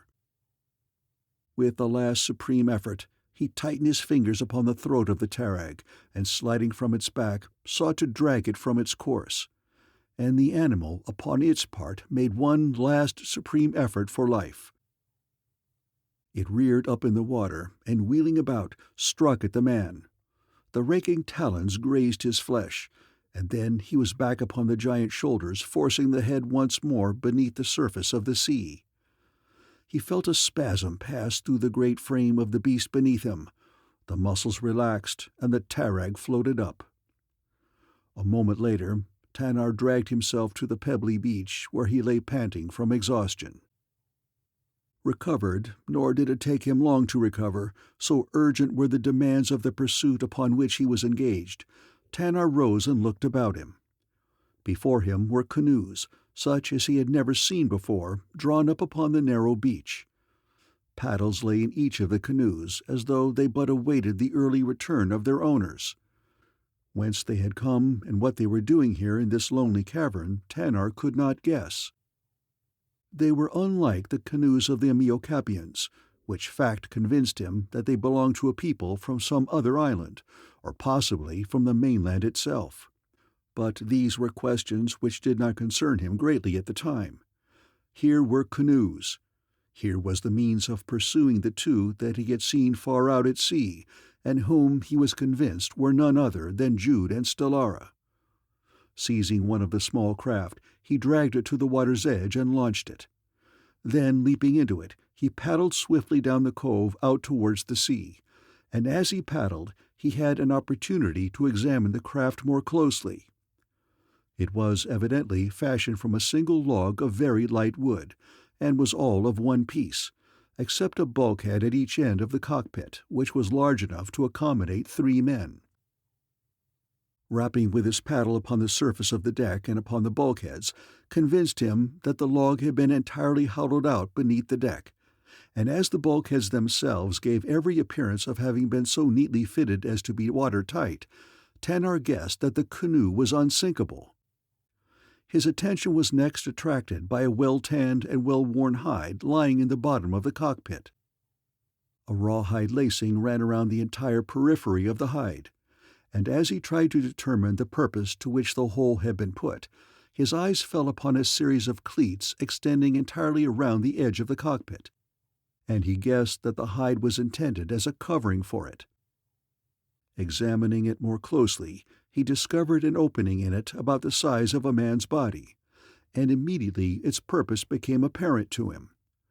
With the covering in place and laced tightly around the cockpit, and also laced around the man's body, the canoe could ship no water, and might prove a seaworthy craft even in severe storms. As the Saurian fully realized his limitations as a seafaring man, he lost no time in availing himself of this added protection against the elements. And when he had adjusted it and laced it tightly about the outside of the cockpit and secured the lacing which ran around the opening in the center of the hide about his own body, he experienced a feeling of security that he had never before felt when he had been forced to surrender himself to the unknown dangers of the sea.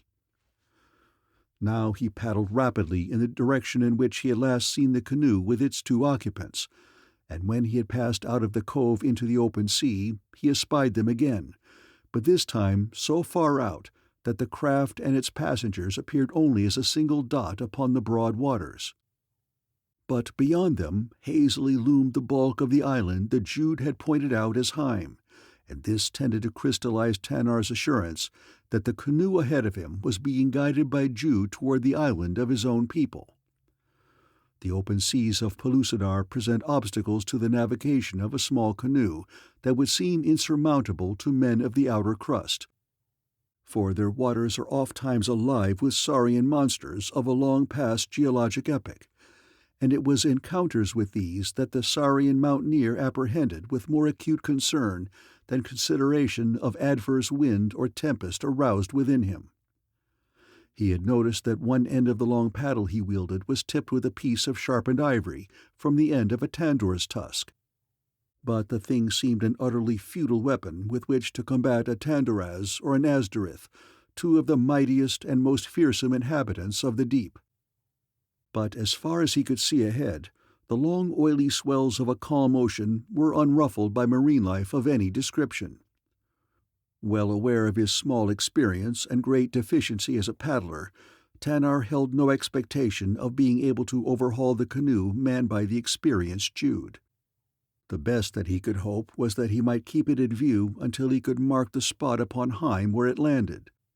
And once upon solid ground again, even though it was an island peopled by enemies, the Saurian felt that he would be able to cope with any emergency that might arise.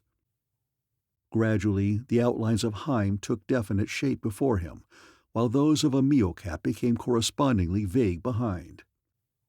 And between him and the island of Heim, the little dot upon the surface of the sea told him that his quarry had not as yet made land. The pursuit seemed interminable. Heim seemed to be receding almost as rapidly as he approached it. He became hungry and thirsty, but there was neither food nor water. There was naught but to bend his paddle ceaselessly through the monotonous grind of pursuit. But at length the details of the shoreline grew more distinct. he saw coves and inlets and wooded hills, and then he saw the canoe that he was following disappear far ahead of him beyond the entrance of a cove. Tanar marked the spot well in his mind, and redoubled his efforts to reach the shore. And then fate arose in her inexorable perversity and confounded all his hopes and plans. A sudden flurry on the surface of the water far to his right gave him his first warning. And then, like the hand of a giant, the wind caught his frail craft and turned it at right angles to the course he wished to pursue. The waves rolled, the wind shrieked, the storm was upon him in great fury, and there was naught to do but turn and flee before it. Down the coast of Heim he raced, parallel to the shore, further and further from the spot where Jude had landed with Stellara, but all the time Tanar was striving to drive his craft closer and closer to the wooded slopes of Heim. Ahead of him, and upon his right, he could see what appeared to be the end of the island. Should he be carried past this, he realized that all would be lost, for doubtless the storm would carry him on out of sight of land, and if it did, he knew that he could never reach Heim nor return to Amiocap, since he had no means whatsoever of ascertaining direction once land slipped from view in the haze of the upcurving horizon. Straining every muscle, continuously risking being capsized, Tanar strove to drive inward toward the shore, and though he saw that he was gaining, he knew that it was too late, for already he was almost abreast of the island's extremity, and still he was 100 yards offshore. But even so, he did not despair, or if he did despair, he did not cease to struggle for salvation. He saw the island slip past him, but there was yet a chance, for in its lee he saw calm water, and if he could reach that, he would be saved. Straining every muscle, the Saurian bent to his crude paddle. Suddenly the breeze stopped, and he shot out into the smooth water in the lee of the island, but he did not cease his strenuous efforts until the bow of the canoe had touched the sand of Heim. Tanar leapt out and dragged the craft ashore. That he should ever need it again he doubted, yet he hid it beneath the foliage of nearby bushes, and alone and unarmed, set forth to face the dangers of an unknown country in what appeared even to Tanar as an almost hopeless quest for Stellara. To the Saurian it seemed wisest to follow the coastline back until he found the spot at which Jude had landed, and then trace his trail inland, and this was the plan that he proceeded to follow. Being in a strange land, and therefore in a land of enemies, and being unarmed, Tanar was forced to move with great caution. Yet constantly he sacrificed caution to speed. Natural obstacles impeded his progress. A great cliff running far out into the sea barred his way, and it was with extreme difficulty that he found a path up the face of the frowning escarpment, and then only after traveling inland for a considerable distance. Beyond the summit rolled a broad tableland dotted with trees. A herd of thags grazed quietly in the sunlight or dozed beneath the shadowy foliage of the trees. At sight of the man passing among them, these great horned cattle became restless. An old bull bellowed and pawed the ground, and Tanar measured the distance to the nearest tree. But on he went, avoiding the beast as best he could, and hoping against hope that he could pass them successfully without further arousing their short tempers.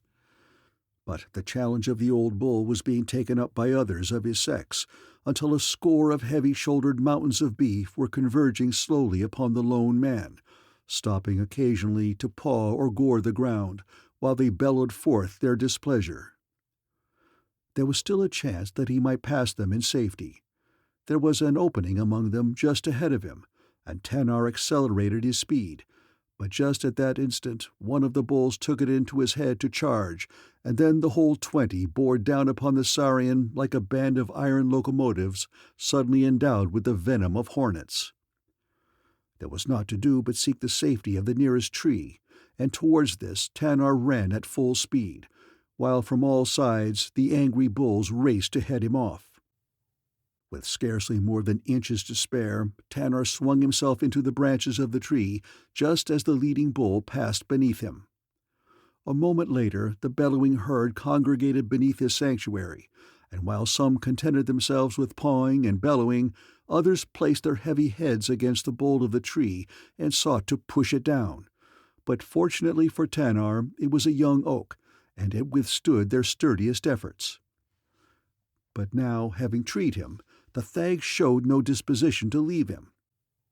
For a while they milled around beneath him, and then several deliberately lay down beneath the tree as though to prevent his escape. To one accustomed to the daily recurrence of the darkness of night following the setting of the sun, escape from such a dilemma as that in which Tanar found himself would have seemed merely a matter of waiting for the coming of night. But where the sun does not set and there is no night, and time is immeasurable and unmeasured, and where one may not know whether a lifetime or a second has been encompassed by the duration of such an event, the enforced idleness and delay are maddening.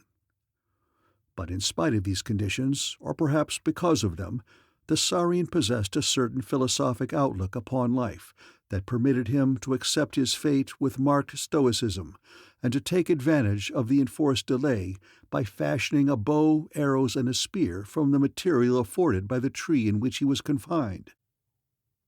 The tree gave him everything that he needed except the cord for his bow, and this he cut from the rawhide belt that supported his loincloth. A long slender strip of rawhide which he inserted in his mouth and chewed thoroughly until it was entirely impregnated with saliva. Then he bent his bow and stretched the wet rawhide from tip to tip. While it dried, he pointed his arrows with his teeth.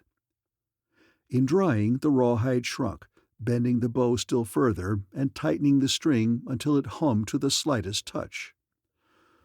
The weapons were finished, and yet the great bull still stood on guard, and while Tanar remained helpless in the tree, Jude was taking Stellara toward the interior of the island. But all things must end. Impatient of delay, Tanar sought some plan whereby he might rid himself of the short-tempered beasts beneath him. He hit upon the plan of yelling and throwing dead branches at them, and this did have the effect of bringing them all to their feet. A few wandered away to graze with the balance of the herd, but enough remained to keep Tanar securely imprisoned. A great bull stood directly beneath him. Tanar jumped up and down upon a small branch, making its leafy end whip through the air, and at the same time he hurled bits of wood at the great thags. And then suddenly, to the surprise and consternation of both man and beast, the branch broke and precipitated Tanar full upon the broad shoulders of the bull. Instantly his fingers clutched its long hair, as with a bellow of surprise and terror the beast leapt forward.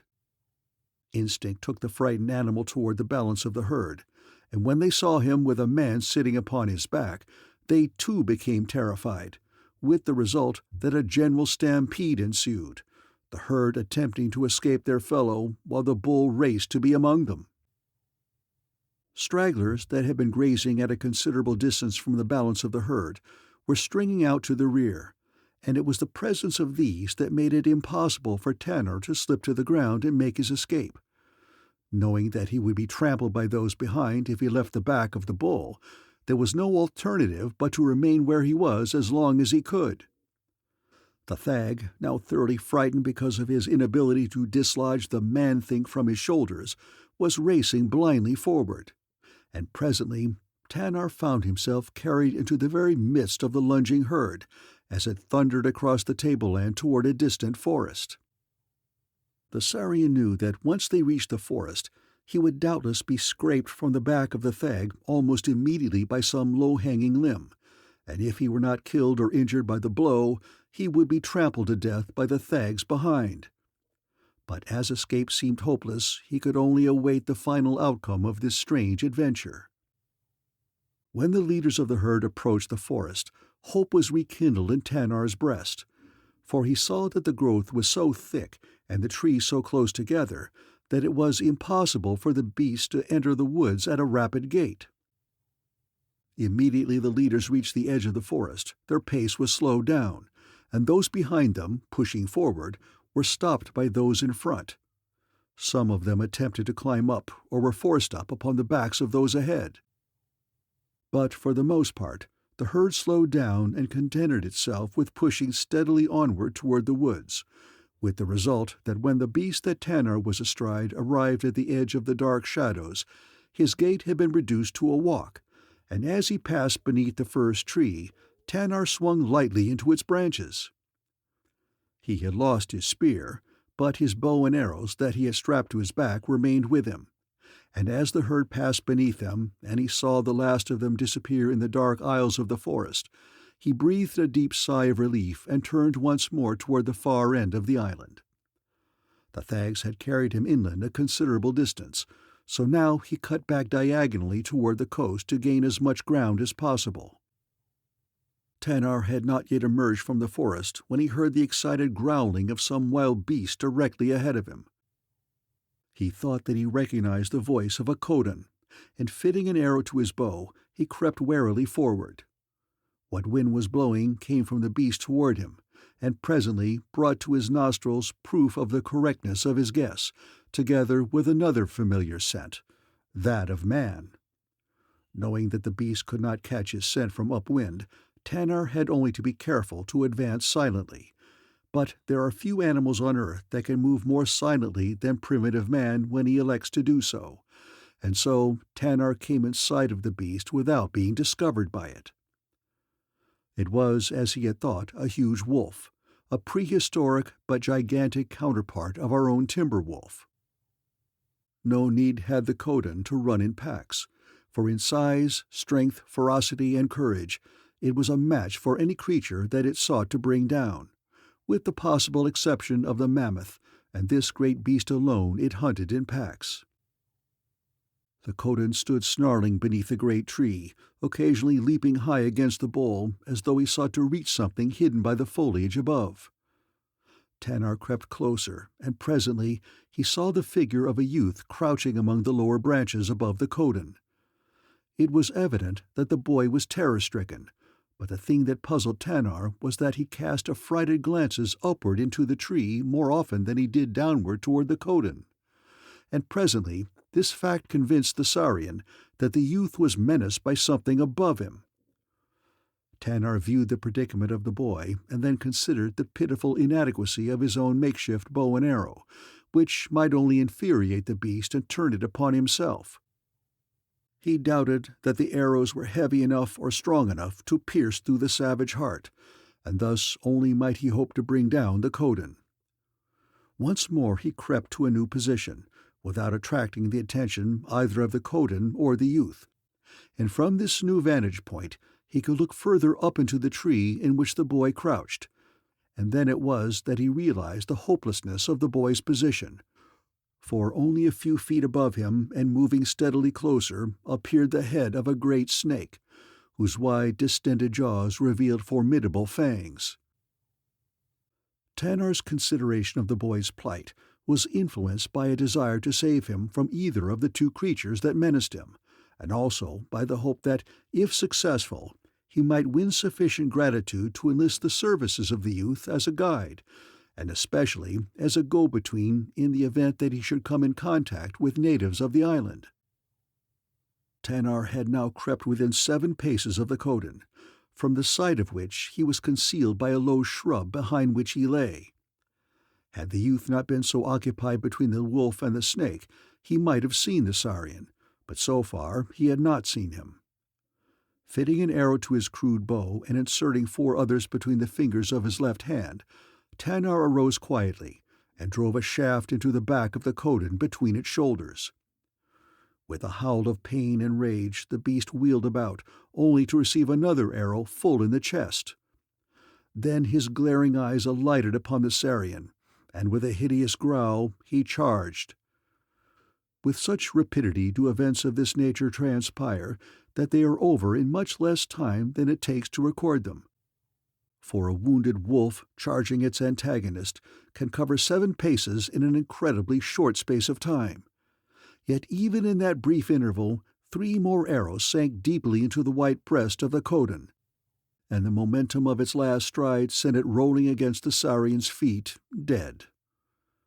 The youth, freed from the menace of the Kodan, leapt to the ground, and would have fled without a word of thanks, had not Tanar covered him with another arrow and commanded him to halt.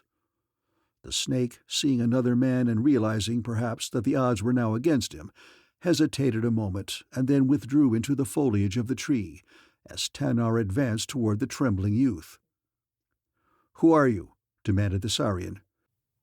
"My name is Belal," replied the youth. "I am the son of Skirv, the chief." "Where is your village?" asked Tanar. "It is not far," replied Belal. "Will you take me there?" asked Tanar. "Yes," replied Belal. "Will your father receive me well?" continued the Saurian. "You saved my life," said Belal. "For that he will treat you well, though for the most part we kill strangers who come to Garb."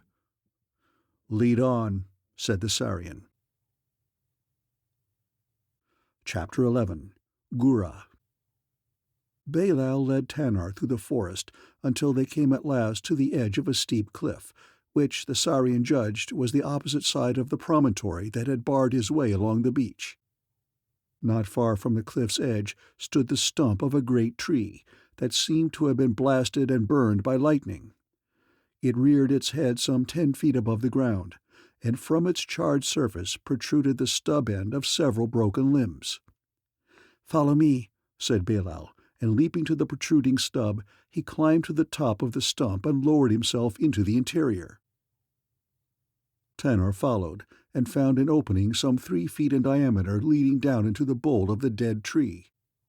Set into the sides of this natural shaft were a series of heavy pegs, which answered the purpose of ladder rungs to the descending Belal. The noonday sun lighted the interior of the tree for a short distance, but their own shadows, intervening, blotted out everything that lay at a depth greater than 6 or 8 feet.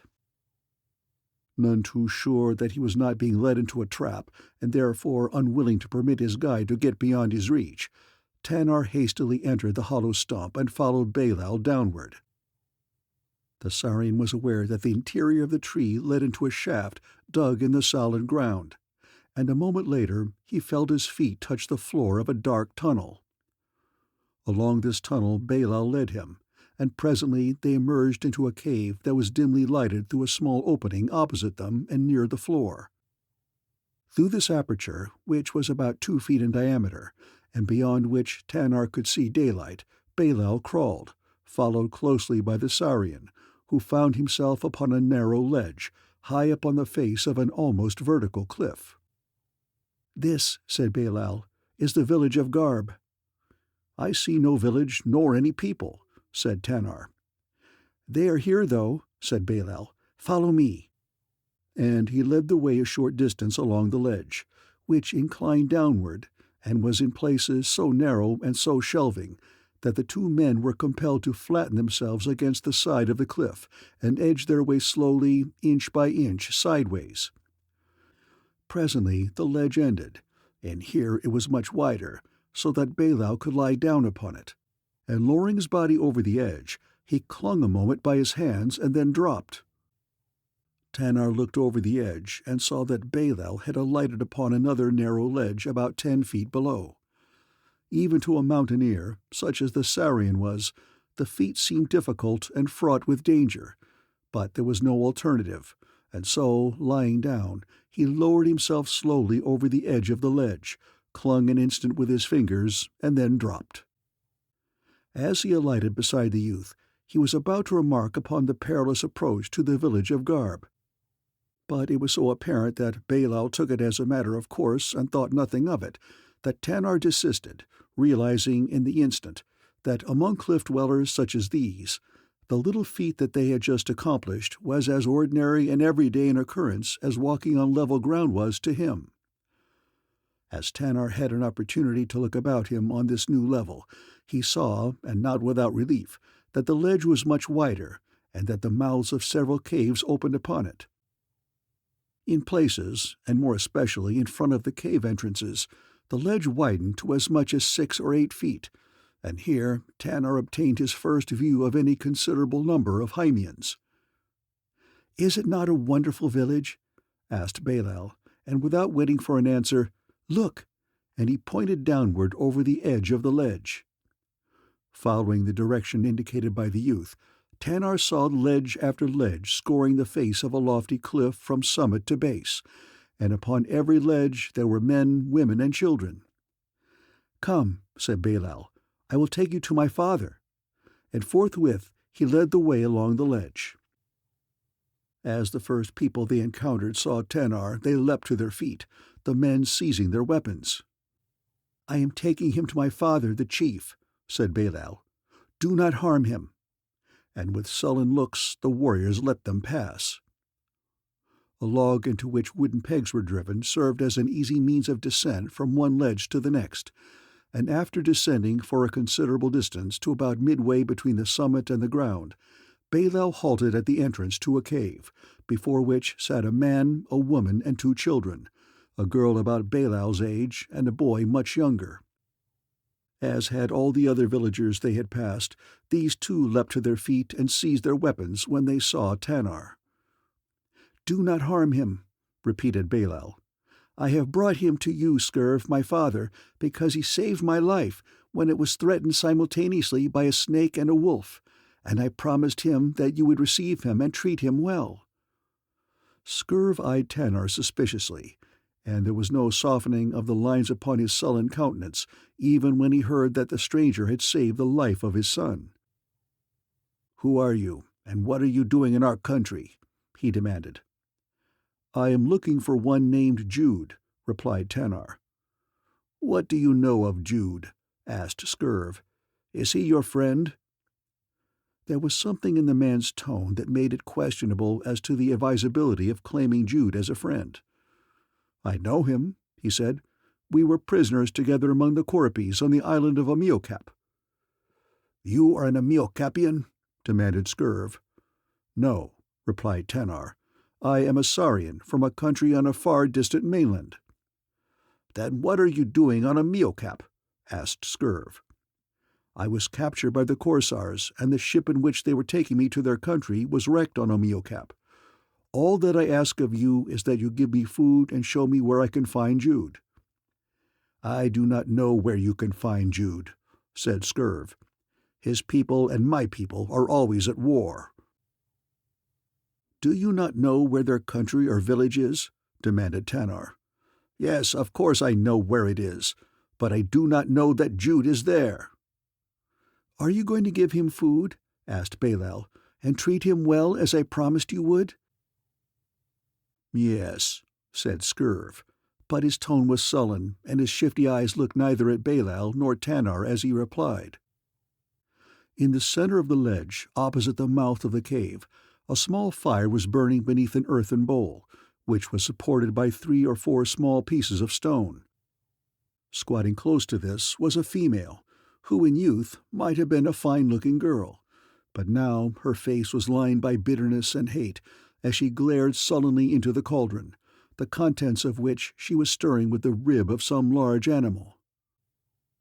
"Tanar is hungry, Slew," said Belal, addressing the woman. "When will the food be cooked?" "Have I not enough to do preparing hides and cooking food for all of you without having to cook for every enemy that you see fit to bring to the cave of your father?" "This is the first time I ever brought anyone, Mother," said Belal. "Let it be the last, then," snapped the woman. "Shut up, woman," snapped Curve, "and hasten with the food." The woman leapt to her feet, brandishing the rib above her head. "Don't tell me what to do, Scurv," she shrilled. "I have had about enough of you anyway." "Hit him, Mother," screamed a lad of about 11, jumping to his feet and dancing about in evident joy and excitement. Belal leapt across the cook fire and struck the lad heavily with his open palm across the face, sending him spinning up against the cliff wall. "Shut up, Dung," he cried, "or I'll pitch you over the edge." The remaining member of the family party, a girl, just ripening into womanhood, remained silent where she was seated, leaning against the face of the cliff, her large dark eyes taking in the scene being enacted before her. Suddenly the woman turned upon her. "Why don't you do something, Gura?" she demanded. "You sit there and let them attack me and never raise a hand in my defense." "But no one has attacked you, Mother," said the girl with a sigh. "But I will. yelled Skirv, seizing a short club that lay beside him. "I'll knock her head off if she doesn't keep a still tongue in it and hurry with that food." At this instant, a loud scream attracted the attention of all toward another family group before a cave a little further along the ledge. Here a man, grasping a woman by her hair, was beating her with a stick, while several children were throwing pieces of rock, first at their parents and then at one another. "Hit her again!" yelled Skirv. "Scratch out his eyes!" screamed Slew, and for the moment the family of the chief forgot their own differences in the enjoyable spectacle of another family row. Tanar looked on in consternation and surprise. Never had he witnessed such tumult and turmoil in the villages of the Sarians, and coming, as he just had, from Amiocap, the Island of Love, the contrast was even more appalling. "Don't mind them," said Balal, who was watching the Sarian and had noticed the expression of surprise and disgust upon his face. "If you stay with us long, you will get used to it, for it is always like this. Come on, let's eat. The food is ready." And drawing a stone knife, he fished into the pot and speared a piece of meat. Tanar, having no knife, had recourse to one of his arrows, which answered the purpose quite as well. And then, one by one, the family gathered around as though nothing unusual had happened, and fell to upon the steaming stew with avidity. During the meal they did not speak other than to call one another vile names, if two chanced to reach into the cauldron simultaneously and one interfered with another. The cauldron emptied, Skirv and Slew crawled into the dark interior of their cave to sleep, where they were presently followed by Balal. Gura, the daughter, took the cauldron and started down the cliff toward the brook to wash out the receptacle and return with it filled with water.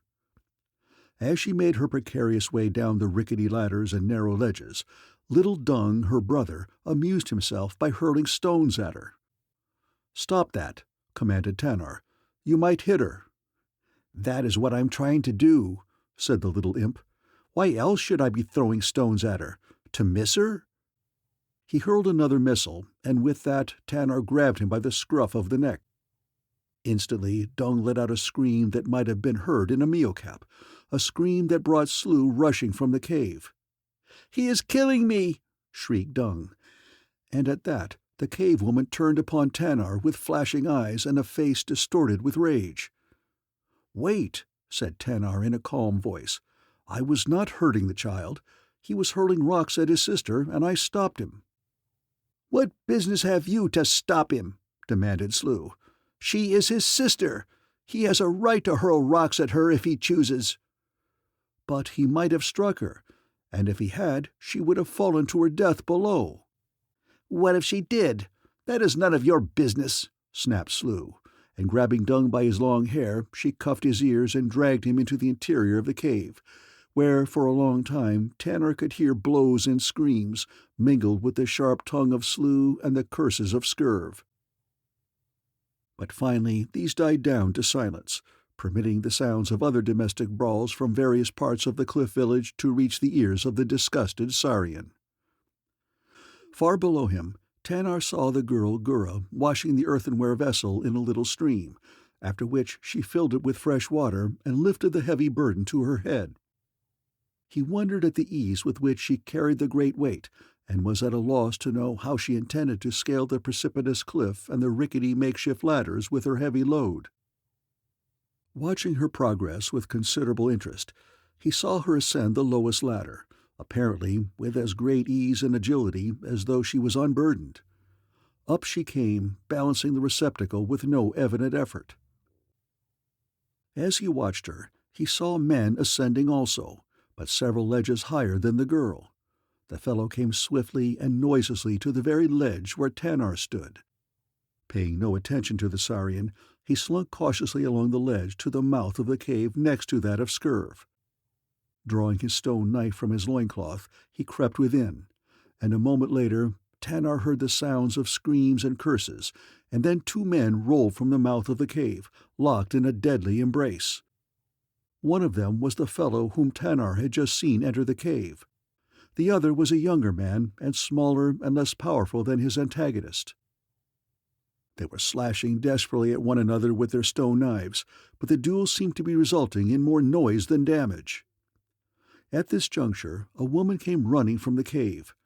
She was armed with the leg bone of a thag, and with this she sought to belabor the older man, striking vicious blows at his head and body. This attack seemed to infuriate the fellow to the point of madness, and rather than incapacitating him, urged him on to redoubled efforts.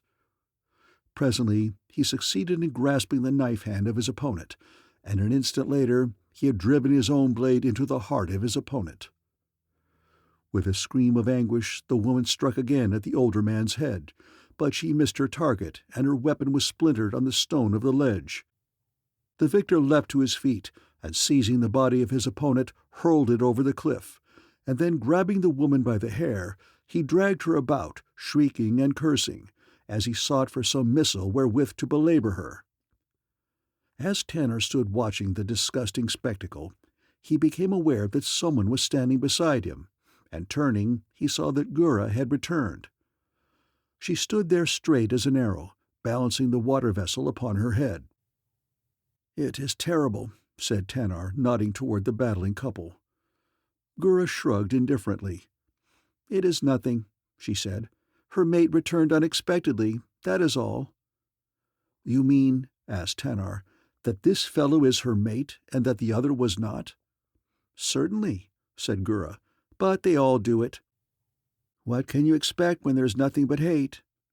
And walking to the entrance to her father's cave, she set the water vessel down within the shadows just inside the entrance. Then she sat down and leaned her back against the cliff, paying no more attention to the matrimonial difficulties of her neighbor. Tanar, for the first time, noticed the girl particularly. He saw that she had neither the cunning expression that characterized Jude and all of the other Hymeans he had seen, nor were there the lines of habitual irritation and malice upon her face. Instead, it reflected an innate sadness, and he guessed that she looked much like her mother might have when she was Gura's age. Tanar crossed the ledge and sat down beside her. "Do your people always quarrel thus?" he asked. "Always," replied Gura. "Why?" he asked. "I do not know," she replied. "They take their mates for life, and are permitted but one, and though both men and women have a choice in the selection of their mates, they never seem to be satisfied with one another, and are always quarreling, usually because neither one nor the other is faithful." "Do the men and women quarrel thus in the land from which you come?" "No," replied Tanar, "they do not. If they did, they would be thrown out of the tribe." "But suppose they find that they do not like one another," insisted the girl. "Then they do not live together," replied Tanar. "They separate, and if they care to, they find other mates." "That is wicked," said Gura. "We would kill any of our people who did such a thing." Tanar shrugged and laughed. "At least we are all a very happy people," he said, "which is more than you can say for yourselves. And after all, happiness, it seems to me, is everything." The girl thought for some time, seemingly studying an idea that was new to her. "Perhaps you are right," she said presently. "Nothing could be worse than the life that we live. My mother tells me that it was not thus in her country, but now she is as bad as the rest." "Your mother is not a Hymean?" asked Tanar. "No, she is from Amiocap. My father captured her there when she was young."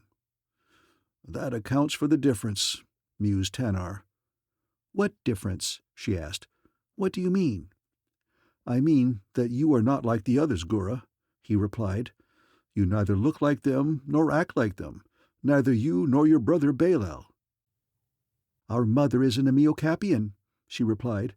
"Perhaps we inherited something from her, and then again, and most important, we are young, and as yet have no mates.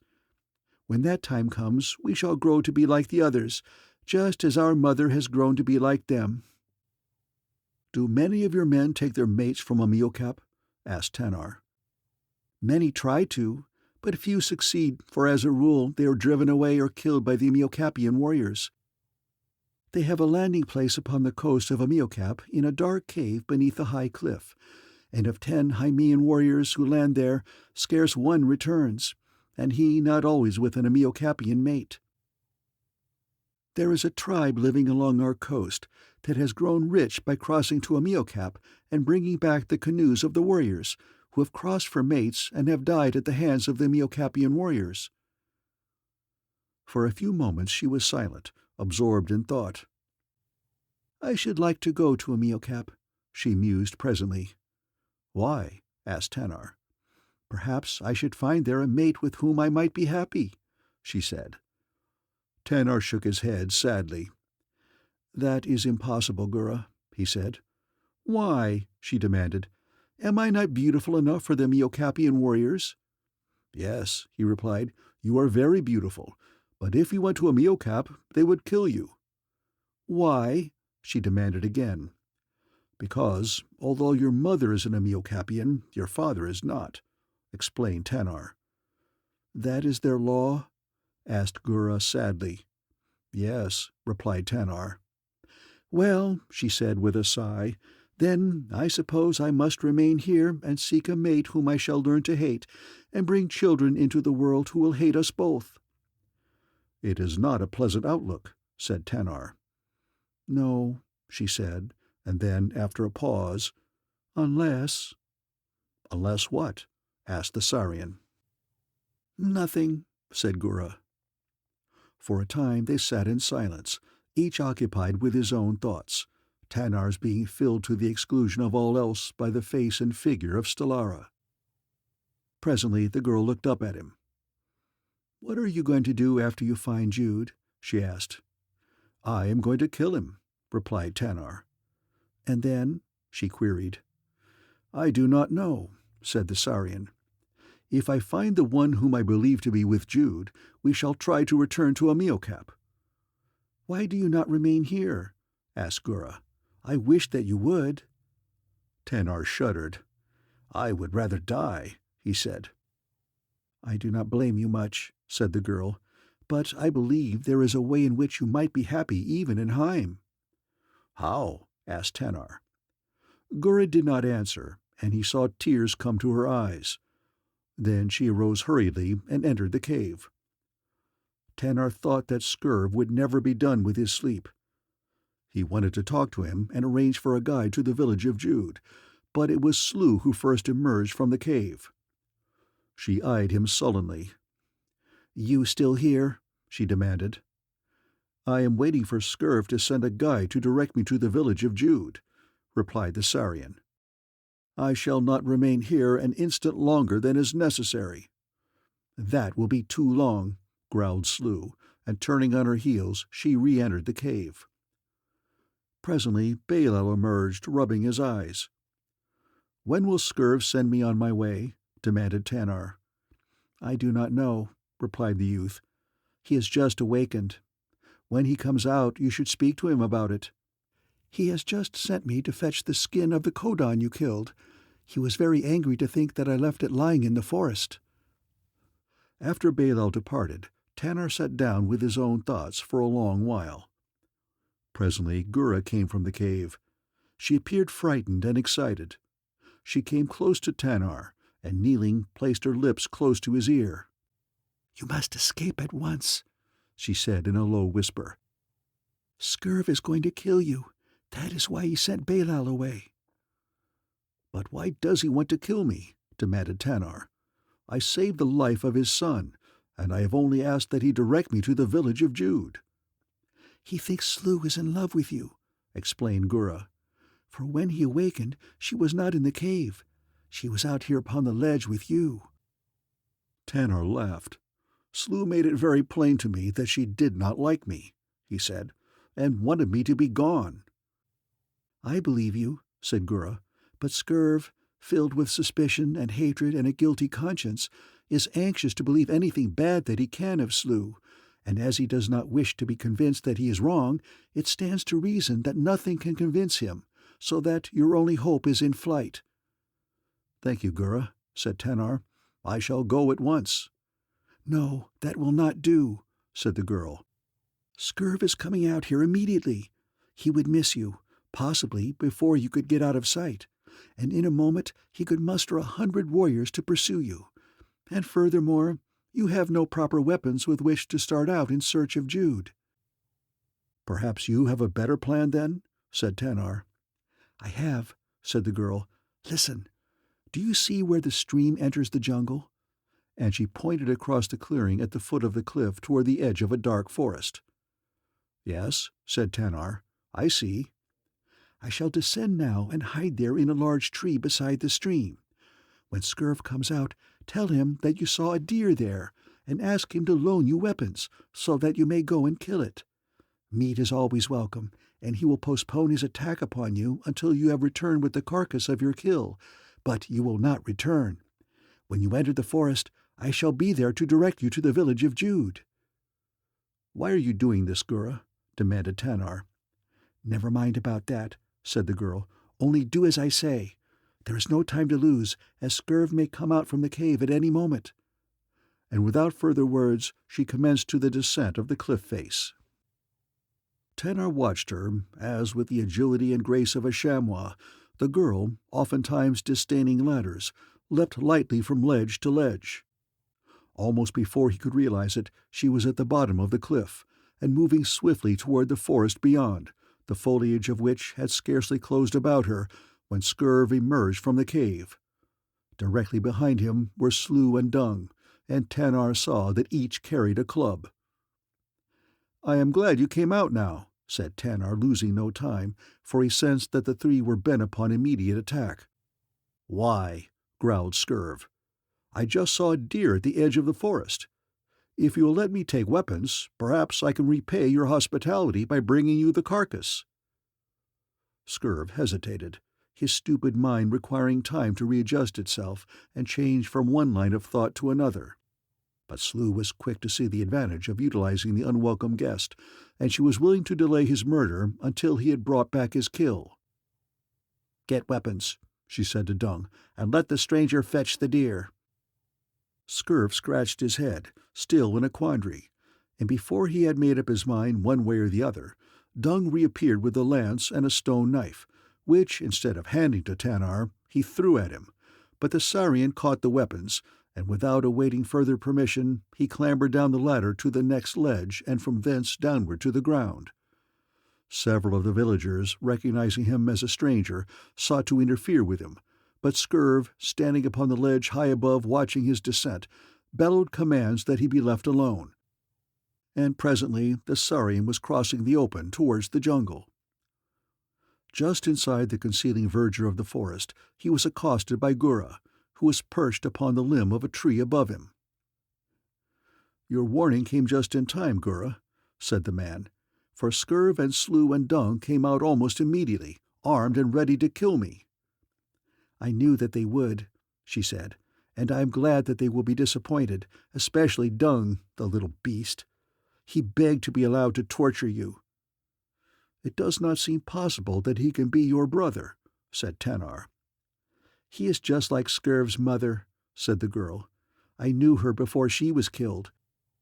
She was a most terrible old woman, and Dung has inherited all of her venom and none of the kindly blood of the Amiocapians, which flows in the veins of my mother, despite the change that her horrid life has brought over her."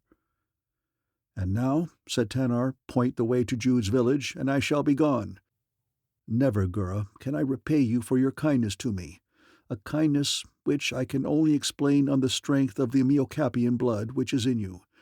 I shall never see you again, Gura, but I shall carry the recollection of your image and your kindness always in my heart." "I am going with you," said Gura. "You cannot do that," said Tanar. "How else may I guide you to the village of Jude, then?" she demanded. "You do not have to guide me. Only tell me the direction in which it lies, and I shall find it," replied Tanar. "I am going with you," said the girl determinedly. "There is only hate and misery in the cave of my father. I would rather be with you." "But that cannot be, Gura," said Tanar. "If I went back now to the cave of Scurv, he would suspect me of having aided your escape, and they would all beat me. Come, we cannot waste time here, for if you do not return quickly, Scurv will become suspicious and set out upon your trail." She had dropped to the ground beside him, and now she started off into the forest. "Have it as you wish, then, Gura," said Tanar. "But I am afraid that you are going to regret your act. I am afraid that we are both going to regret it." "At least I shall have a little happiness in life," said the girl. "And if I have that, I shall be willing to die." "Wait," said Tanar. "In which direction does the village of Jude lie?" The girl pointed. "Very well," said Tanar. "Instead of going on the ground and leaving our spoor plainly marked for Scurv to follow, we shall take to the trees. For after having watched you descend the cliff, I know that you must be able to travel as rapidly among the branches as you do upon the ground." "I have never done it," said the girl, "but wherever you go, I shall follow." Although Tanar had been loath to permit the girl to accompany him, nevertheless he found that her companionship made what would have been otherwise a lonely adventure far from unpleasant. Chapter 12. I Hate You. The companions of Bohar the Bloody had not waited long for him after he had set out in pursuit of Stellara and had not returned. They hastened the work upon their boat to early completion, and storing provisions and water, sailed out of the cove on the shores of which they had constructed their craft, and bore away for Korsar with no regret for Bohar, whom they all cordially hated. The very storm that had come near to driving Tanar past the island of Heim bore the Korsars down upon the opposite end, carried away their rude sail, and finally dashed their craft a total wreck upon the rocks at the upper end of Heim. The loss of their boat, their provisions, and one of their number, who was smashed against a rock and drowned, left the remaining Korsars in even a more savage mood than was customary among them, and the fact that the part of the island upon which they were wrecked afforded no timber suitable for the construction of a boat made it necessary for them to cross over land to the opposite shore. They were faced now with the necessity of entering a land filled with enemies in search of food and material for a new craft, and to cap the climax of their misfortune, they found themselves with wet powder, and forced to defend themselves, if necessity arose, with daggers and cutlasses alone. The majority of them being old sailors, they were well aware of where they were, and even knew a great deal concerning the geography of Heim and the manners and customs of its people. For most of them had accompanied raiding parties into the interior on many occasions when the Korsar ships had fallen upon the island to steal furs and hides, in the perfect curing and tanning of which the Hymean women were adept, with the result that Hymean furs and skins brought high prices in Korsar. A council of the older sailors decided then to set off across country toward a harbor on the far side of the island, where the timber of an adjoining forest would afford them the material for building another craft, with the added possibility of the arrival of a Korsar raider. As these disgruntled men plodded wearily across the island of Heim, Jude led the reluctant Stellara toward his village, and Gura guided Tanar in the same direction. Jude had been compelled to make wide detours to avoid unfriendly villagers, nor had Stellara's unwilling feet greatly accelerated his pace, for she constantly hung back. And though he no longer had to carry her, he had found it necessary to make a leather thong fast about her neck and lead her along in this fashion to prevent the numerous sudden breaks for liberty that she had made before he had devised this scheme.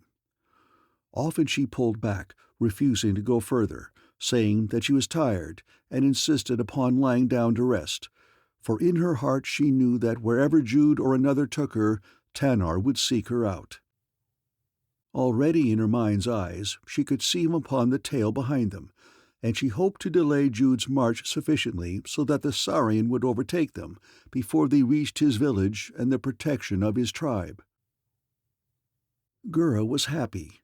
Never before in all her life had she been so happy, and she saw in the end of their journey a possible end to this happiness, and so she did not lead Tanar in a direct line to Karn, the village of Jude, but led him hither and thither upon various excuses, so that she might have him to herself for as long a time as possible.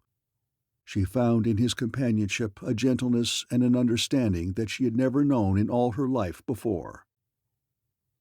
It was not love that Gura felt for Tanar, but something that might have easily been translated into love had the Saurian's own passion been aroused toward the girl. But his love for Stellara precluded such a possibility, and while he found pleasure in the company of Gura, he was yet madly impatient to continue directly upon the trail of Jude that he might rescue Stellara and have her for himself once more. The village of Karn is not a cliff village, as is Garb, the village of Skirv.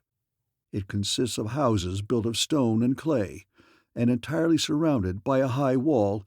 It stands upon the top of a lofty mesa protected upon all sides by steep cliffs, and overlooking upon one hand the forests and hills of Heim, and upon the other the broad expanse of the Korsar or Sea of Korsar. Up the steep cliffs toward Karn climbed Jude, dragging Stellara behind him. It was a long and arduous climb, and when they reached the summit, Jude was glad to stop and rest. He also had some planning to do, since in the village upon the mesa Jude had left a mate, and now he was thinking of some plan whereby he might rid himself of her. But the only plan that Jude could devise was to sneak into the city and murder her.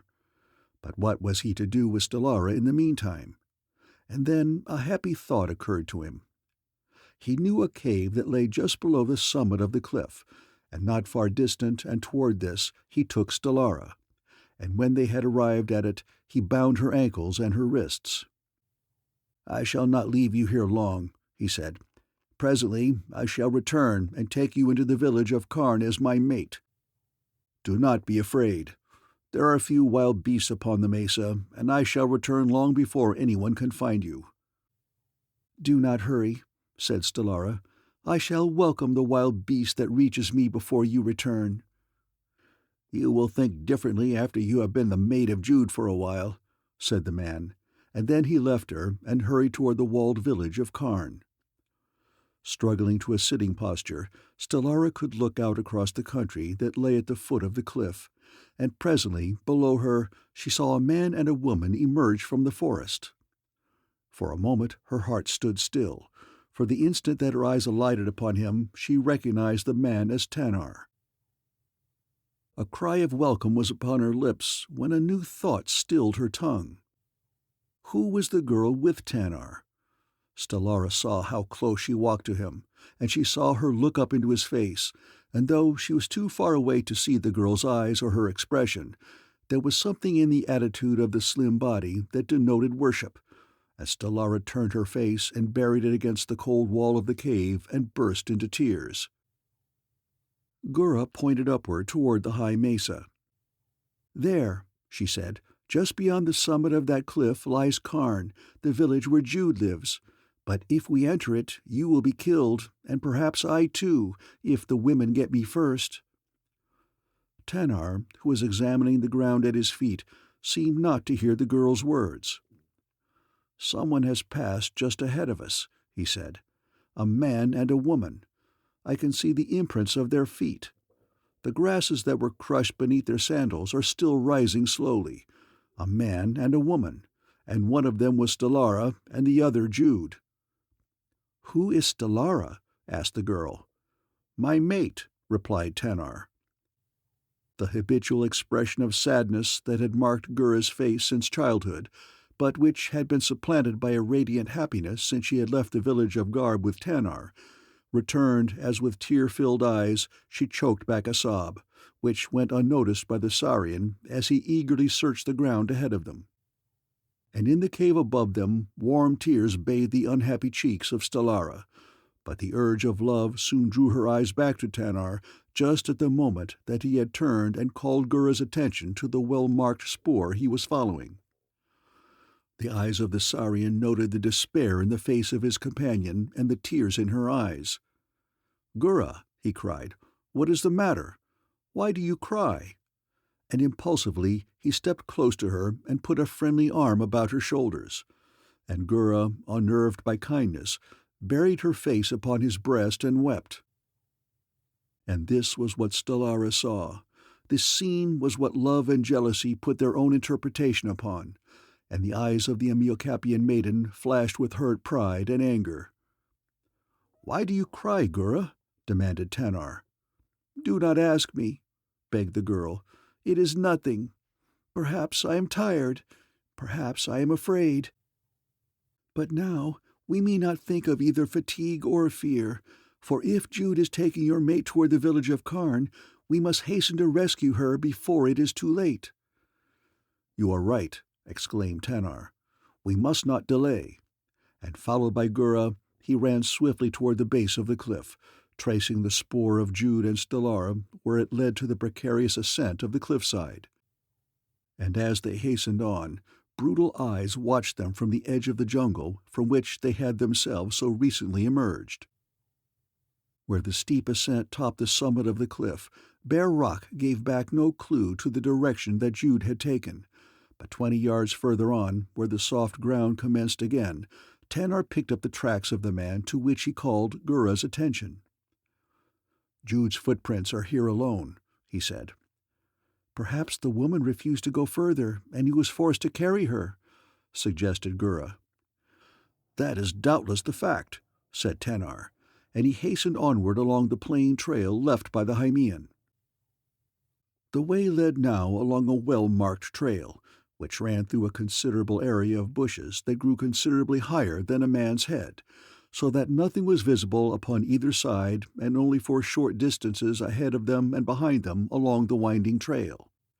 But Tanar did not slacken his speed, his sole aim being to overhaul the Hymean before he reached his village. As Tanar and Gura had capped the summit of the cliff and disappeared from view, 18 hairy men came into view from the forest and followed their trail toward the foot of the cliff.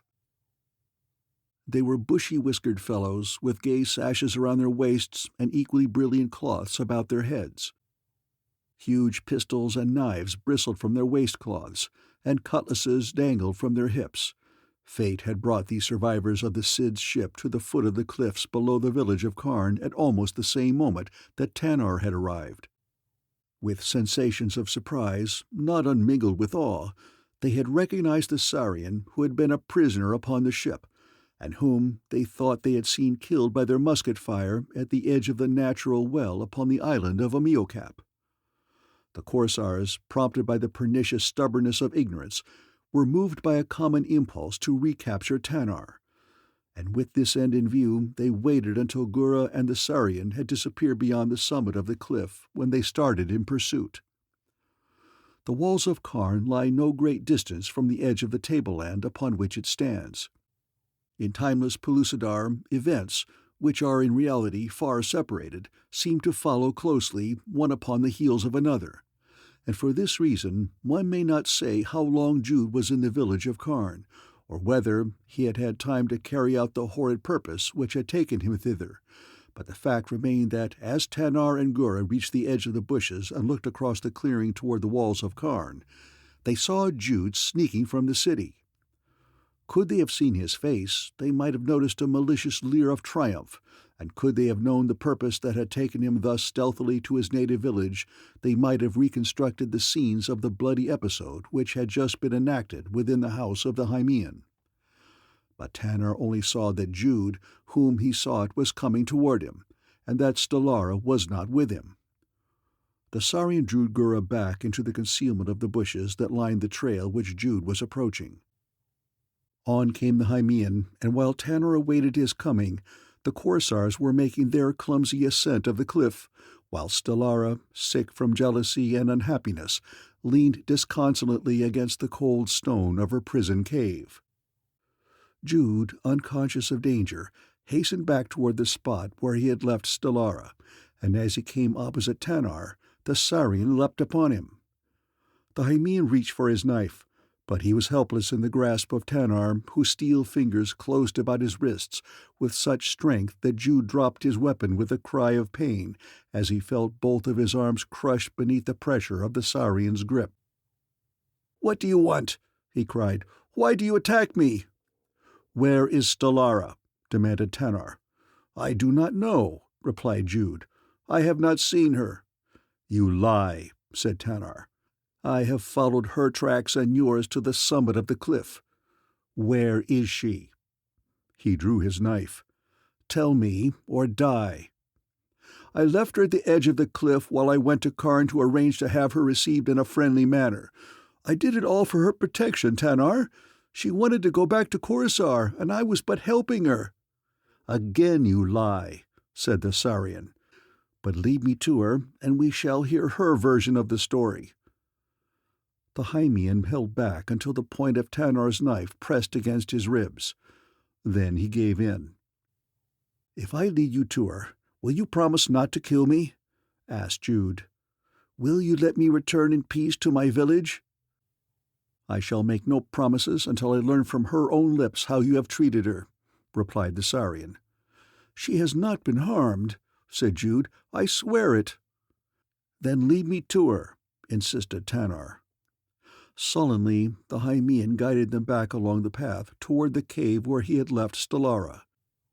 While at the other edge of the bushes, 18 Korsars, warned by the noise of their approach, halted, listening, and presently melted silently from view in the surrounding shrubbery. They saw Jude and Gura and Tanar emerge from the bushes, but they did not attack them. They waited to see for what purpose they had returned. They saw them disappear over the edge of the cliff at a short distance from the summit of the trail that led down into the valley. And then they emerged from their hiding places and followed cautiously after them. Jude led Tanar and Gura to the cave where Stellara lay, and when Tanar saw her, her dear wrists and ankles bound with thongs and her cheeks still wet with tears, he sprang forward and gathered her into his arms. "Stellara," he cried, "my darling!" But the girl turned her face away from him. "Do not touch me," she cried. "I hate you." "Stellara!" he exclaimed in amazement. "What has happened?" But before she could reply, they were startled by a hoarse command from behind them, and turning, found themselves looking into the muzzles of the pistols of 18 Korsars. "Surrender, Saurian!" cried the leader of the Korsars. Gazing into the muzzles of about 36 huge pistols, which equally menaced the lives of Stellara and Gura, Tanar saw no immediate alternative but to surrender. "What do you intend to do with us if we do surrender?" he demanded. "That we shall decide later," growled the spokesman for the Korsars. "Do you expect ever to return to Korsar?" asked Tanar. "What is it to you, Saurian?" demanded the Korsar. "It has a considerable bearing upon whether or not we surrender," replied Tanar. "You have tried to kill me before, and you have found that I am hard to kill. I know something about your weapons and your powder, and I know that even at such close quarters I may be able to kill some of you before you can kill me. But if you answer my question fairly and honestly, and if your answer is satisfactory, I shall surrender." At Tanar's mention of his knowledge of their powder, the Korsars immediately assumed that he knew that it was wet, whereas he was only alluding to its uniformly poor quality. And so the spokesman decided that it would be better to temporize for the time being at least. "As soon as we can build a boat, we shall return to Korsar," he said, "unless in the meantime a Korsar ship anchors in the Bay of Karn." "Good," commented the Saurian. "If you will promise to return the daughter of the Cid safe and unharmed to her people in Korsar, I will surrender. And you must also promise that no harm shall befall this other girl, and that she shall be permitted to go with you in safety to Korsar, or to remain here among her own people as she desires." "How about the other man?" demanded the Korsar. "You may kill him when you kill me," replied Tanar. Stellara's eyes widened in fearful apprehension as she heard the words of the Saurian, and she found that jealousy was no match for true love. "Very well," said the Korsar. "We accept the condition. The women shall return to Korsar with us, and you 2 men shall die." "Oh, no," begged Jude. "I do not wish to die. I am a Hymean. Karn is my home. You Korsars come there often to trade. Spare me, and I shall see that you are furnished with more hides than you can pack in your boat, after you have built it." The leader of the band laughed in his face.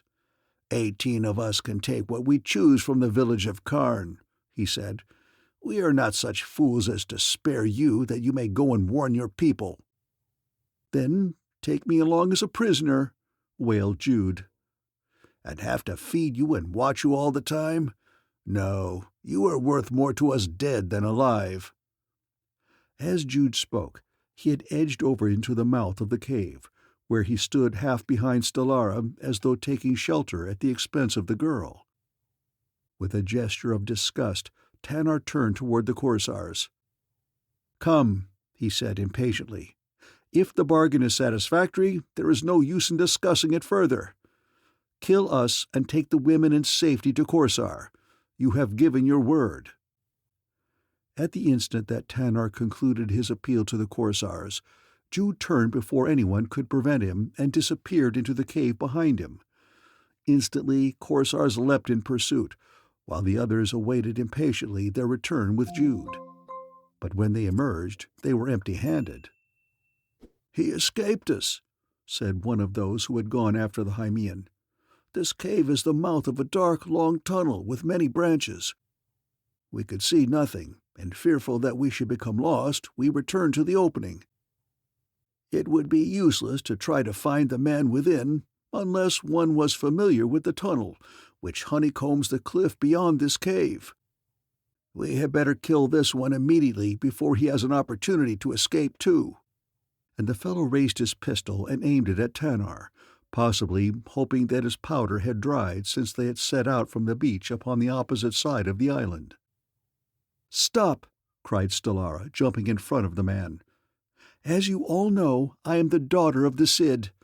If you return me to him in safety, you will be well rewarded. I will see to that.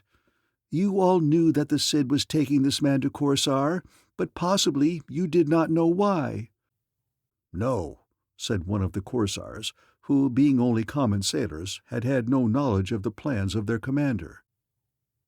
"He knows how to make firearms and powder far superior to ours, and the Cid was taking him back to Korsar that he might teach the Korsars the secrets of powder-making and the manufacture of weapons that we do not know. If you kill him, the Cid will be furious with you, and you all know what it means to anger the Cid. But if you return him also to Korsar, your reward will be much larger." "How do we know that the Cid is alive?" demanded one of the Korsars. "And if he is not, who is there who will pay reward for your return, or for the return of this man?" "The Cid is a better sailor than Bohar the Bloody. That you all know. And if Bohar the Bloody brought his boat safely through to Amiocap, there is little doubt but that the Cid took his safely to Korsar. But even if he did not, even if the Cid perished, still will you receive your reward if you return me to Korsar." "Who will pay it?" demanded one of the sailors. "Bulf," replied Stellara. "Why should Bulf pay a reward for your return?" asked the Korsar. "Because I am to be his mate. It was the Cid's wish and his." By no change of expression did the Saurian reveal the pain that these words inflicted like a knife thrust through his heart. He merely stood with his arms folded, looking straight ahead.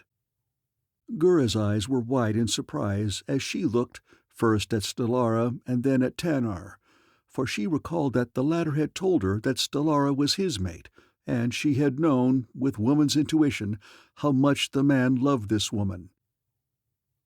Gura was mystified, and too she was saddened, because she guessed the pain that Stellara's words had inflicted upon Tanar, and so her kind heart prompted her to move close to Tanar's side and to lay her hand gently upon his arm in mute expression of sympathy.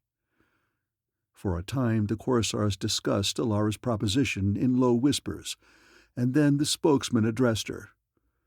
"But if the Cid is dead, there will be no one to reward us for returning the Saurian. Therefore, we might as well kill him, for there will be enough mouths to feed during the long journey to Korsar." "You do not know that the Cid is dead," insisted Stellara. "But if he is, who is there better fitted to be chief of the Korsars than Bulf? And if he is the chief, He will reward you for returning this man when I explain to him the purpose for which he was brought back to Korsar." "Well," said the Korsar, scratching his head, "perhaps you are right. He may be more valuable to us alive than dead. If he will promise to help us work the boat and not try to escape, we shall take him with us. But how about the girl here?" "Keep her until we are ready to sail," growled one of the other Korsars, "and then turn her loose." "If you wish to receive any reward for my return, you will do nothing of the sort," said Stellara with finality, and then to Gura, "What do you wish to do?" Her voice was cold and haughty. "Where Tanar goes, there I wish to go," replied Gura. Stellara's eyes narrowed, and for an instant they flashed fire, but immediately they resumed their natural, kindly expression, though tinged with sadness. "Very well, then," she said, turning sadly away. "The girl must return with us to Korsar." The sailors discussed this question at some length, and most of them were opposed to it. But when Stellara insisted and assured them of a still greater reward, they finally consented, though with much grumbling. The Korsars marched boldly across the mesa, past the walls of Karn, their harquebuses ready in their hands, knowing full well the fear of them that past raids had implanted in the breasts of the Hymeans. But they did not seek to plunder or demand tribute, for they still feared that their powder was useless. As they reached the opposite side of the mesa, where they could look out across the Bay of Karn, a hoarse shout of pleasure arose from the throats of the Korsars, for there, at anchor in the bay, lay a Korsar ship. Not knowing how soon the vessel might weigh anchor and depart, the Korsars fairly tumbled down the precipitous trail to the beach, while in their rear the puzzled villagers watched them over the top of the wall of Karn until the last man had disappeared beyond the summit of the cliff. Rushing to the edge of the water, the Korsars tried to discharge their harquebuses to attract attention from the vessel. A few of the charges had dried, and the resulting explosion awakened signs of life upon the anchored ship. The sailors on the shore tore off sashes and handkerchiefs, which they waved frantically as signs of distress. And presently they were rewarded by the sight of the lowering of a boat from the vessel. Within speaking distance of the shore, the boat came to a stop, and an officer hailed the men on shore. "Who are you?" he demanded, "and what do you want?" "We are part of the crew of the ship of the Cid," replied the sailor's spokesman. "Our ship was wrecked in mid-ocean, and we made our way to Amiocap and then to Heim. But here we lost the boat that we built upon Amiocap." Assured that the men were Korsars, the officer commanded that the boat move in closer to the shore, and finally it was beached close to where the party stood awaiting its coming. The brief greetings and explanations over, the officer took them all aboard, and shortly afterward Tanar of Pellucidar found himself again upon a Korsar ship of war. The commander of the ship knew Stellara, and after questioning them carefully, he approved her plan and agreed to take Tanar and Gura back to Korsar with them. Following their interview with the officer, Tanar found himself momentarily alone with Stellara. "Stellara," he said, "what change has come over you?" She turned and looked at him coldly. "In Amiocap you were well enough," she said, "but in Korsar you would be only a naked barbarian." And turning, she walked away from him without another word. Chapter 13. Prisoners.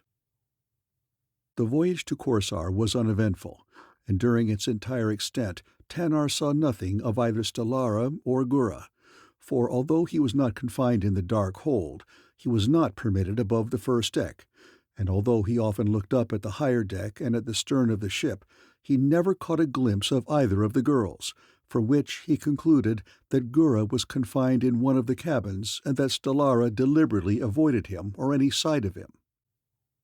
As they approached the coast of Korsar, Tanar saw a level country curving upward into the mist of the distance.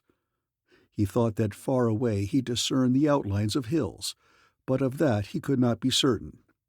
He saw cultivated fields and patches of forest land and a river running down to the sea, a broad winding river upon the shore of which a city lay, inland a little from the ocean.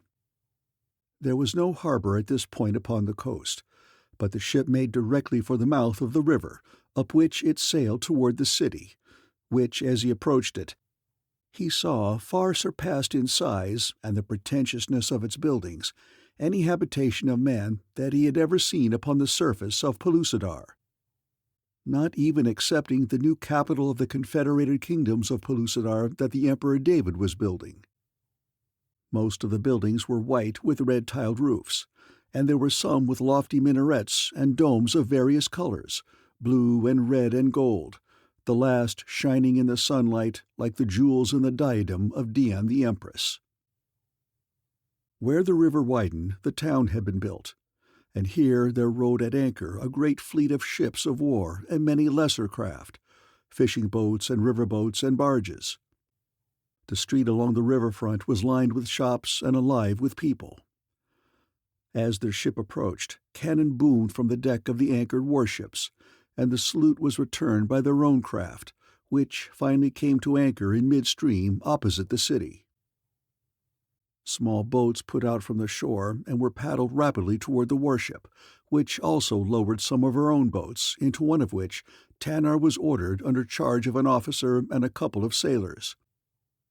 As he was taken to shore and marched along the street, he excited considerable attention among the crowds through which they passed, for he was immediately recognized as a barbarian captive from some uncivilized quarter of Pellucidar.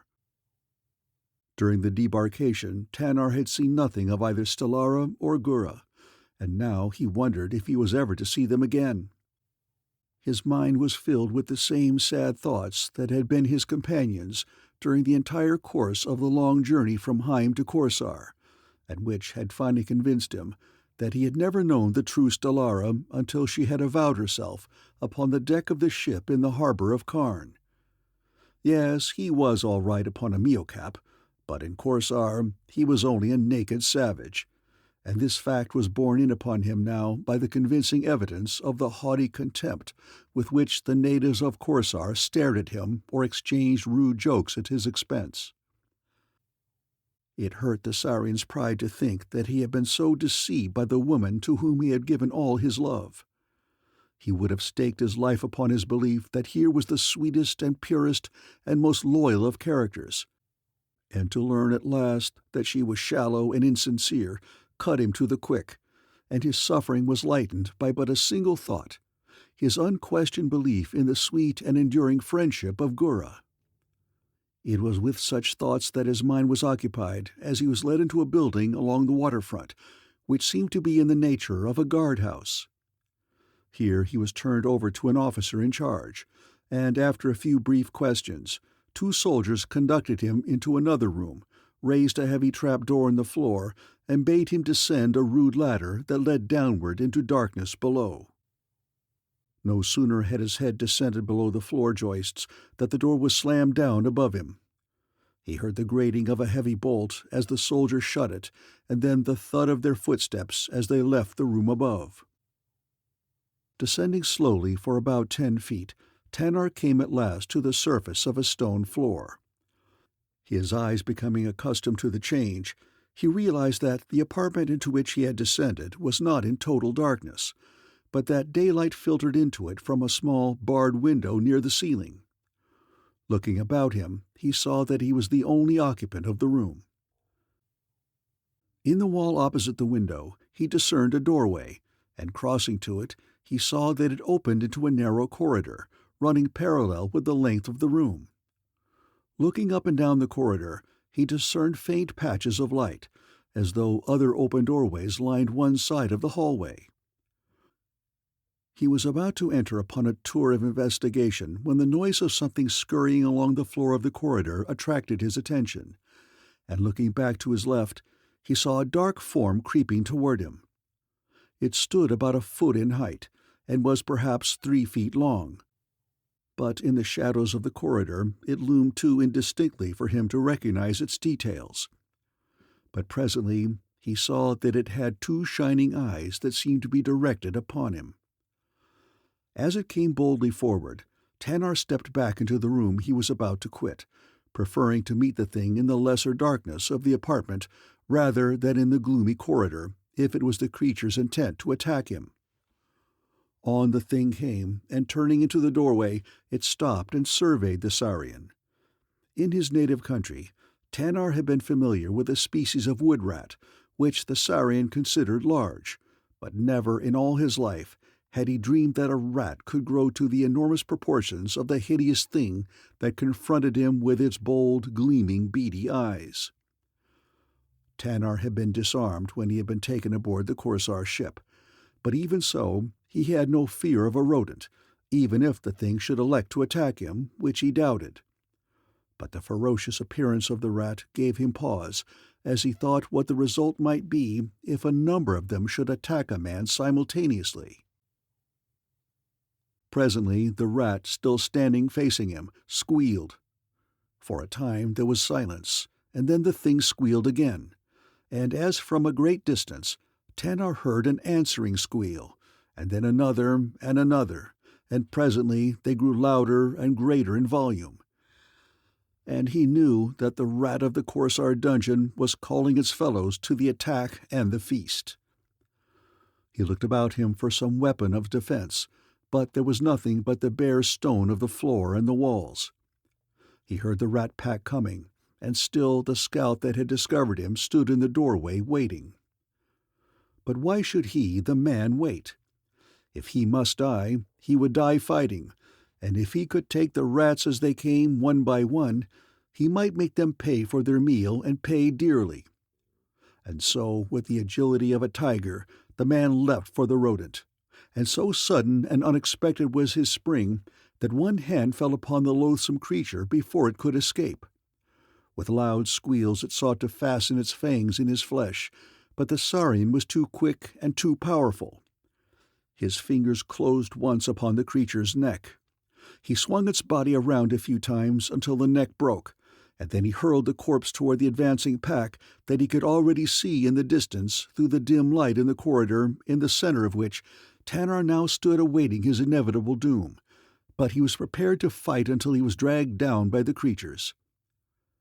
As he waited, he heard a noise behind him, and he thought that another pack was taking him in the rear.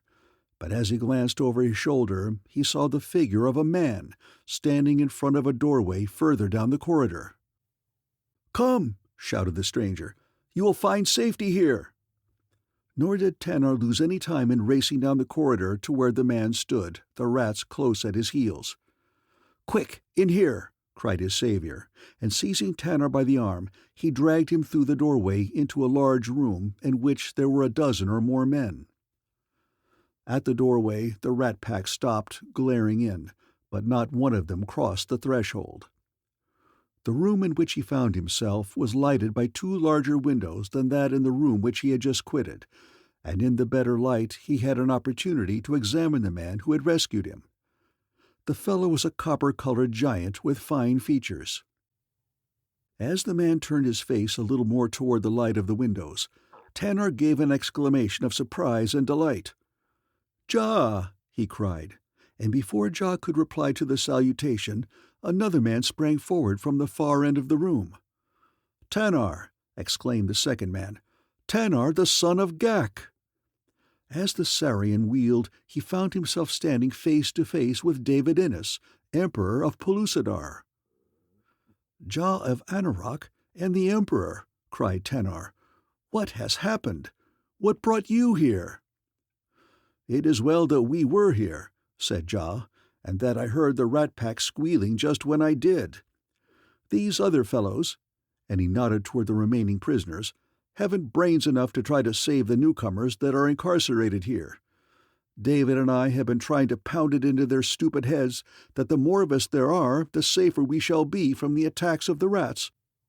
But all they think of is that they are safe now, and so they do not care what becomes of the other poor devils that are shoved down here. Nor have they brains enough to look into the future and realize that when some of us are taken out or die, There may not be enough left to repel the attacks of the hungry beasts. But tell us, Tanar, where have you been, and how you came here at last?"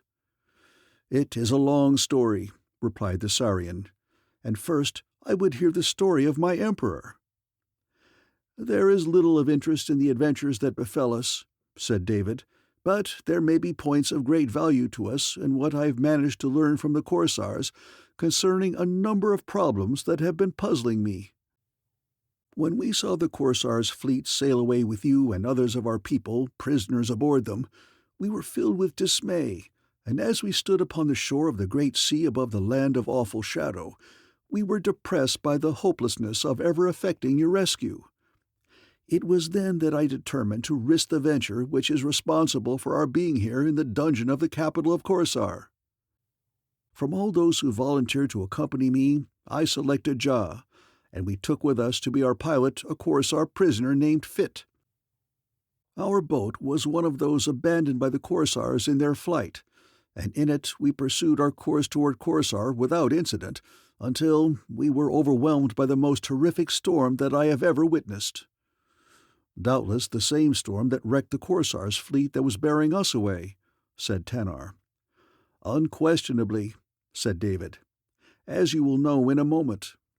The storm carried away all our rigging, snapping the mast short off at the deck, and left us helpless except for 2 pairs of oars. As you may know, these great sweeps are so heavy that, as a rule, 2 or 3 men handle a single oar, and as there were only 3 of us, we could do little more than paddle slowly along with 1 man paddling on either side, while the third relieved the first one and then the other at intervals. And even this could be accomplished only after we had cut the great sweeps down to a size that 1 man might handle without undue fatigue. Fit had laid a course which my compass showed me to be almost due north, and this we followed with little or no deviation after the storm had subsided. We slept and ate many times before Fit announced that we were not far from the island of Amiocap, which, he says, is halfway between the point at which we had embarked and the land of Korsar. We still had ample water and provisions to last us the balance of our journey, if we had been equipped with a sail, but the slow progress of paddling threatened to find us facing starvation or death by thirst long before we could hope to reach Korsar. With this fate staring us in the face, we decided to land on Amiocap and refit our craft, but before we could do so, we were overtaken by a Korsar ship, and being unable either to escape or defend ourselves, we were taken prisoners. The vessel was one of those that had formed the armada of the Cid, and was, as far as they knew, the only one that had survived the storm. Shortly before they had found us, they had picked up a boatload of the survivors of the Cid's ship, including the Cid himself, and from the Cid we learned that you and the other prisoners had doubtless been lost with his vessel, which he said was in a sinking condition at the time that he abandoned it. To my surprise, I learned that the Cid had also abandoned his own daughter to her fate, and I believe that this cowardly act weighed heavily upon his mind, for he was always taciturn and moody, avoiding the companionship of even his own officers. "She did not die," said Tanar. "We escaped together, the sole survivors, as far as we knew, of the Cid's ship, though later we were captured by the members of another boat crew that had also made the island of Amiocap, and with them we were brought to Korsar. In my conversation with the Cid, and also with the officers and men of the Korsar ship, I sought to sound them on their knowledge of the extent of this sea, which is known as the Korsars. Among other things, I learned that they possess compasses, and are conversant with their use, and told me that to the west they had never sailed to the extreme limits of the Korsars, which, they state, reaches on, a vast body of water, for countless leagues beyond the knowledge of man. But to the east they have followed the shoreline from Korsar southward almost to the shore upon which they landed to attack the empire of Pellucidar. Now this suggests, in fact almost proves, that Korsar lies upon the same great continent as the empire of Pellucidar, and if we can escape from prison, we may be able to make our way by land back to our own country." "But there is that if," said Ja. "We have eaten and slept many times since they threw us into this dark hole, yet we are no nearer escape now than we were at the moment that they put us here, nor do we even know what fate lies in store for us." "These other prisoners tell us," resumed David, "that the fact that we were not immediately killed, which is the customary fate of prisoners of war among the Korsars, indicates that they are saving us for some purpose. But what that purpose is, I cannot conceive." "I can," said Tanar. "In fact, I am quite sure that I know." "And what is it?" demanded Ja. "They wish us to teach them how to make firearms and powder such as ours," replied the Saurian. "But where do you suppose they ever got firearms and powder in the first place?" "Or the great ships they sail," added Ja. "Ships that are even larger than those which we build. These things were unknown in Pellucidar before David and Perry came to us, yet the Korsars appear to have known of them and used them always." "I have an idea," said David, "yet it is such a mad idea that I have almost hesitated to entertain it, much less to express it." "What is it?" asked Tanar. "It was suggested to me in my conversations with the Korsars themselves," replied the Emperor. "Without exception, they have all assured me that their ancestors came from another world, a world above, which the sun did not stand perpetually at zenith, but crossed the heavens regularly, leaving the world in darkness half the time. They say that a part of this world is very cold, and that their ancestors, who were seafaring men, came caught with their ships in the frozen waters. That their compasses turned in all directions and became useless to them, and that when finally they broke through the ice and sailed away in the direction that they thought was south, they came into Pellucidar, which they found inhabited only by naked savages and wild beasts. And here they set up their city and built new ships, their numbers being augmented from time to time by other seafaring men from this world, from which they say they originally came. They intermarried with the natives, which in this part of Pellucidar seem to have been of a very low order." David paused. "Well," asked Tanar, "what does it all mean?"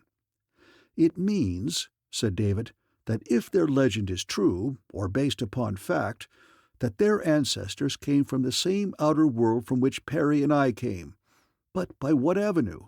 That is the astounding enigma." Many times during their incarceration, the three men discussed this subject, but never were they able to arrive at any definite solution of the mystery. Food was brought them many times, and several times they slept, before Korsar soldiers came and took them from the dungeon.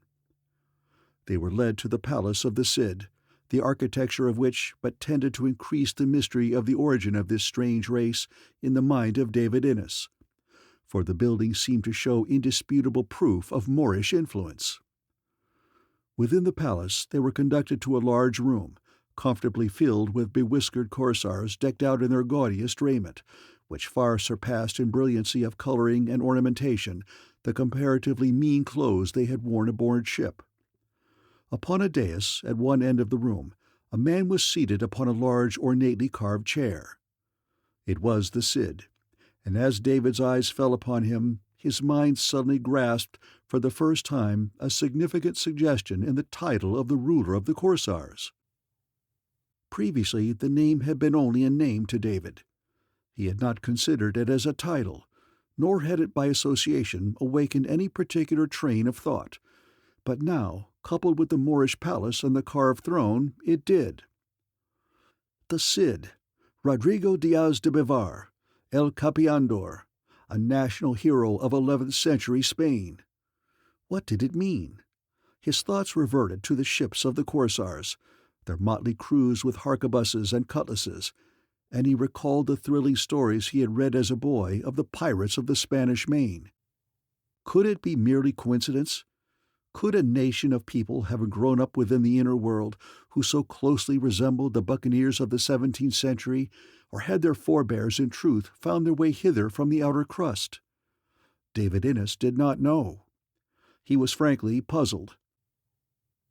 But now he was being led to the foot of the Cid's throne, and there was no further opportunity for the delightful speculation that had absorbed his mind momentarily. The cruel, cunning eyes of the Cid looked down upon the three prisoners from out his brutal face. "The Emperor of Pellucidar," he sneered. "The King of Anarok, the son of the King of Sari." And then he laughed uproariously. He extended his hand, his fingers parted and curled in a clutching gesture. "Emperor, King, Prince," he sneered again, "and yet here you all are in the clutches of the Cid. Emperor, bah! I, the Cid, am the Emperor of all Pellucidar. You and your naked savages." He turned on David. "Who are you to take the title of Emperor? I could crush you all." And he closed his fingers in a gesture of rough cruelty. "But I shall not. The Cid is generous, and he is grateful too. You shall have your freedom for a small price that you may easily pay."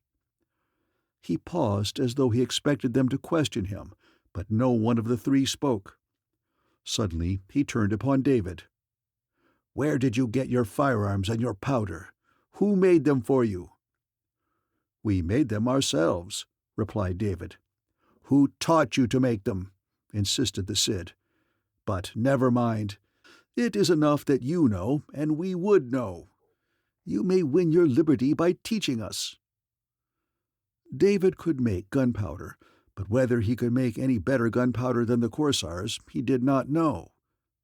He had left that to Perry and his apprentices in the Empire, and he knew perfectly well that he could not reconstruct a modern rifle such as was being turned out in the arsenals at Sari, for he had neither the drawings to make the rifles, nor the machinery, nor the drawings to make the machinery, nor the shops in which to make steel.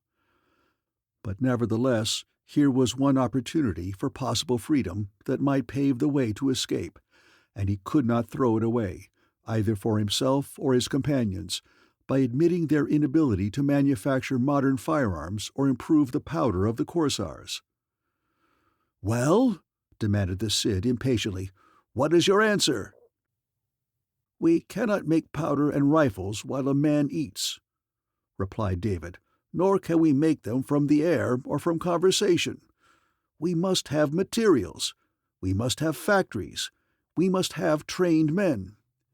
You will sleep many times before we are able to accomplish all this. Are you willing to wait?" "How many times shall we sleep before you have taught our people to make these things?" demanded the Cid. David shrugged. "I do not know," he said. "In the first place, I must find the proper materials." "We have all the materials," said the Cid. "We have iron, and we have ingredients for making powder.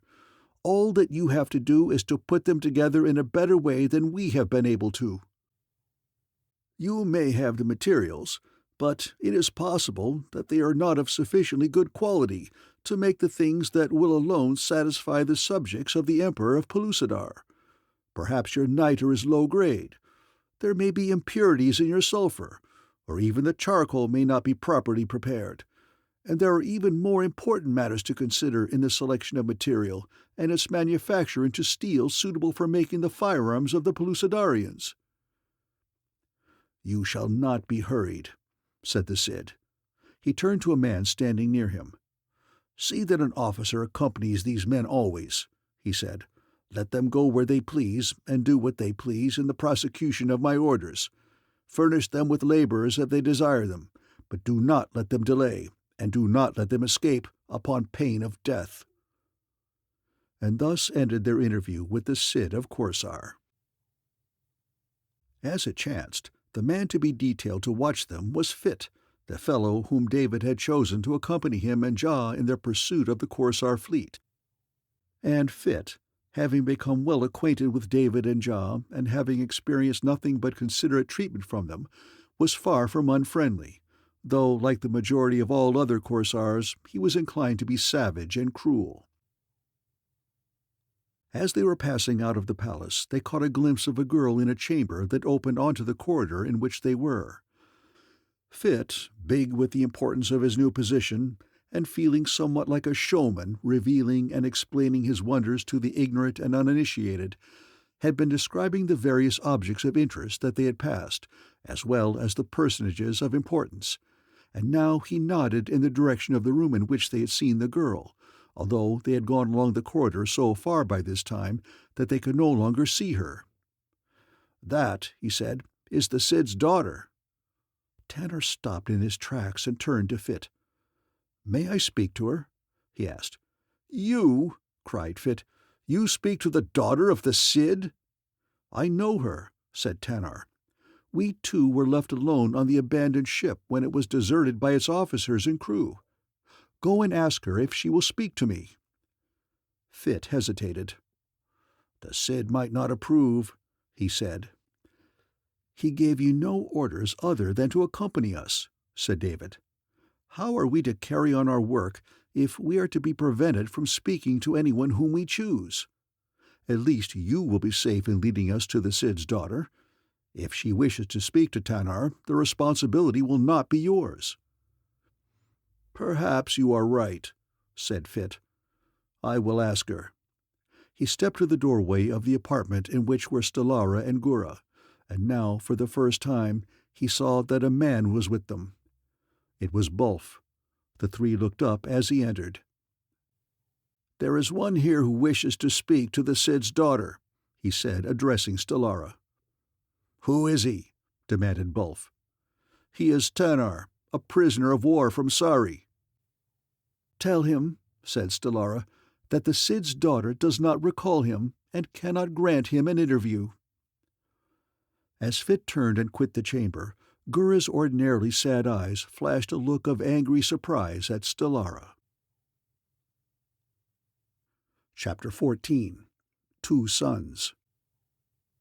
David, Jah, and Tanar were quartered in barracks inside the palace wall, and immediately set to work to carry out a plan that David had suggested, and which included an inspection not only of the Korsars' powder factory and the arsenals in which their firearms were manufactured, but also visits to the niter beds, sulfur deposits, charcoal pits, and iron mines. These various excursions for the purpose of inspecting the sources of supply and the methods of obtaining it aroused no suspicion in the mind of the Korsar, though their true purpose was anything other than it appeared to be. In the first place, David had not the slightest intention of teaching the Korsars how to improve their powder, thereby transforming them into a far greater menace to the peace of his empire than they could ever become while handicapped by an inferior grade of gunpowder that failed to explode quite as often as it exploded. These tours of inspection, however, which often took them considerable distances from the city of Korsar, afforded an excuse for delaying the lesson in powder-making, while David and his companions sought to concoct some plan of escape that might contain at least the seed of success. Also, they gave the three men a better knowledge of the surrounding country, familiarized them with the various trails, and acquainted them with the manners and customs of the primitive tribes that carried on the agriculture of Korsar and all of the labor of the mines, niter beds, and charcoal burning. It was not long before they had learned that all the Korsars lived in the city of Korsar, and that they numbered about 500,000 souls. And as all labor was performed by slaves, every male Korsar above the age of 15 was free for military service, while those between 10 and 15 were virtually so, since this included the period of their training, during which time they learned all that could be taught them of seamanship and the art of piracy and raiding. David soon came to realize that the ferocity of the Korsars, rather than their number, rendered them a menace to the peace of Pellucidar, but he was positive that with an equal number of ships and men he could overcome them, and was glad that he had taken upon himself this dangerous mission, for the longer the three reconnoitered the environs of Korsar, the more convinced they became that escape was possible. The primitive savages from whom the Korsars had wrested their country, and whom they had forced into virtual slavery, were of such a low order of intelligence that David felt confident that they could never be successfully utilized as soldiers or fighting men by the Korsars, whom they outnumbered 10-1.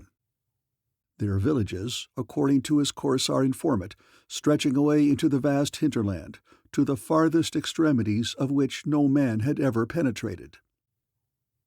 The natives themselves spoke of a cold country to the north, in the barren and desolate wastes of which no man could live, and of mountains and forests and plains stretching away into the east and southeast to, as they put it, the very shores of Malop-Az, the flaming sea of Pellucidarian legend upon which the land of Pellucidar floats.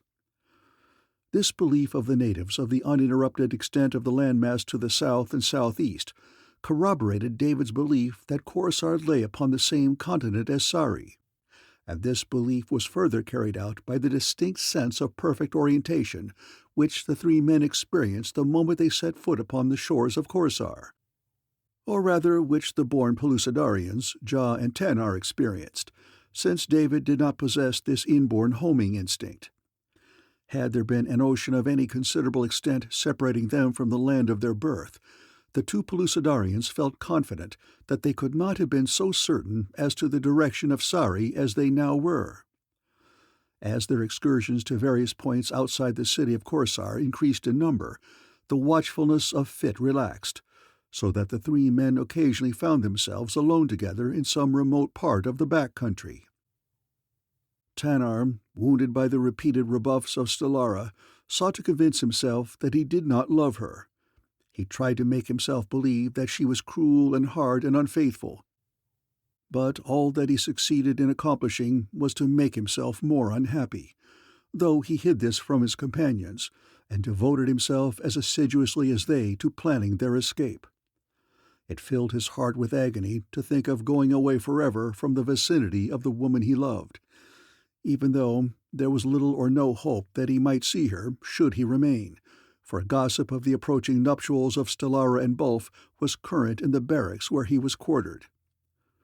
The window of the room to which he had been assigned overlooked a portion of the garden of the Cid, a spot of great natural beauty, in which trees and flowers and shrubs bordered gravel pathways, and a miniature lake and streamlet sparkled in the sunlight.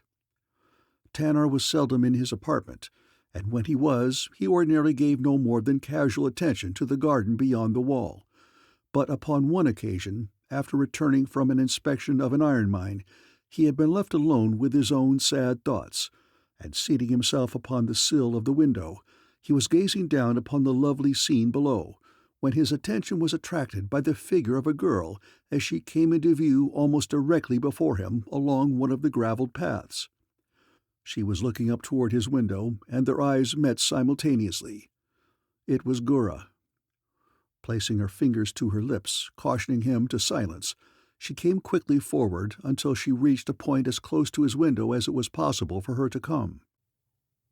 "There is a gate in the garden wall at the far end of your barracks," she said in a low whisper attuned to reach his ears.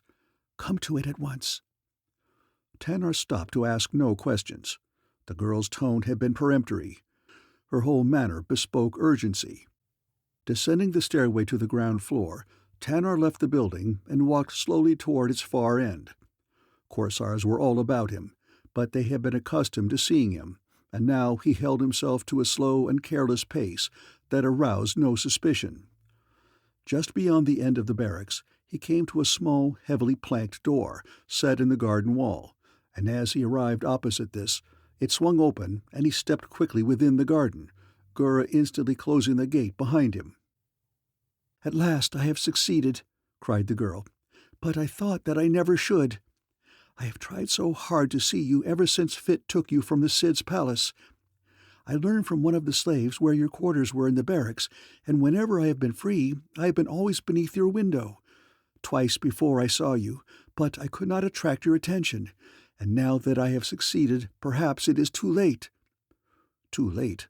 What do you mean? Too late for what?" demanded Tanar. "Too late to save Stellara," said the girl. "She is in danger?" asked Tanar. "The preparations for her marriage to Bulf are complete. She cannot delay it much longer." "Why should she wish to delay it?" demanded the Sarian. "Is she not content with the man she has chosen?" "Like all men, you are a fool in matters pertaining to a woman's heart," cried Gura. "I know what she told me," said Tanar. "After all that you have been through together, After all that she had been to you, how could you have believed that she loved another?" demanded Gura. "You mean that she does not love Bulf?" asked Tanar. "Of course she does not love him. He is a horrid beast." "And she still loves me?" "She has never loved anyone else," replied the girl. "Then why did she treat me as she did? Why did she say the things that she said?" "She was jealous." "Jealous? Jealous of whom?" "Of me," said Gura, dropping her eyes. The Saurian stood looking dumbly at the dark-haired Hymean girl standing before him. He noted her slim body, her drooping shoulders, her attitude of dejection. "Gura," he asked, "did I ever speak words of love to you? Did I ever give Stellara or another the right to believe that I loved you?" She shook her head. "No," she said, "and I told Stellara that when I found out what she thought. I told her that you did not love me, and finally she was convinced and asked me to find you and tell you that she still loves you. But I have another message for you from myself. I know you, Saurian. I know that you are not planning to remain here contentedly a prisoner of the Korsars. I know that you will try to escape, and I have come to beg you to take Stellara with you, for she will kill herself before she will become the mate of Bulf." "Escape," mused Tanar. "How may it be accomplished from the heart of the Cid's palace?" "That is the man's work," said Gura. "It is for you to plan the way." "And you?" asked Tanar. "You wish to come away with us?" "Do not think of me," said Gura. "If you and Stellara can escape, I do not matter." "But you do matter," said the man. "And I am sure that you do not wish to stay in Korsar." "No, I do not wish to remain in Korsar," replied the girl, "and particularly so now that the Cid seems to have taken a fancy to me." "You wish to return to Heim?" asked Tanar. "After the brief taste of happiness I have had," replied the girl, "I could not return to the quarrels, the hatred, and the constant unhappiness that constitute life within the cave of Scurv, and which would be but continued in some other cave were I to take a mate in Heim." "Then come with us," said the Saurian. "Oh, if I only might!" exclaimed Gura. "Then that is settled," exclaimed Tanar. "You shall come with us, and if we reach Sari, I know that you can find peace and happiness for yourself always."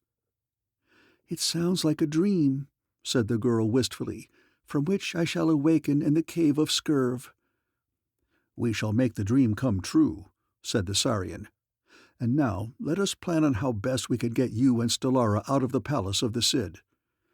"That will not be so easy," said Gura. "No, it is the most difficult part of our escape," agreed the Saurian. "But it must be done, and I believe that the bolder the plan, the greater its assurance of success." "And it must be done at once," said Gura, "for the wedding arrangements are completed, and Bulf is impatient for his mate." For a moment Tanar stood in thought, seeking to formulate some plan that might contain at least a semblance of feasibility. "Can you bring Stellara to this gate at once?" he asked Gura. "If she is alone, yes," replied the girl. "Then go and fetch her, and wait here with her until I return. My signal will be a low whistle.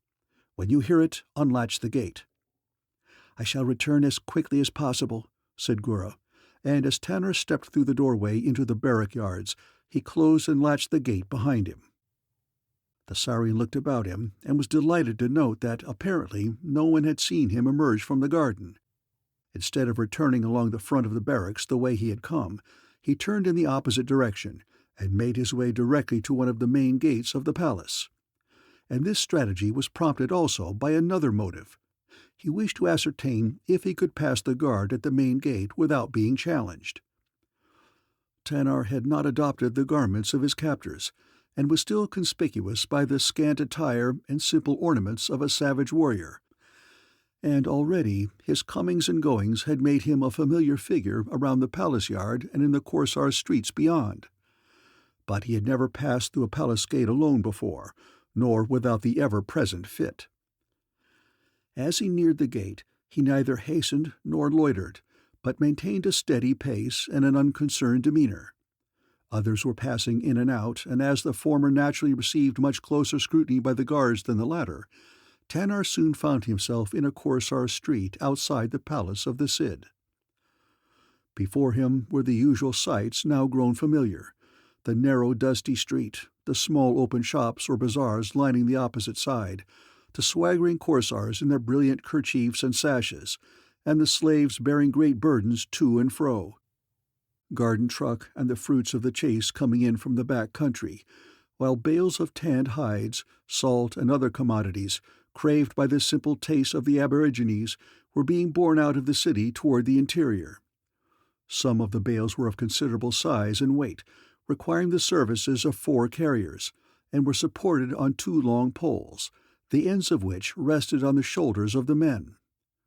There were lines of slaves carrying provisions and ammunition to a fleet of ships that was outfitting for a new raid, and another line bearing plunder from the hold of another ship that had but recently come to anchor in the river before the city. All this activity presented a scene of apparent confusion, which was increased by the voices of the merchants hawking their wares and the shrill bickering of prospective purchasers. Through the motley throng the Sarian shouldered his way back toward another gate that gave entrance to the palace ground close to the far end of the long, rambling barracks. As this was the gate through which he passed most often, he was accorded no more than a glance as he passed through, and once within, he hastened immediately to the quarters assigned to David. Here he found both David and Ja, to whom he immediately unfolded a plan that he had been perfecting since he left the garden of the Cid. "And now," he said, "before you agree to my plan, let me make it plain that I do not expect you to accompany me if you feel that the chances of success are too slight. It is my duty, as well as my desire, to save Stellara and Gura, but I cannot ask you to place your plans for escape in jeopardy." "Your plan is a good one," replied David, "and even if it were not, it is the best that has been suggested yet. As for our deserting either you or Stellara or Gura, that, of course, is not even a question for discussion. We shall go with you, and I know that I speak for Ja as well as myself." "I knew that you would say that," said the Sarian, "and now let us start at once to put the plan to test." "Good," said David. "You make your purchases and return to the garden, and Ja and I will proceed at once to carry out our part." The 3 proceeded at once toward the palace gate at the far end of the barracks, and as they were passing through, the Korsar in charge stopped them. "Where now?" he demanded. "We are going into the city to make purchases for a long expedition that we are about to make in search of new iron deposits in the back country, further than we have ever been before." "And where is Fit?" demanded the captain of the gate. "The Cid sent for him, and while he is gone we are making the necessary preparations." "All right," said the man, apparently satisfied. "You may pass." "We shall return presently with porters," said David, "for some of our personal belongings, and then go out again to collect the balance of our outfit. Will you leave word that we are to be passed in the event that you are not here?" "I shall be here," said the man. "But what are you going to carry into the back country?" "We expect that we may have to travel even beyond the furthest boundaries of Korsar, where the natives know little or nothing of the Cid and his authority, and for this reason it is necessary for us to carry provisions and articles of trade, that we may barter with them for what we want, since we shall not have sufficient numbers in our party to take these things by force." "I see," said the man. "But it seems funny that the Cid does not send muskets and pistols to take what he wants, rather than spoil these savages by trading with them." "Yes," said David, "it does seem strange." And the 3 passed out into the street of Korsar. Beyond the gate, David and Ja turned to the right toward the marketplace, while Tanar crossed immediately to one of the shops on the opposite side of the street.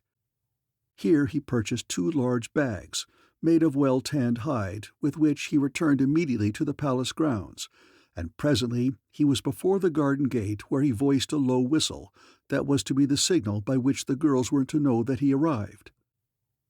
Almost immediately the gate swung open, and Tanar stepped quickly within. As Gura closed the gate behind him, Tanar found himself standing face to face with Stellara. Her eyes were moist with tears. Her lips were trembling with suppressed emotion as the Saurian opened his arms and pressed her to him.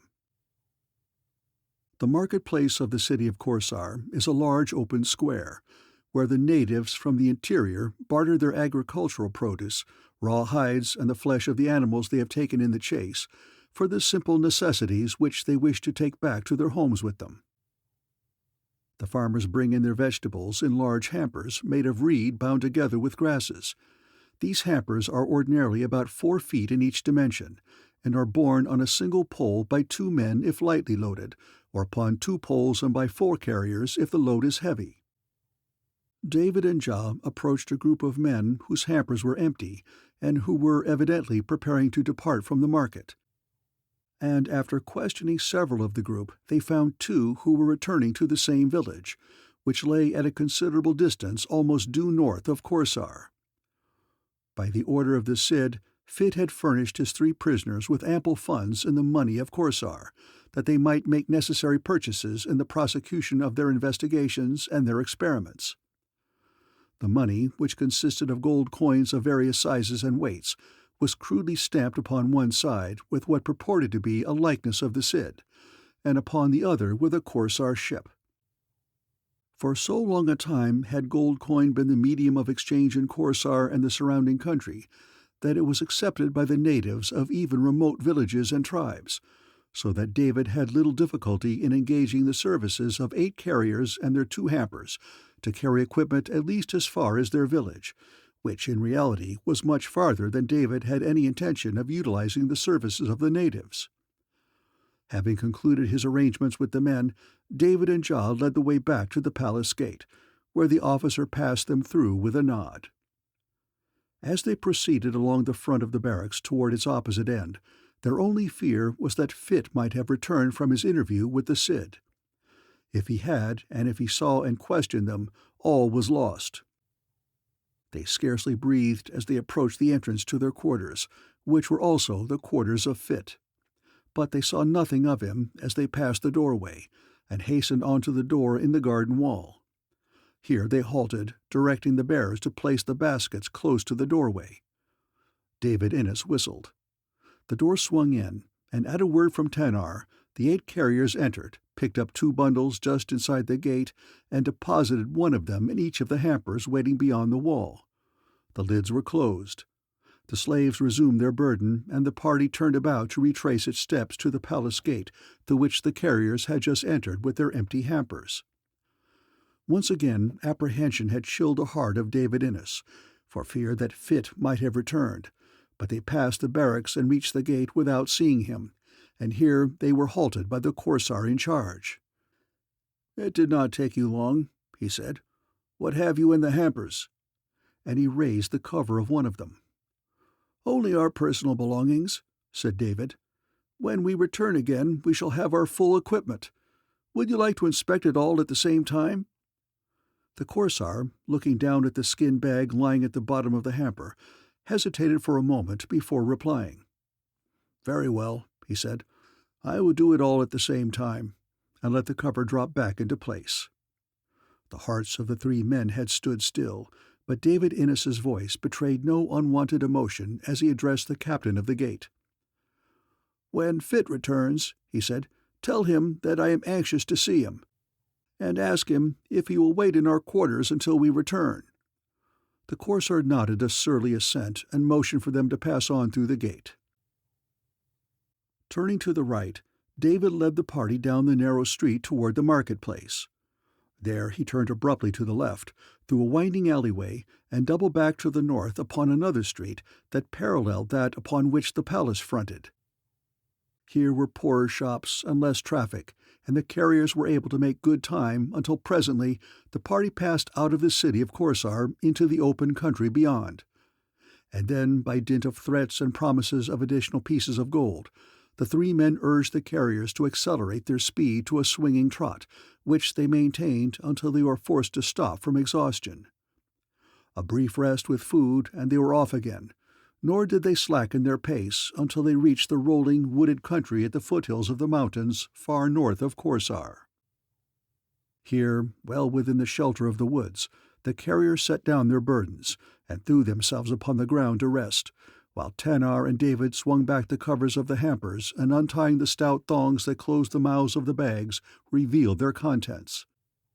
Half smothered and almost unable to move their cramped limbs, Stellara and Gura were lifted from the baskets and revealed to the gaze of the astounded carriers. Tanar turned upon the men. "Do you know who this woman is?" he demanded. "No," said one of their number. "It is Stellara, the daughter of the Cid," said the Sarian. "You have helped to steal her from the palace of her father.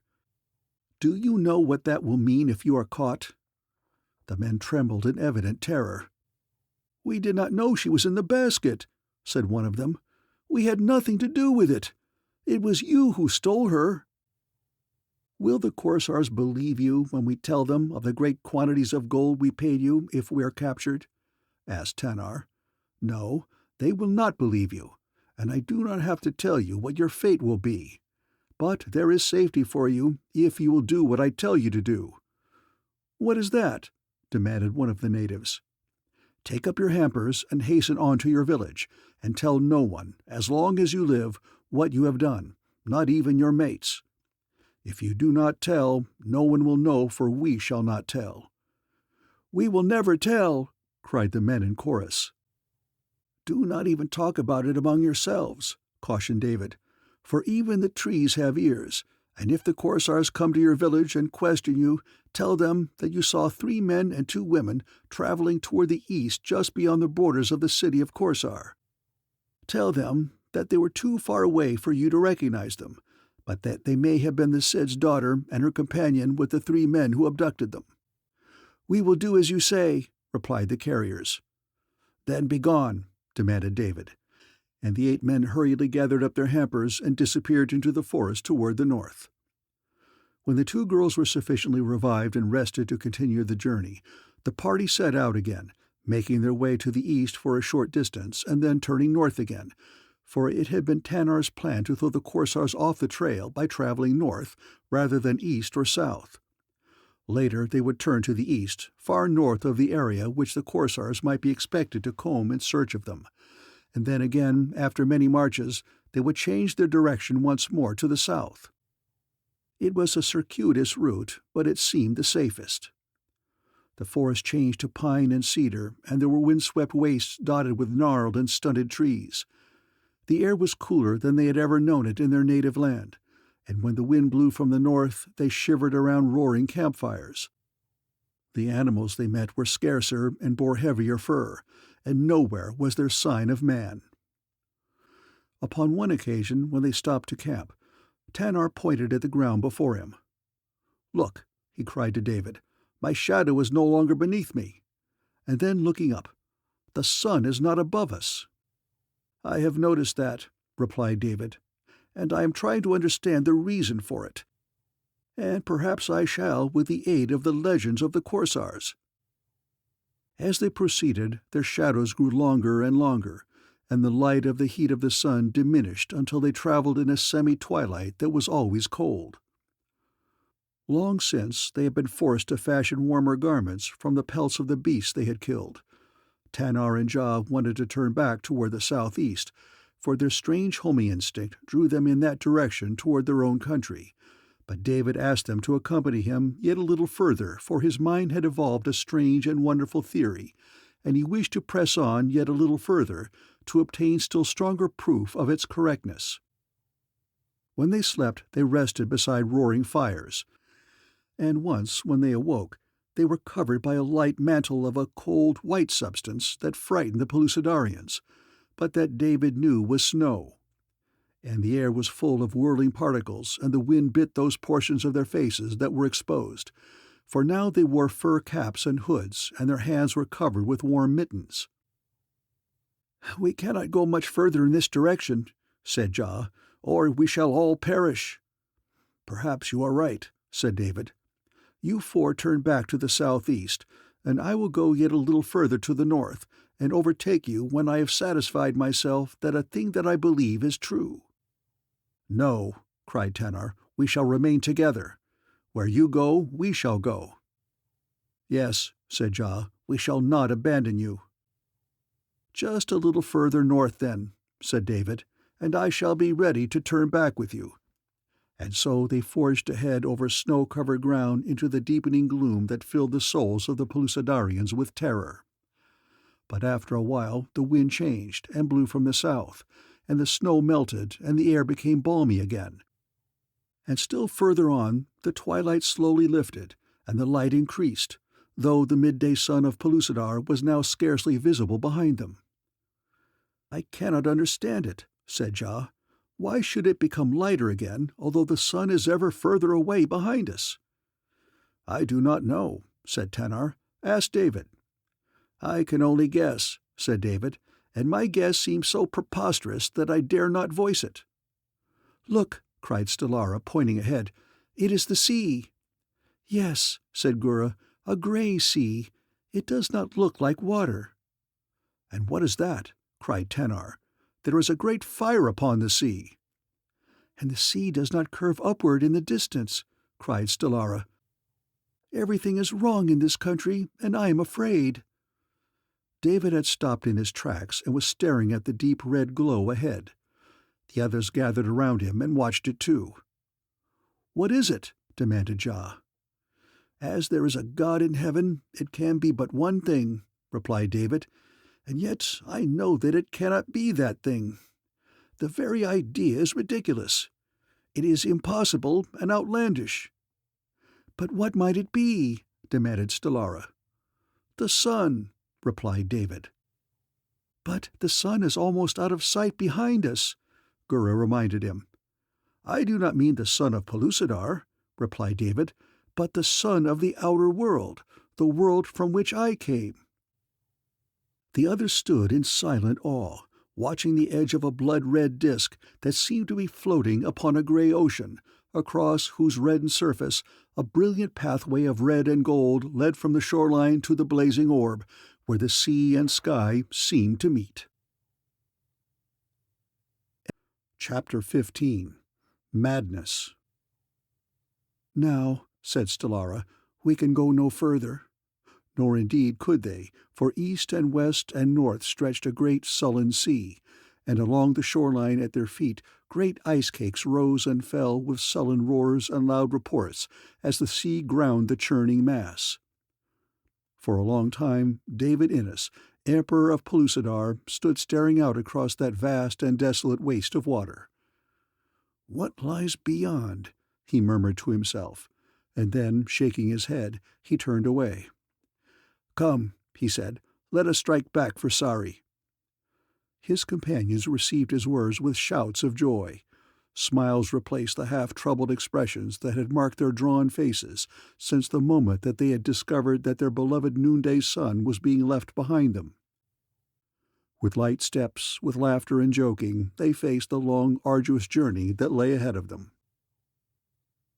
During the second march, after they had turned back from the northern sea, Gura discovered a strange object to the left of their line of march.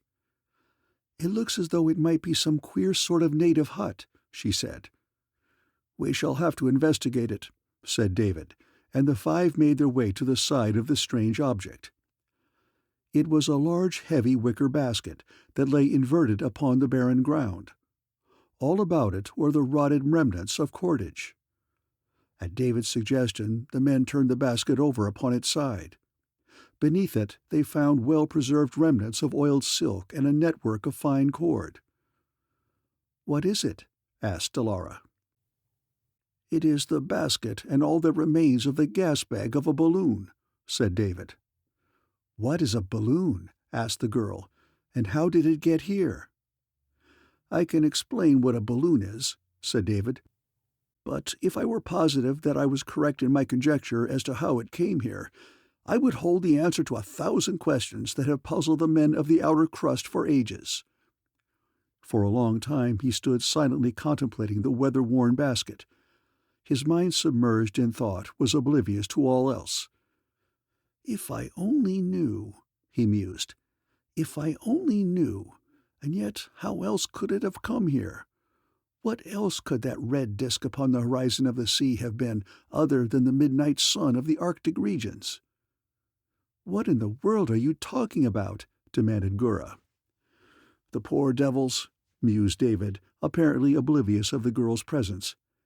"They made a greater discovery than they could have hoped for in their wildest dreams. I wonder if they live to realize it." Slowly he removed his fur cap and stood facing the basket with bowed head, and for some unaccountable reason, which they could not explain, his companions bared their heads and followed his example. And after they had resumed their journey, it was a long time before David Innes could shake off the effects of that desolate reminder of one of the world's most pathetic tragedies. So anxious were the members of the party to reach the cheering warmth of the beloved Pellucidar that they pressed on toward the south with the briefest of rests, nor were they wholly content until once more their shadows lay directly beneath them. Sari lying slightly east of south, their return from the north took them over a different route from that which they had followed up from Korsar. Of course, the Pellucidarians did not know these points of compass as north or south, and even David Innes carried them in his mind more in accordance with the Pellucidarian scheme than that with which he had been familiar upon the outer crust. Naturally, with the sun always at zenith and with no stars and no moon and no planets, the Pellucidarians have been compelled to evolve a different system of indicating direction than that with which we are familiar. By instinct, they know the direction in which their own country lies, and each Pellucidarian reckons all directions from this baseline, and he indicates other directions in a simple and ingenious manner. Suppose you were from Sari and were traveling from the ice-girt sea above Korsar to any part upon Pellucidar. You would set and maintain your course in this manner. Extend the fingers of your right hand and hold it in a horizontal position, palm down, directly in front of your body, your little finger pointing in the direction of Sari, a direction which you know by instinct, and your thumb pointing to the left directly at right angles to the line in which your little finger is pointing. Now spread your left hand in the same way and lower it on top of your right hand, so that the little finger of your left hand exactly covers the little finger of your right hand. You will now see the fingers and thumbs of your two hands cover an arc of 180 degrees. Sari lies southeast of Korsar, while the land of awful shadow lies due south. Therefore, a Sarian pointing in the direction toward the land of awful shadow would say that he was traveling 2 left fingers from Sari, since the middle finger of the left hand would be pointing about due south toward the land of awful shadow. If he were going in the opposite direction, or north, he would merely add the word back, saying that he was traveling 2 left fingers back from Sari, so that by this plan every point of compass is roughly covered, and with sufficient accuracy for all the requirements of the primitive Pellucidarians. The fact that when one is traveling to the right of his established baseline and indicates it by mentioning the fingers of his left hand might at first be deemed confusing, but of course, having followed this system for ages, it is perfectly intelligible to the Pellucidarians. When they reached a point at which the city of Korsar lay 3 right fingers back from Sari, they were in reality due east of the Korsar city. They were now in fertile, semi-tropical land teeming with animal life. The men were armed with pistols, as well as spears, bows and arrows, and knives, while Stellara and Gura carried light spears and knives. And seldom was there a march that did not witness an encounter with one or more of the savage beasts of the primeval forests, verdure-clad hills, or rolling plains across which their journey led them. They long since had abandoned any apprehension of pursuit or capture by the Korsars, and while they had skirted the distant hinterland claimed by Korsar, and had encountered some of the natives upon 1 or 2 occasions, they had seen no member of the ruling class, with the result that for the first time since they had fallen into the clutches of the enemy, they felt a sense of unquestioned freedom. And though the other dangers that beset their way might appear appalling to one of the outer world, they had no such effect upon any one of the 5, whose experiences of life had tended to make them wholly self-reliant, and while constantly alert and watchful, unoppressed by the possibility of future calamity. When danger suddenly confronted them, they were ready to meet it, and after it had passed, they did not depress their spirits by anticipating the next encounter. Ja and David were anxious to return to their mates, but Tanar and Stellara were supremely happy because they were together, and Gura was content merely to be near Tanar. Sometimes she recalled Balal, her brother, for he had been kind to her, but scurv and slough and dung she tried to forget. Thus they were proceeding, a happy and contented party, when, with the suddenness and unexpectedness of lightning out of a clear sky, disaster overwhelmed them. They had been passing through a range of low, rocky hills, and were descending a narrow gorge on the Sari side of the range, when, turning the shoulder of a hill, they came face to face with a large party of Korsars, fully 100 strong. The leaders saw and recognized them instantly, and a shout of savage triumph that broke from their lips was taken up by all their fellows. David, who was in the lead, saw that resistance would be futile, and in the instant his plan was formed. "We must separate," he said. "Tanar, you and Stellara go together. Ja, take Gura with you, and I shall go in a different direction, for we must not all be captured. One, at least, must escape to return to Sari. If it is not I, then let the one who wins through take this message to Gak and Perry. Tell Perry that I am positive that I have discovered that there is a polar opening in the outer crust leading into Pellucidar, and that if he ever gets in radio communication with the outer world, he must inform them of this fact. Tell Gak to rush his forces by sea on Korsar, as well as by land. And now, goodbye, and each for himself." Turning in their tracks, the 5 fled up the gorge, and being far more active and agile than the Korsars, they outdistanced them, and though the rattle of musketry followed them, and bits of iron and stone fell about them, or whizzed past them, no one was struck.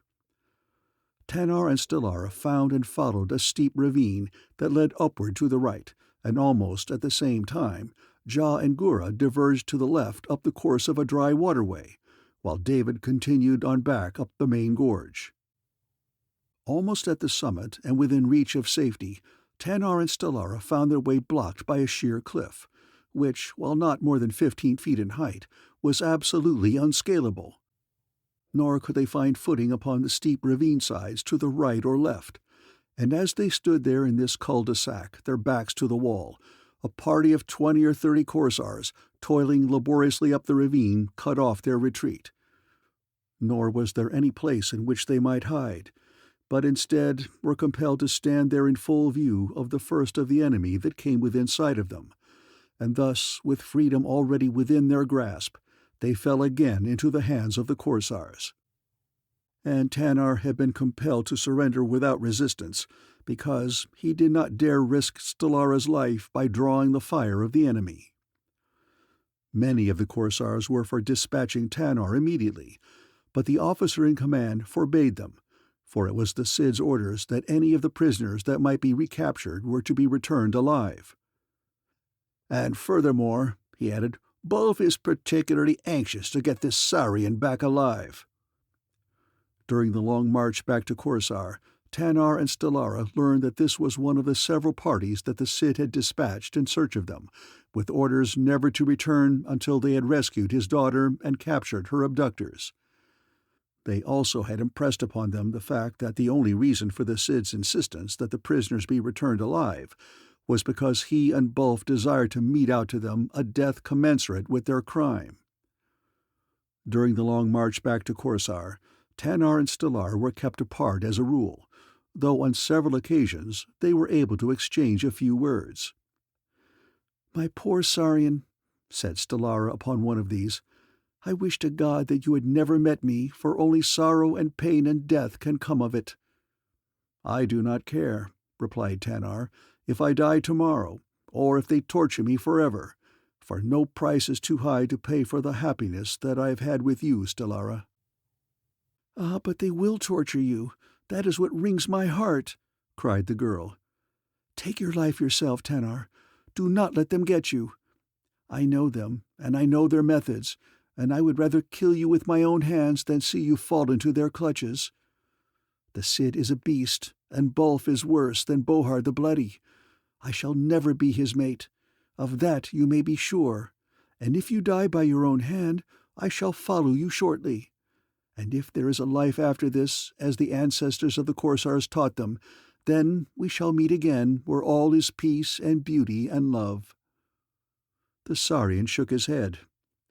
"I know what is here in this life," he said, "and I do not know what is there in the other. I shall cling to this, and you must cling to it until some other hand than ours takes it from us." "But they will torture you so horribly," she moaned. "No torture can kill the happiness of our love, Stellara," said the man, and then the guards separated them and they plodded on across the weary, interminable miles. How different the country looked through the eyes of despair and sorrow from the sunlit paradise that they had seen when they journeyed through it, hand in hand with freedom and love. But at last the long, cruel journey was over, a fitting prelude to its cruel ending, for at the palace gate Stellara and Tanar were separated. She was escorted to her quarters by female attendants, whom she recognized as being virtually her guards and keepers, while Tanar was conducted directly into the presence of the Cid. As he entered the room, he saw the glowering face of the Korsar chieftain, and standing below the dais just in front of him was Bulf, whom he had seen but once before, but whose face no man could ever forget.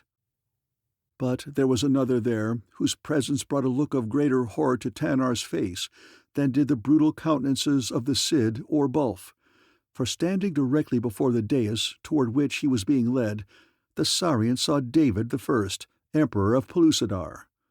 Of all the calamities that could have befallen, this was the worst.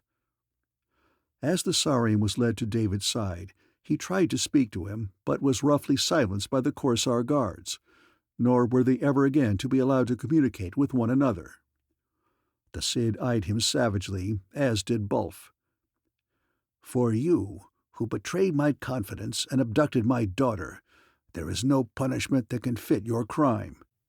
There is no death so terrible that its dying will expiate your sin. It is not within me to conceive of any form of torture, the infliction of which upon you would give me adequate pleasure.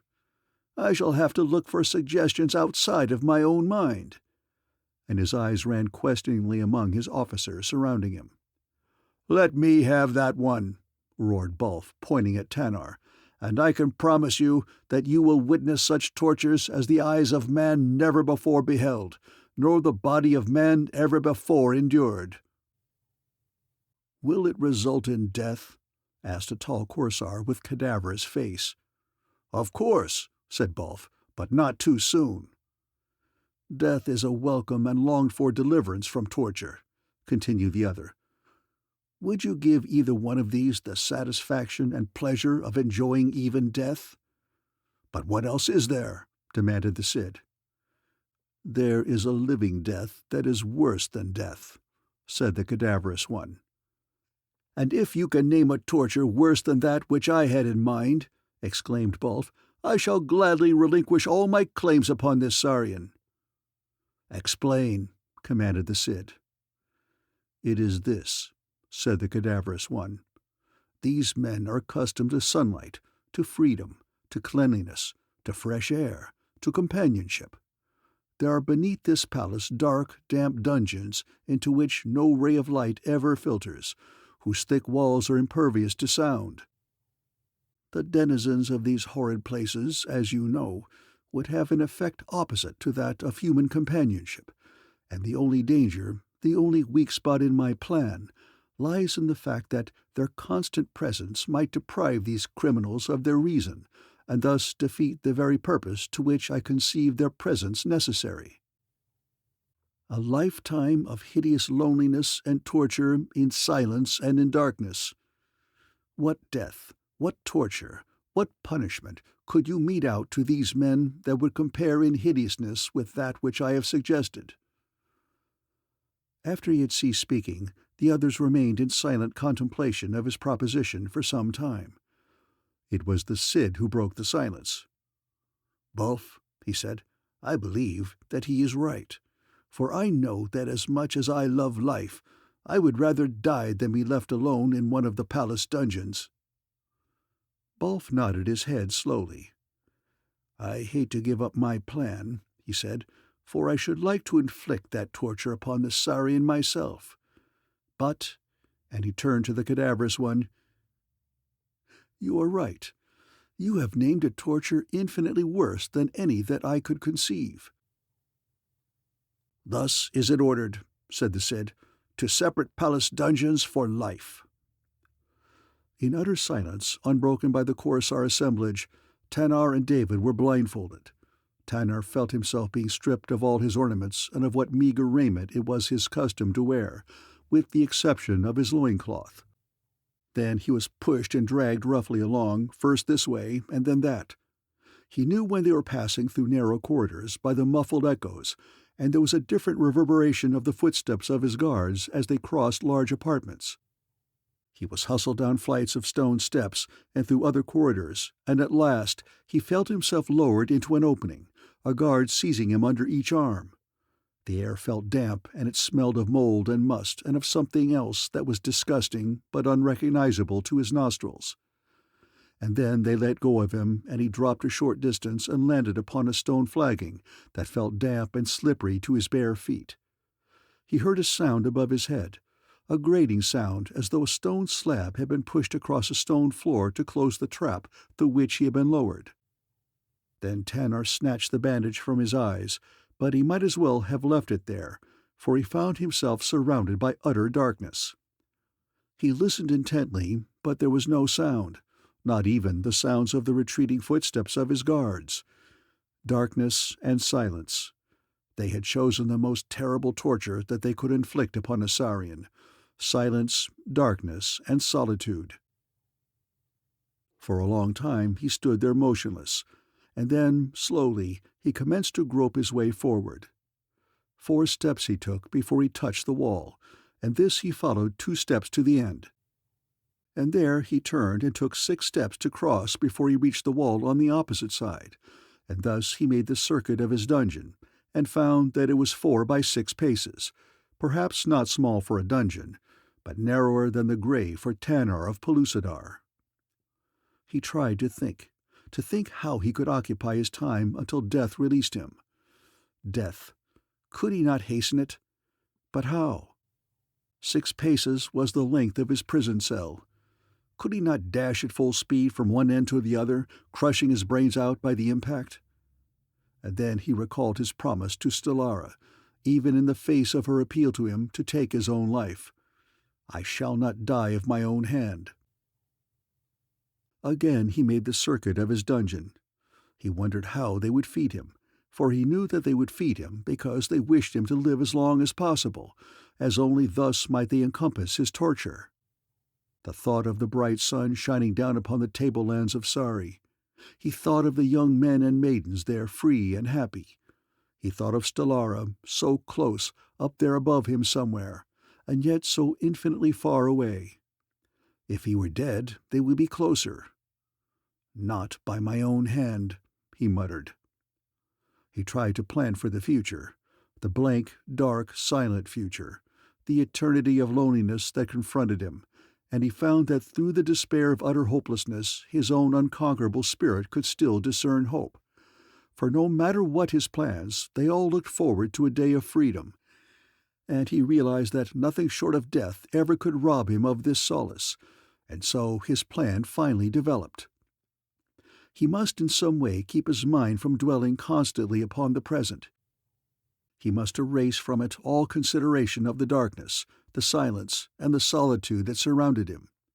And he must keep fit, mentally and physically, for the moment of release or escape. And so he planned to walk and to exercise his arms and the other muscles of his body systematically to the end that he might keep in good condition, and at the same time induce sufficient fatigue to enable him to sleep as much as possible. And when he rested preparatory to sleep, he concentrated his mind entirely upon pleasant memories. And when he put the plan into practice, he found that it was all that he had hoped that it would be. He exercised until he was thoroughly fatigued, and then he lay down to pleasant daydreams until sleep claimed him. Being accustomed from childhood to sleeping upon hard ground, the stone flagging gave him no particular discomfort, and he was asleep in the midst of pleasant memories of happy hours with Stellara. But his awakening, as consciousness slowly returned, it was accompanied by a sense of horror, the cause of which gradually filtered to his awakening sensibilities. A cold, slimy body was crawling across his chest.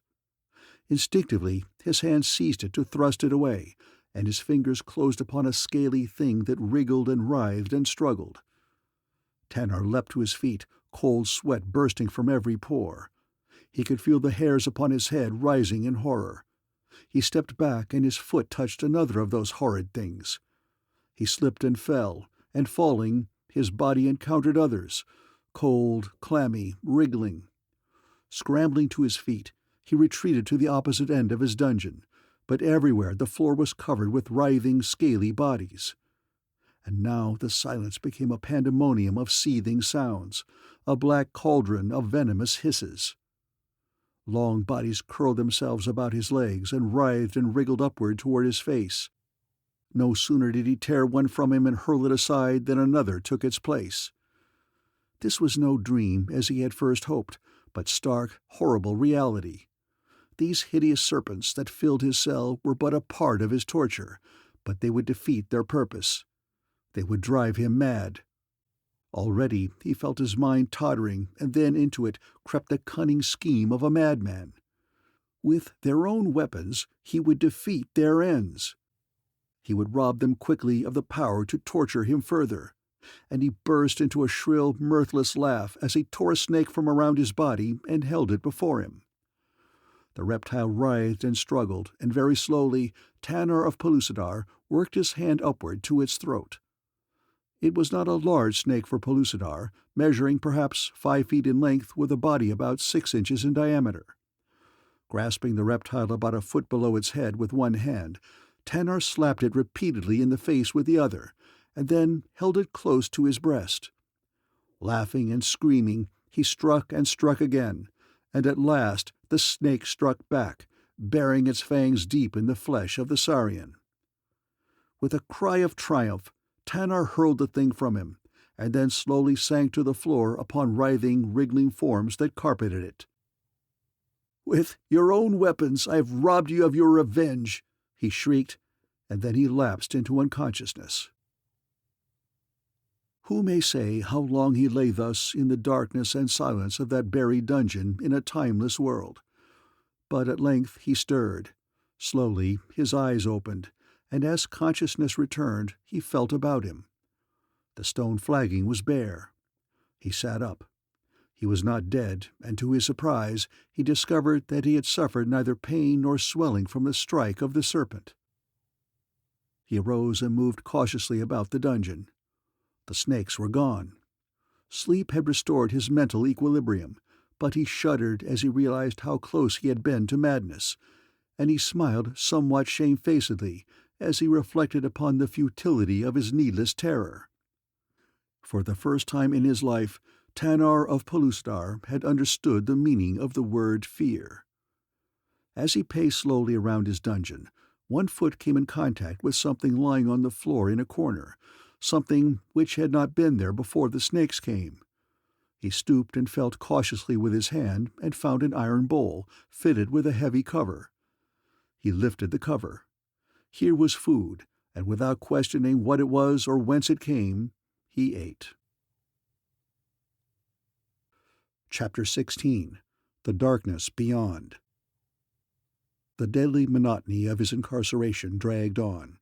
He exercised, he ate, he slept. He never knew how the food was brought to his cell, nor when, and after a while he ceased to care.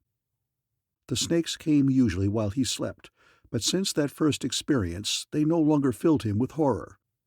And after a dozen repetitions of their visit, they not only ceased to annoy him, but he came to look forward to their coming as a break in the deadly monotony of his solitude. He found that by stroking them and talking to them in low tones, he could quiet their restless writhing. And after repeated recurrences of their visits, he was confident that one of them had become almost a pet. Of course, in the darkness he could not differentiate one snake from another, but always he was awakened by the nose of one pounding gently upon his chest, and when he took it in his hands and stroked it, it made no effort to escape. not ever again did one of them strike him with its fangs after that first orgy of madness, during which he had thought and hoped that the reptiles were venomous. It took him a long time to find the opening through which the reptiles found ingress to his cell, but at length, after diligent search, he discovered an aperture about 8 inches in diameter, some 3 feet above the floor. Its sides were worn smooth by the countless passings of scaly bodies. He inserted his hand in the opening, and feeling around, discovered that the wall at this point was about a foot in thickness, and when he inserted his arm to the shoulder, he could feel nothing in any direction beyond the wall.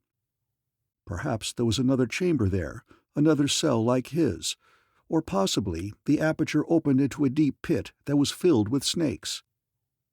He thought of many explanations, and the more he thought, the more anxious he became to solve the riddle of the mysterious space beyond his cell. Thus did his mind occupy itself with trivial things, and the loneliness and the darkness and the silence exaggerated the importance of the matter beyond all reason, until it became an obsession with him. During all his waking hours he thought about that hole in the wall, and what lay beyond in the Stygian darkness which his eyes could not penetrate. He questioned the snake that rapped upon his chest, but it did not answer him, and then he went to the hole in the wall and asked the hole. And he was on the point of becoming angry when it did not reply, when his mind suddenly caught itself, and with a shudder he turned away, realizing that this way led to madness, and that he must, above all else, remain master of his mind. But still he did not abandon his speculation.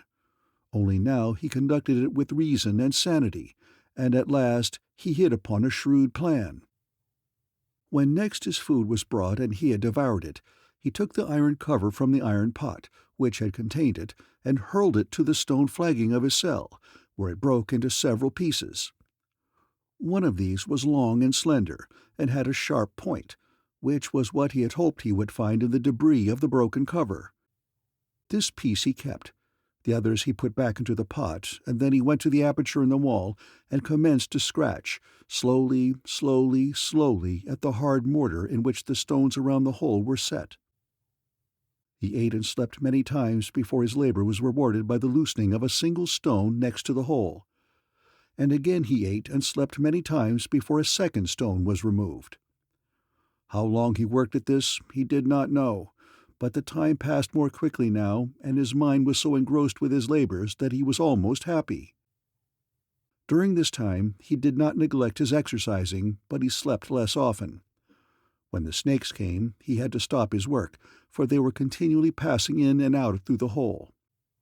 He wished that he knew how the food was brought to his cell, that he might know if there was danger that those who brought it could hear him scraping at the mortar in the wall, but as he never heard the food brought, he hoped that those who brought it could not hear him, and he was quite sure that they could not see him. And so he worked on unceasingly until at last he had scratched away an opening large enough to admit his body, and then for a long time he sat before it waiting, seeking to assure himself that he was master of his mind, for in this eternal night of solitude that had been his existence for how long he could not even guess, he realized that this adventure which he was facing had assumed such momentous proportions that once more he felt himself upon the brink of madness. And now he wanted to make sure that no matter what lay beyond that aperture he could meet it with calm nerves and a serene and sane mind, for he could not help but realize that keen disappointment might be lying in wait for him, since during all the long periods of his scratching and scraping since he had discovered the hole through which the snakes had come into his cell, he had realized that a hope of escape was the foundation of the desire that prompted him to prosecute the work. And though he expected to be disappointed, he knew how cruel would be the blow when it fell. With a touch that was almost a caress, he let his fingers run slowly over the rough edges of the enlarged aperture. He inserted his head and shoulders into it, and reached far out upon the other side, groping with a hand that found nothing, searching with his eyes that saw nothing, and then he drew himself back into his dungeon and walked to its far end and sat down upon the floor and leaned back against the wall and waited.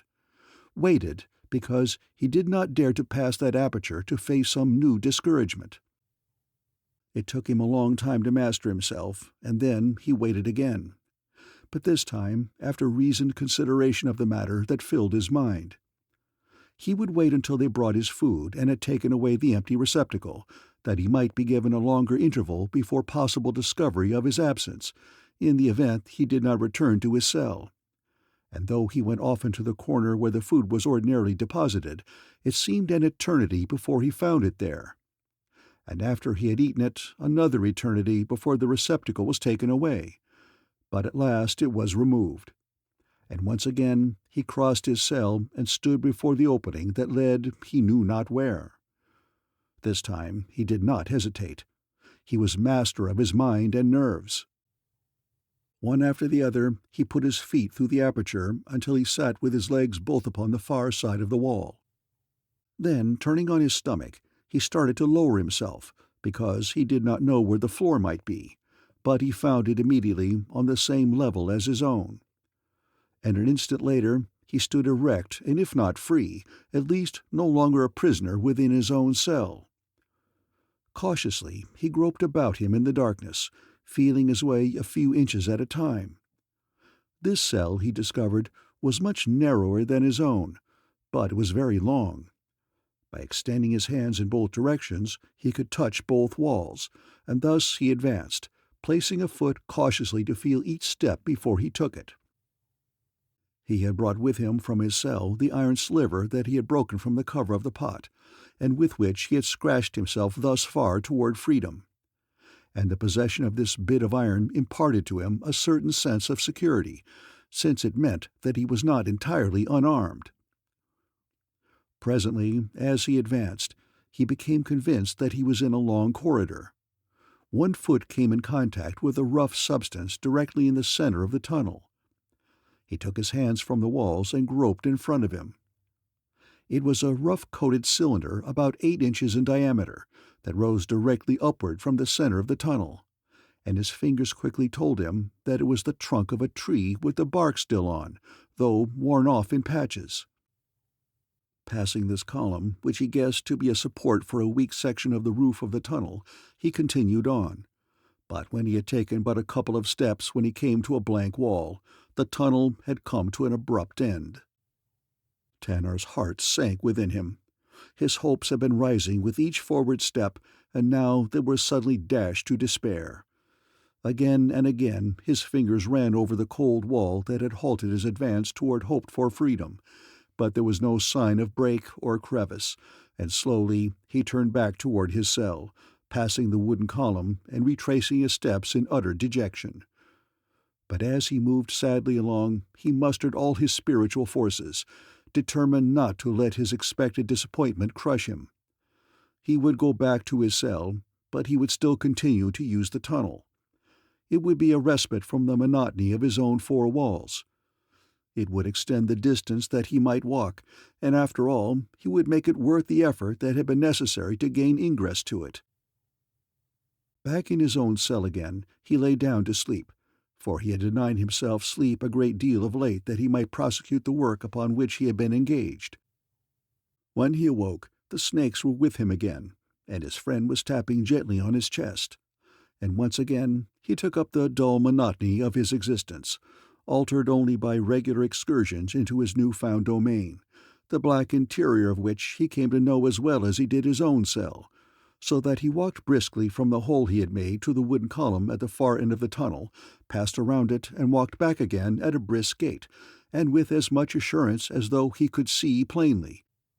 For he had counted the paces from one end of the other so many times that he knew to an instant when he had covered the distance from one extremity to the other. He ate, he slept, he exercised, he played with his slimy reptilian companion, and he paced the narrow tunnel of his discovery. And often, when he passed around the wooden column at its far end, he speculated upon the real purpose of it. Once he went to sleep in his own cell thinking about it, and when he awoke to the gentle tapping of the snake's snout upon his breast, he sat up so suddenly that the reptile fell hissing to the flagging, for clear and sharp upon the threshold of his awakening mind stood an idea, a wonderful idea. Why had he not thought of it before? Excitedly, he hastened to the opening leading into the tunnel. Snakes were passing through it, but he fought for precedence with the reptilian horde and tumbled through head first upon a bed of hissing snakes. Scrambling to his feet, he almost ran the length of the corridor until his outstretched hands came in contact with the rough bole of the tree. There he stood quite some time, trembling like a leaf, and then, encircling the column with his arms and legs, he started to climb slowly and deliberately aloft. This was the idea that had seized him in its compelling grip upon his awakening. Upward through the darkness he went, and pausing now and then to grope about with his hands, he found that the tree trunk ran up the center of a narrow circular shaft. He climbed slowly upward, and at a distance of about 30 feet above the floor of the tunnel, his head struck stone. Feeling upward with one hand, he discovered that the tree was set in mortar in the ceiling above him. This could not be the end. What reason could there be for a tunnel and a shaft that led nowhere? He groped through the darkness in all directions with his hand, and he was rewarded by finding an opening in the side of the shaft about 6 feet below the ceiling. Quitting the bole of the tree, he climbed into the opening in the wall of the shaft, and here he found himself in another tunnel, lower and narrower than that at the base of the shaft. It was still dark, so that he was compelled to advance as slowly and with as great caution as he had upon that occasion when he first explored his tunnel below. He advanced but a short distance, when the tunnel turned abruptly to the right, and ahead of him, beyond the turn, he saw a ray of light. A condemned man snatched from the jaws of death could not have greeted salvation with more joyousness than Tanar of Pellucidar greeted this first slender ray of daylight that he had seen for a seeming eternity. It shone dimly through a tiny crevice, but it was light, the light of heaven that he had never expected to again behold. Enraptured, he walked slowly toward it, and as he reached it, his hand came in contact with rough, unpainted boards that blocked his way. It was through a tiny crack between two of these boards that the light was filtering. As dim as the light was, it hurt his eyes, so long unaccustomed to light of any kind. But by turning them away so that the light did not shine directly into them, he finally became accustomed to it. And when he did, he discovered that as small as the aperture was through which the light came, it let in sufficient to dispel the utter darkness of the interior of the tunnel, and he also discovered that he could discern objects. He could see the stone walls on either side of the tunnel, and by looking closely he could see the boards that formed the obstacle that barred his further progress. And as he examined them, he discovered that at one side there was something that resembled a latch, an invention of which he had been entirely ignorant before he had come aboard the Korsar ship, upon which he had been made prisoner, for in Sari there are no locks nor latches. But he knew the thing for what it was, and it told him that the boards before him formed a door, which opened into light and toward liberty, but what lay immediately beyond? He clinched his ear to the door and listened, but he heard no sound. Then very carefully he examined the latch, experimenting with it until he discovered how to operate it. Steadying his nerves, he pushed gently upon the rough planks. As they swung away from him slowly, a flood of light rushed into the first narrow crack, and Tanar covered his eyes with his hands and turned away, realizing that he must become accustomed to this light slowly and gradually, or he might be permanently blinded. With closed eyes he listened at the crack, but could hear nothing. And then, with utmost care, he started to accustom his eyes to the light, but it was long before he could stand the full glare that came through even this tiny crack.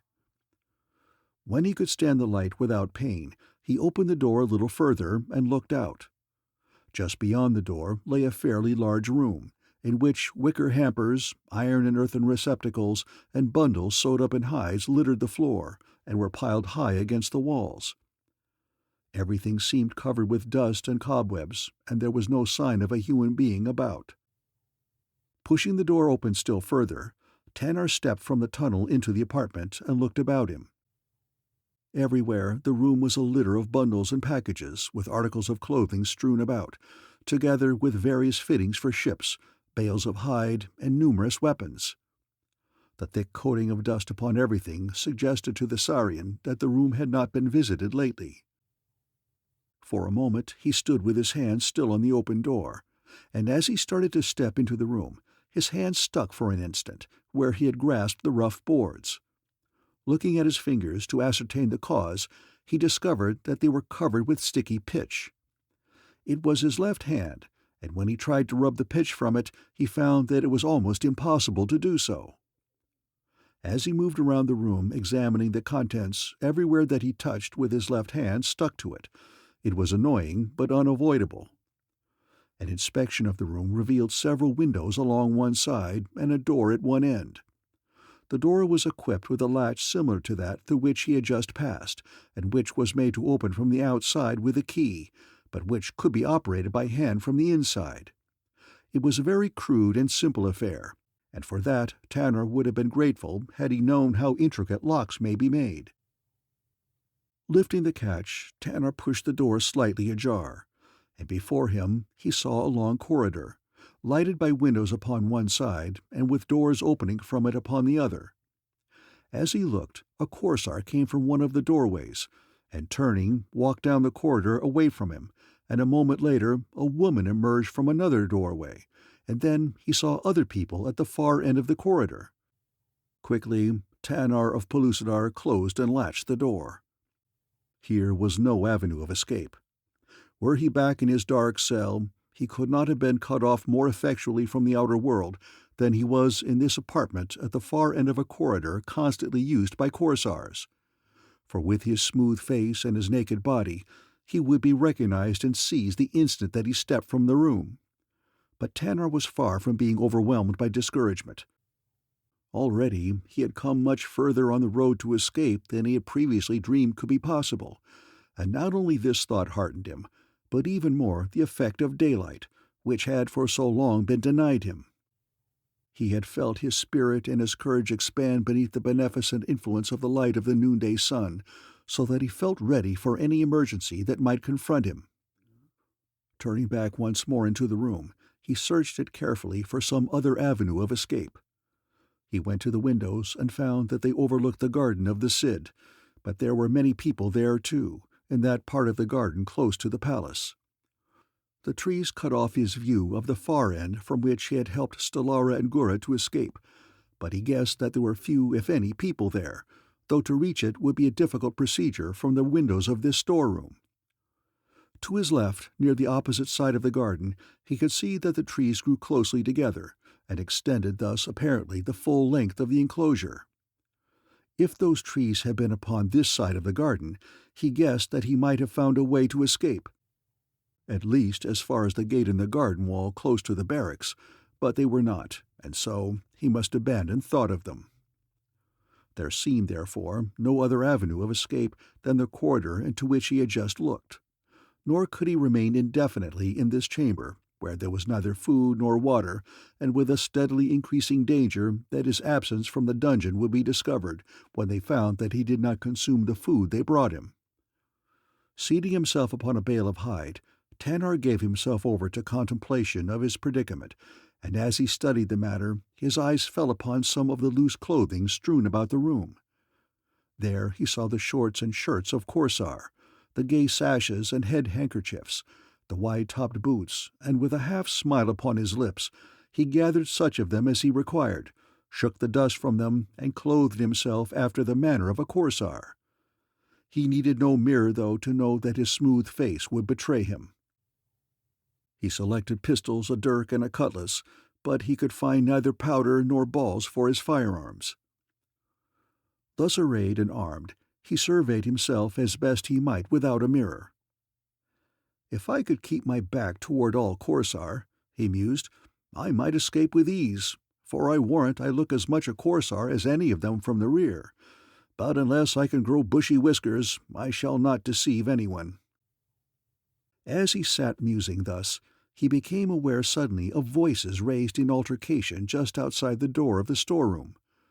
One was a man's voice, the other a woman's. "And if you won't have me," growled the man, "I'll take you." Tanar could not hear the woman's reply, though he heard her speak and knew from her voice that it was a woman. "What do I care for the Cid?" cried the man. "I am as powerful in Korsar as he. I could take the throne and be the Cid myself if I chose." Again Tanar heard the woman speak. "If you do, I'll choke the wind out of you," threatened the man. "Come in here where we can talk better. Then you can yell all you want, for no one can hear you." Tanar heard the man insert a key in the lock, and as he did so, the Pellucidarian sought a hiding place behind a pile of wicker hampers. "And after you get out of this room," continued the man, "there will be nothing left of you to yell about." "I have told you right along," said the woman, "that I would rather kill myself than mate with you. But if you take me by force, I shall still kill myself, but I shall kill you first." The heart of Tanar of Pellucidar leapt in his breast as he heard that voice. His fingers closed upon the hilt of the cutlass at his side, and as Bulf voiced a sneering laugh in answer to the girl's threat, the Saurian leapt from his concealment, a naked blade shining in his right hand. At the sound behind him, Bulf wheeled about, and for an instant he did not recognize the Saurian in the Korsar garb, but Stellara did, and she voiced a cry of mingled surprise and joy. "Tanar!" she cried. "My Tanar!" As the Saurian rushed him, Bulf fell back, drawing his cutlass as he retreated. Tanar saw that he was making for the door leading into the corridor, and he rushed at the man to engage him before he could escape, so that Bulf was forced to stand and defend himself. "Stand back!" cried Bulf, "or you shall die for this!" But Tanar of Pellucidar only laughed in his face, as he swung a wicked blow at the man's head, which Bulf but barely parried, and then they were at one another like two wild beasts. Tanar drew first blood from a slight gash in Bulf's shoulder, and then the fellow yelled for help. "You said that no one could hear Stellara's cries for help in this apartment," taunted Tanar. "So why do you think they can hear yours?" "Let me out of here!" cried Bulf. "Let me out, and I will give you your freedom." But Tanar rushed him into a corner, and the sharp edge of his cutlass sheared an ear from Bulf's head. "Help!" shrieked the Korsar. "Help! It is Bulf! The Saurian is killing me!" Fearful that his loud cries might reach the quarter beyond and attract attention, Tanar increased the fury of his assault. He beat down the Korsar's guard. He swung his cutlass in one terrible circle that clove Bulf's ugly skull to the bridge of his nose, and with a gurgling gasp the great brute lunged forward upon his face. And Tanar of Pellucidar turned and took Stellara in his arms. "Thank God," he said, "that I was in time." "It must have been God himself who led you to this room," said the girl. "I thought you were dead. They told me that you were dead." "No," said Tanar. "They'd put me in a dark dungeon beneath the palace, where I was condemned to remain for life." "And you have been so near me all this time," said Stellara, "and I thought that you were dead." "For a long time I thought that I was worse than dead," replied the man. "Darkness, solitude, and silence. God, that is worse than death." "And yet you escaped." The girl's voice was filled with awe. "It was because of you that I escaped," said Tanar. "Thoughts of you kept me from going mad. Thought and hope urged me on to seek some avenue of escape. Never again, as long as life is in me, shall I feel that there can be any situation that is entirely hopeless after what I have passed through." Stellara shook her head. "Your hope will have to be strong, dear heart, against the discouragement that you must face in seeking a way out of the palace of the Cid and the city of Korsar." "I have come this far," replied Tanar. "Already have I achieved the impossible. Why should I doubt my ability to wrest freedom for you and for me from whatever fate holds in store for us?" "You cannot pass them with that smooth face, Tanar," said the girl sadly. "Ah, if you only had Bulf's whiskers," and she glanced down at the corpse of the fallen man. Tanar turned too and looked down at Bulf, where he lay in a pool of blood upon the floor. And then quickly he faced Stellara. "Why not?" he cried. "Why not?" Chapter 17. Down to the Sea. "What do you mean?" demanded Stellara.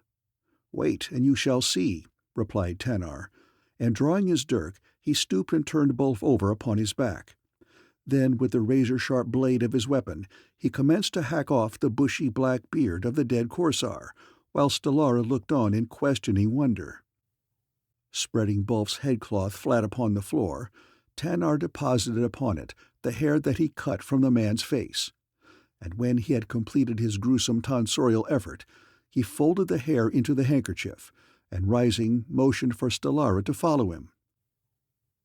Going to the door that led into the tunnel through which he had escaped from the dungeon, Tanar opened it, and smearing his fingers with the pitch that exuded from the boards upon the inside of the door, he smeared some of it upon the side of his face and then turned to Stellara. "Put this hair upon my face in as natural a way as you can. You have lived among them all your life, so you should know how well a Korsar's beard should look." Horrible as the plan seemed, and though she shrank from touching the hair of the dead man, Stellara steeled herself and did as Tanar bid. Little by little, patch by patch, Tanar applied pitch to his face, and Stellara placed the hair upon it until presently only the eyes and nose of the Saurian remained exposed. The expression of the former were altered by increasing the size and bushiness of the eyebrows, with shreds of Bulf's beard that had been left over, and then Tanar smeared his nose with some of Bulf's blood, for many of the Korsars had large red noses. Then Stellara stood away and surveyed him critically. "Your own mother would not know you," she said. "Do you think I can pass as a Korsar?" he asked. "No one will suspect unless they question you closely as you leave the palace." "We are going together," said Tanar. "But how?" asked Stellara. "I have been thinking of another plan," he said. "I noticed when I was living in the barracks that sailors going toward the river had no difficulty in passing through the gate leaving the palace. In fact, it is always much easier to leave the palace than to enter it. On many occasions I have heard them say merely that they were going to their ships. We can do the same." "Do I look like a Korsar sailor?" demanded Stellara. "You will when I get through with you," said Tanar with a grin. "What do you mean?" "There is Korsar clothing here," said Tanar, "enough to outfit a dozen, and there is still plenty of hair on Bulf's head." The girl drew back with a shudder. "Oh, Tanar, you cannot mean that." "What other way is there?" he demanded. "If we can escape together, is it not worth any price that we might have to pay?" "You are right," she said. "I will do it." When Tanar completed his work upon her, Stellara had been transformed into a bearded Korsar, but the best that he could do in the way of disguise failed to entirely hide the contours of her hips and breasts. "I am afraid they will suspect," he said. "Your figure is too feminine for shorts and a shirt to hide it." "Wait," exclaimed Stellara. "Sometimes the sailors, when they are going on long voyages, wear cloaks, which they use to sleep in if the nights are cool. Let us see if we can find such a one here." "Yes, I saw one," replied Tanar, and crossing the room, he returned with a cloak made of wide striped goods. "That will give you greater height," he said. But when they draped it about her, her hips were still too much in evidence. "Build out my shoulders," suggested Stellara, and with scarfs and handkerchiefs the Saurian built the girl's shoulders out so that the cloak hung straight, and she resembled a short, stocky man, more than a slender, well-formed girl. "Now we are ready," said the Saurian. Stellara pointed to the body of Bulf. "We cannot leave him lying there," she said. "Someone may come to this room and discover it, and when they do, every man in the palace, yes, even in the entire city, will be arrested and questioned." Tanar looked about the room, and then he seized the corpse of Bulf and dragged it into a far corner, after which he piled bundles of hides and baskets upon it until it was entirely concealed, and over the bloodstains upon the floor he dragged other bales and baskets until all signs of the duel had been erased or hidden. "And now," he said, "is as good a time as another to put our disguises to the test." Together they approached the door. "You know the least frequented passages to the garden," said Tanar. "Let us make our way from the palace through the garden to the gate that gave us escape before." "Then follow me," replied Stellara, as Tanar opened the door and the two stepped out into the corridor beyond. It was empty. Tanar closed the door behind him, and Stellara led the way down the passage. They had proceeded but a short distance when they heard a man's voice in an apartment to the left. "Where is she?" he demanded. "I do not know," replied a woman's voice. "She was here but a moment ago, and Bolf was with her." "Find them and lose no time about it," commanded the man sternly. And he stepped from the apartment just as Tanar and Stellara were approaching. It was the Cid. Stellara's heart stopped beating as the Korsar ruler looked into the faces of Tanar and herself. "Who are you?" demanded the Cid. "We are sailors," said Tanar quickly before Stellara could reply. "What are you doing here in my palace?" demanded the Korsar ruler. "We were sent here with packages to the storeroom," replied Tanar, "and we are but now returning to our ship." "Well, be quick about it. I do not like your looks," growled the Cid as he stamped off down the corridor ahead of them.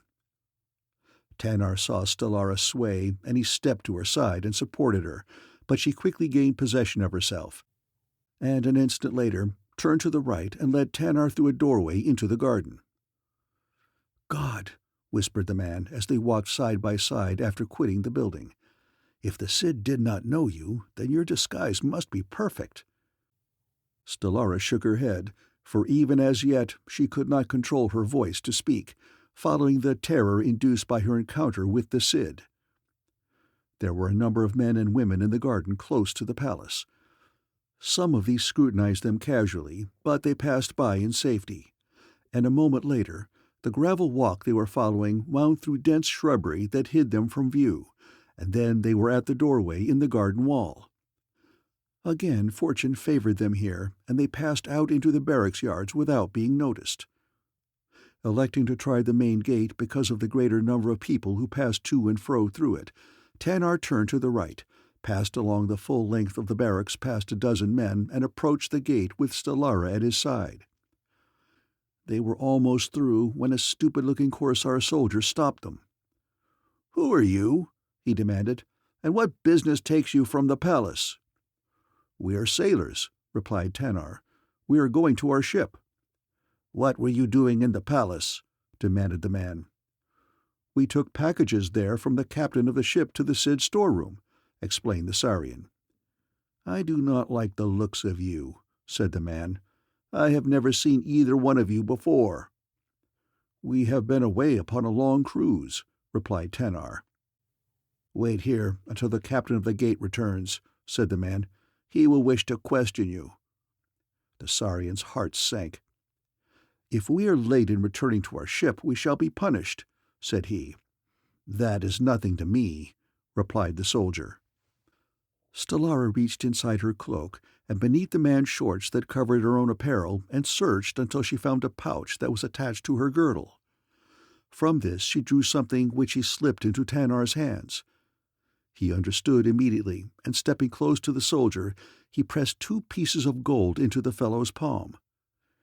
"It will go very hard with us if we are late," he said. The man felt the cool gold within his palm. "Very well," he said gruffly. "Go on about your business, and be quick about it." Without waiting for a second invitation, Tanar and Stellara merged with the crowd upon the Korsar street. Nor did either speak, and it is possible that Stellara did not even breathe until they had left the palace gate well behind. "And where now?" she asked at last. "We are going to sea," replied the man. "In a Korsar ship?" she demanded. "In a Korsar boat," he replied. "We are going fishing." Along the banks of the river were moored many craft, but when Tanar saw how many men were on or around them, he realized that the plan he had chosen, which contemplated stealing a fishing boat, most probably would end disastrously, and he explained his doubts to Stellara. "We could never do it," she said. "Stealing a boat is considered the most heinous crime that one can commit in Korsar, and if the owner of a boat is not aboard it, you may rest assured that some of his friends are watching it for him, even though there's little likelihood that anyone will attempt to steal it, since the penalty is death." Tanar shook his head. "Then we shall have to risk passing through the entire city of Korsar," he said, "and going out into the open country without any reasonable excuse in the event that we are questioned." "We might buy a boat," suggested Stellara. "I have no money," said Tanar. "I have," replied the girl. "The Cid has always kept me well supplied with gold." Once more she reached into her pouch and drew forth a handful of gold pieces. "Here," she said, "take these. If they are not enough, you can ask me for more, but I think that you can buy a boat for half that sum." Questioning the first man that he approached at the riverside, Tanar learned that there was a small fishing boat for sale a short way down the river, and it was not long before they found its owner and consummated the purchase. As they pushed off into the current and floated downstream, Tanar became conscious of a sudden conviction that his escape from Korsar had been effected too easily, that there must be something wrong, that either he was dreaming or else disaster and recapture lay just ahead. Borne down toward the sea by the slow current of the river, Tanar wielded a single oar, paddle-wise from the stern, to keep the boat out in the channel and its bow in the right direction, for he did not wish to make sail under the eyes of Korsar's sailors and fishermen, as he was well aware that he could not do so without attracting attention by his bungling to his evident inexperience and thus casting suspicion upon them. Slowly the boat drew away from the city and from the Korsar raiders anchored in midstream, and then, at last, he felt that it would be safe to hoist the sail and take advantage of the land breeze that was blowing. With Stellara's assistance, the canvas was spread, and as it bellied to the wind, the craft bore forward with accelerated speed, and then behind them they heard shouts and, turning, saw 3 boats speeding toward them. Across the waters came commands for them to lay to. The pursuing boats, which had set out under sail and had already acquired considerable momentum, appeared to be rapidly overhauling the smaller craft. But presently, as the speed of the latter increased, the distance between them seemed not to vary. The shouts of the pursuers had attracted the attention of the sailors on board the anchored raiders, and presently Tanar and Stellara heard the deep boom of a cannon, and a heavy shot struck the water just off their starboard bow. Tanar shook his head. "That is too close," he said. "I had better come about." "Why?" demanded Stellara. "I do not mind risking capture," he said, "because, in that event, no harm will befall you when they discover your identity.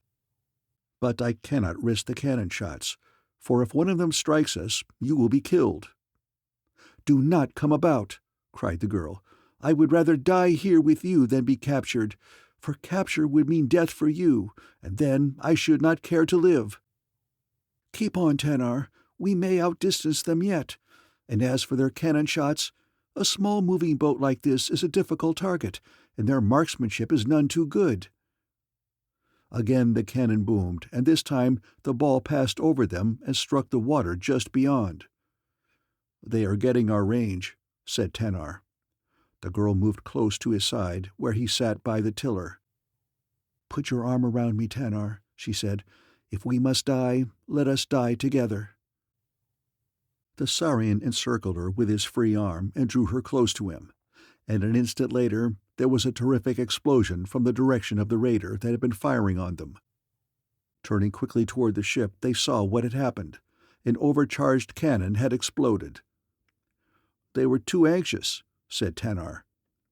It was some time before another shot was fired, and this one fell far astern, but the pursuing boats were clinging tenaciously to their wake. "They are not gaining," said Stellara. "No," said Tanar, "and neither are we." "But I think we shall after we reach the open sea," said the girl. "We shall get more wind there, and this boat is lighter and speedier than theirs. Fate smiled upon us when it led us to this boat rather than to a larger one." As they approached the sea, their pursuers, evidently fearing precisely what Stellara had suggested, opened fire upon them with harquebuses and pistols.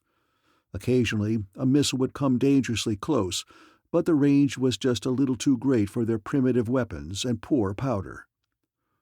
On they sailed out into the open Korsars, which stretched onward and upward into the concealing mist of the distance. Upon their left the sea ran inward, forming a great bay, while almost directly ahead of them, though at so great a distance that it was barely discernible, rose the dim outlines of a headland, and toward this Tanar held his course. The chase had settled down into a dogged test of endurance. It was evident that the Korsars had no intention of giving up their prey even though the pursuit led to the opposite shore of the Korsars, and it was equally evident that Tanar entertained no thought of surrender. On and on they sped, the pursued and the pursuers. Slowly the headland took shape before them, and later a great forest was visible to the left of it, a forest that ran down almost to the sea. "You are making for land?" asked Stellara. "Yes," replied the Saurian. "We have neither food nor water, and if we had, I am not sufficiently a sailor to risk navigating this craft across the Korsars." "But if we take to the land, they will be able to trail us," said the girl. "You forget the trees, Stellara," the man reminded her. "Yes, the trees," she cried. "I had forgotten. If we can reach the trees, I believe that we shall be safe." As they approached the shore inside the headland, they saw great combing rollers breaking among the rocks, and the angry sullen boom of the sea came back to their ears. "No boat can live in that," said Stellara. Tanar glanced up and down the shoreline as far as he could see, and then he turned and let his eyes rest sadly upon his companion. "It looks hopeless," he said. "If we had time to make the search, we might find a safer landing place. But within sight of us, one place seems to be as good as another." "Or as bad," said Stellara. "It cannot be helped," said the Saurian. "To beat back now around the promontory in an attempt to gain the open sea again would so delay us that we should be overtaken and captured. We must take our chances in the surf, or turn around and give up." Behind them their pursuers had come about and were waiting, rising and falling upon the great billows. "They think that they have us," said Stellara. "They believe that we shall tack here and make a run for the open sea around the end of that promontory, and they are ready to head us off." Tanar held the boat's nose straight for the shoreline. Beyond the angry surf he could see a sandy beach, but between lay a barrier of rock upon which the waves broke, hurling their spume far into the air. "Look!" exclaimed Stellara, as the boat raced toward the smother of boiling water. "Look, there, right ahead! There may be a way yet!" "I have been watching that place," said Tanar. "I have been holding her straight for it, and if it is a break in the rocky wall, we shall soon know it, and if it is not—" The Saurian glanced back in the direction of the Korsars' boats, and saw that they were again in pursuit. For by this time it must have become evident to them that their quarry was throwing itself upon the rocky shoreline in desperation, rather than to risk capture by turning again toward the open sea. Every inch of sail was spread upon the little craft, and the taut, bellowing canvas strained upon the cordage until it hummed, as the boat sped straight for the rocks dead ahead. Tanar and Stellara crouched in the stern, the man's left arm pressing the girl protectingly to his side. With grim fascination they watched the bowsprit rise and fall as it rushed straight toward what seemed must be inevitable disaster. They were there. The sea lifted them high in the air and launched them forward upon the rocks. To the right a jagged finger of granite broke through the smother of spume. To the left the sleek, water-worn side of a huge boulder revealed itself for an instant as they sped past. The boat grated and rasped upon a sunken rock, slid over, and raced toward the sandy beach. Tanar whipped out his dirk and slashed the halyards, bringing the sail down as the boat's keel touched the sand. Then, seizing Stellara in his arms, he leapt into the shallow water and hastened up the shore. Pausing, they looked back toward the pursuing Korsars, and to their astonishment saw that all three boats were making swiftly toward the rocky shore. "They dare not go back without us," said Stellara, "or they would never risk that surf." "The Cid must have guessed our identity then, when a search failed to reveal you," said Tanar. It may also be that they discovered your absence from the dungeon, and coupling this with the fact that I too was missing, someone guessed the identity of the 2 sailors who sought to pass through the gate and who paid gold for a small boat at the river," suggested Stellara. "There goes one of them on the rocks," cried Tanar, as the leading boat disappeared in a smother of water. The second boat shared the same fate as its predecessor, but the third rode through the same opening that had carried Tanar and Stellara to the safety of the beach, and as it did, the 2 fugitives turned and ran toward the forest. Behind them raced a dozen Korsars, and amidst the crack of pistols and harquebuses, Tanar and Stellara disappeared within the dark shadows of the primeval forest. The story of their long and arduous journey through unknown lands to the kingdom of Sari would be replete with interest, excitement, and adventure, but it is no part of this story. It is enough to say that they arrived at Sari shortly before Ja and Gura made their appearance, the latter having been delayed by adventures that had almost cost them their lives. The people of Sari welcomed the Amiocapian mate that the son of Gak had brought back to his own country. And Gura they accepted too, because she had befriended Tanar, though the young men accepted her for herself, and many were the trophies that were laid before the hut of the beautiful Hymean maiden. But she repulsed them all, for in her heart she held a secret love that she had never divulged, but which perhaps Stellara had guessed, and which may have accounted for the tender solicitude which the Amiocapian maid revealed for her Hymean sister. Conclusion. As Perry neared the end of the story of Tanar of Pellucidar, the sending became weaker and weaker until it died out entirely, and Jason Gridley could hear no more. He turned to me. "I think Perry had something more to say," he said. "He was trying to tell us something. He was trying to ask something." "Jason," I said reproachfully, "didn't you tell me that the story of the inner world is perfectly ridiculous? That there could be no such place peopled by strange reptiles and men of the Stone Age? Didn't you insist that there is no Emperor of Pellucidar?" "Tut, tut," he said. "I apologize. I am sorry. But that is past. The question now is, what can we do?" "About what?" I asked. "Do you not realize that David Innes lies a prisoner in a dark dungeon beneath the palace of the Cid of Korsar?" he demanded, with more excitement than I have ever known Jason Gridley to exhibit.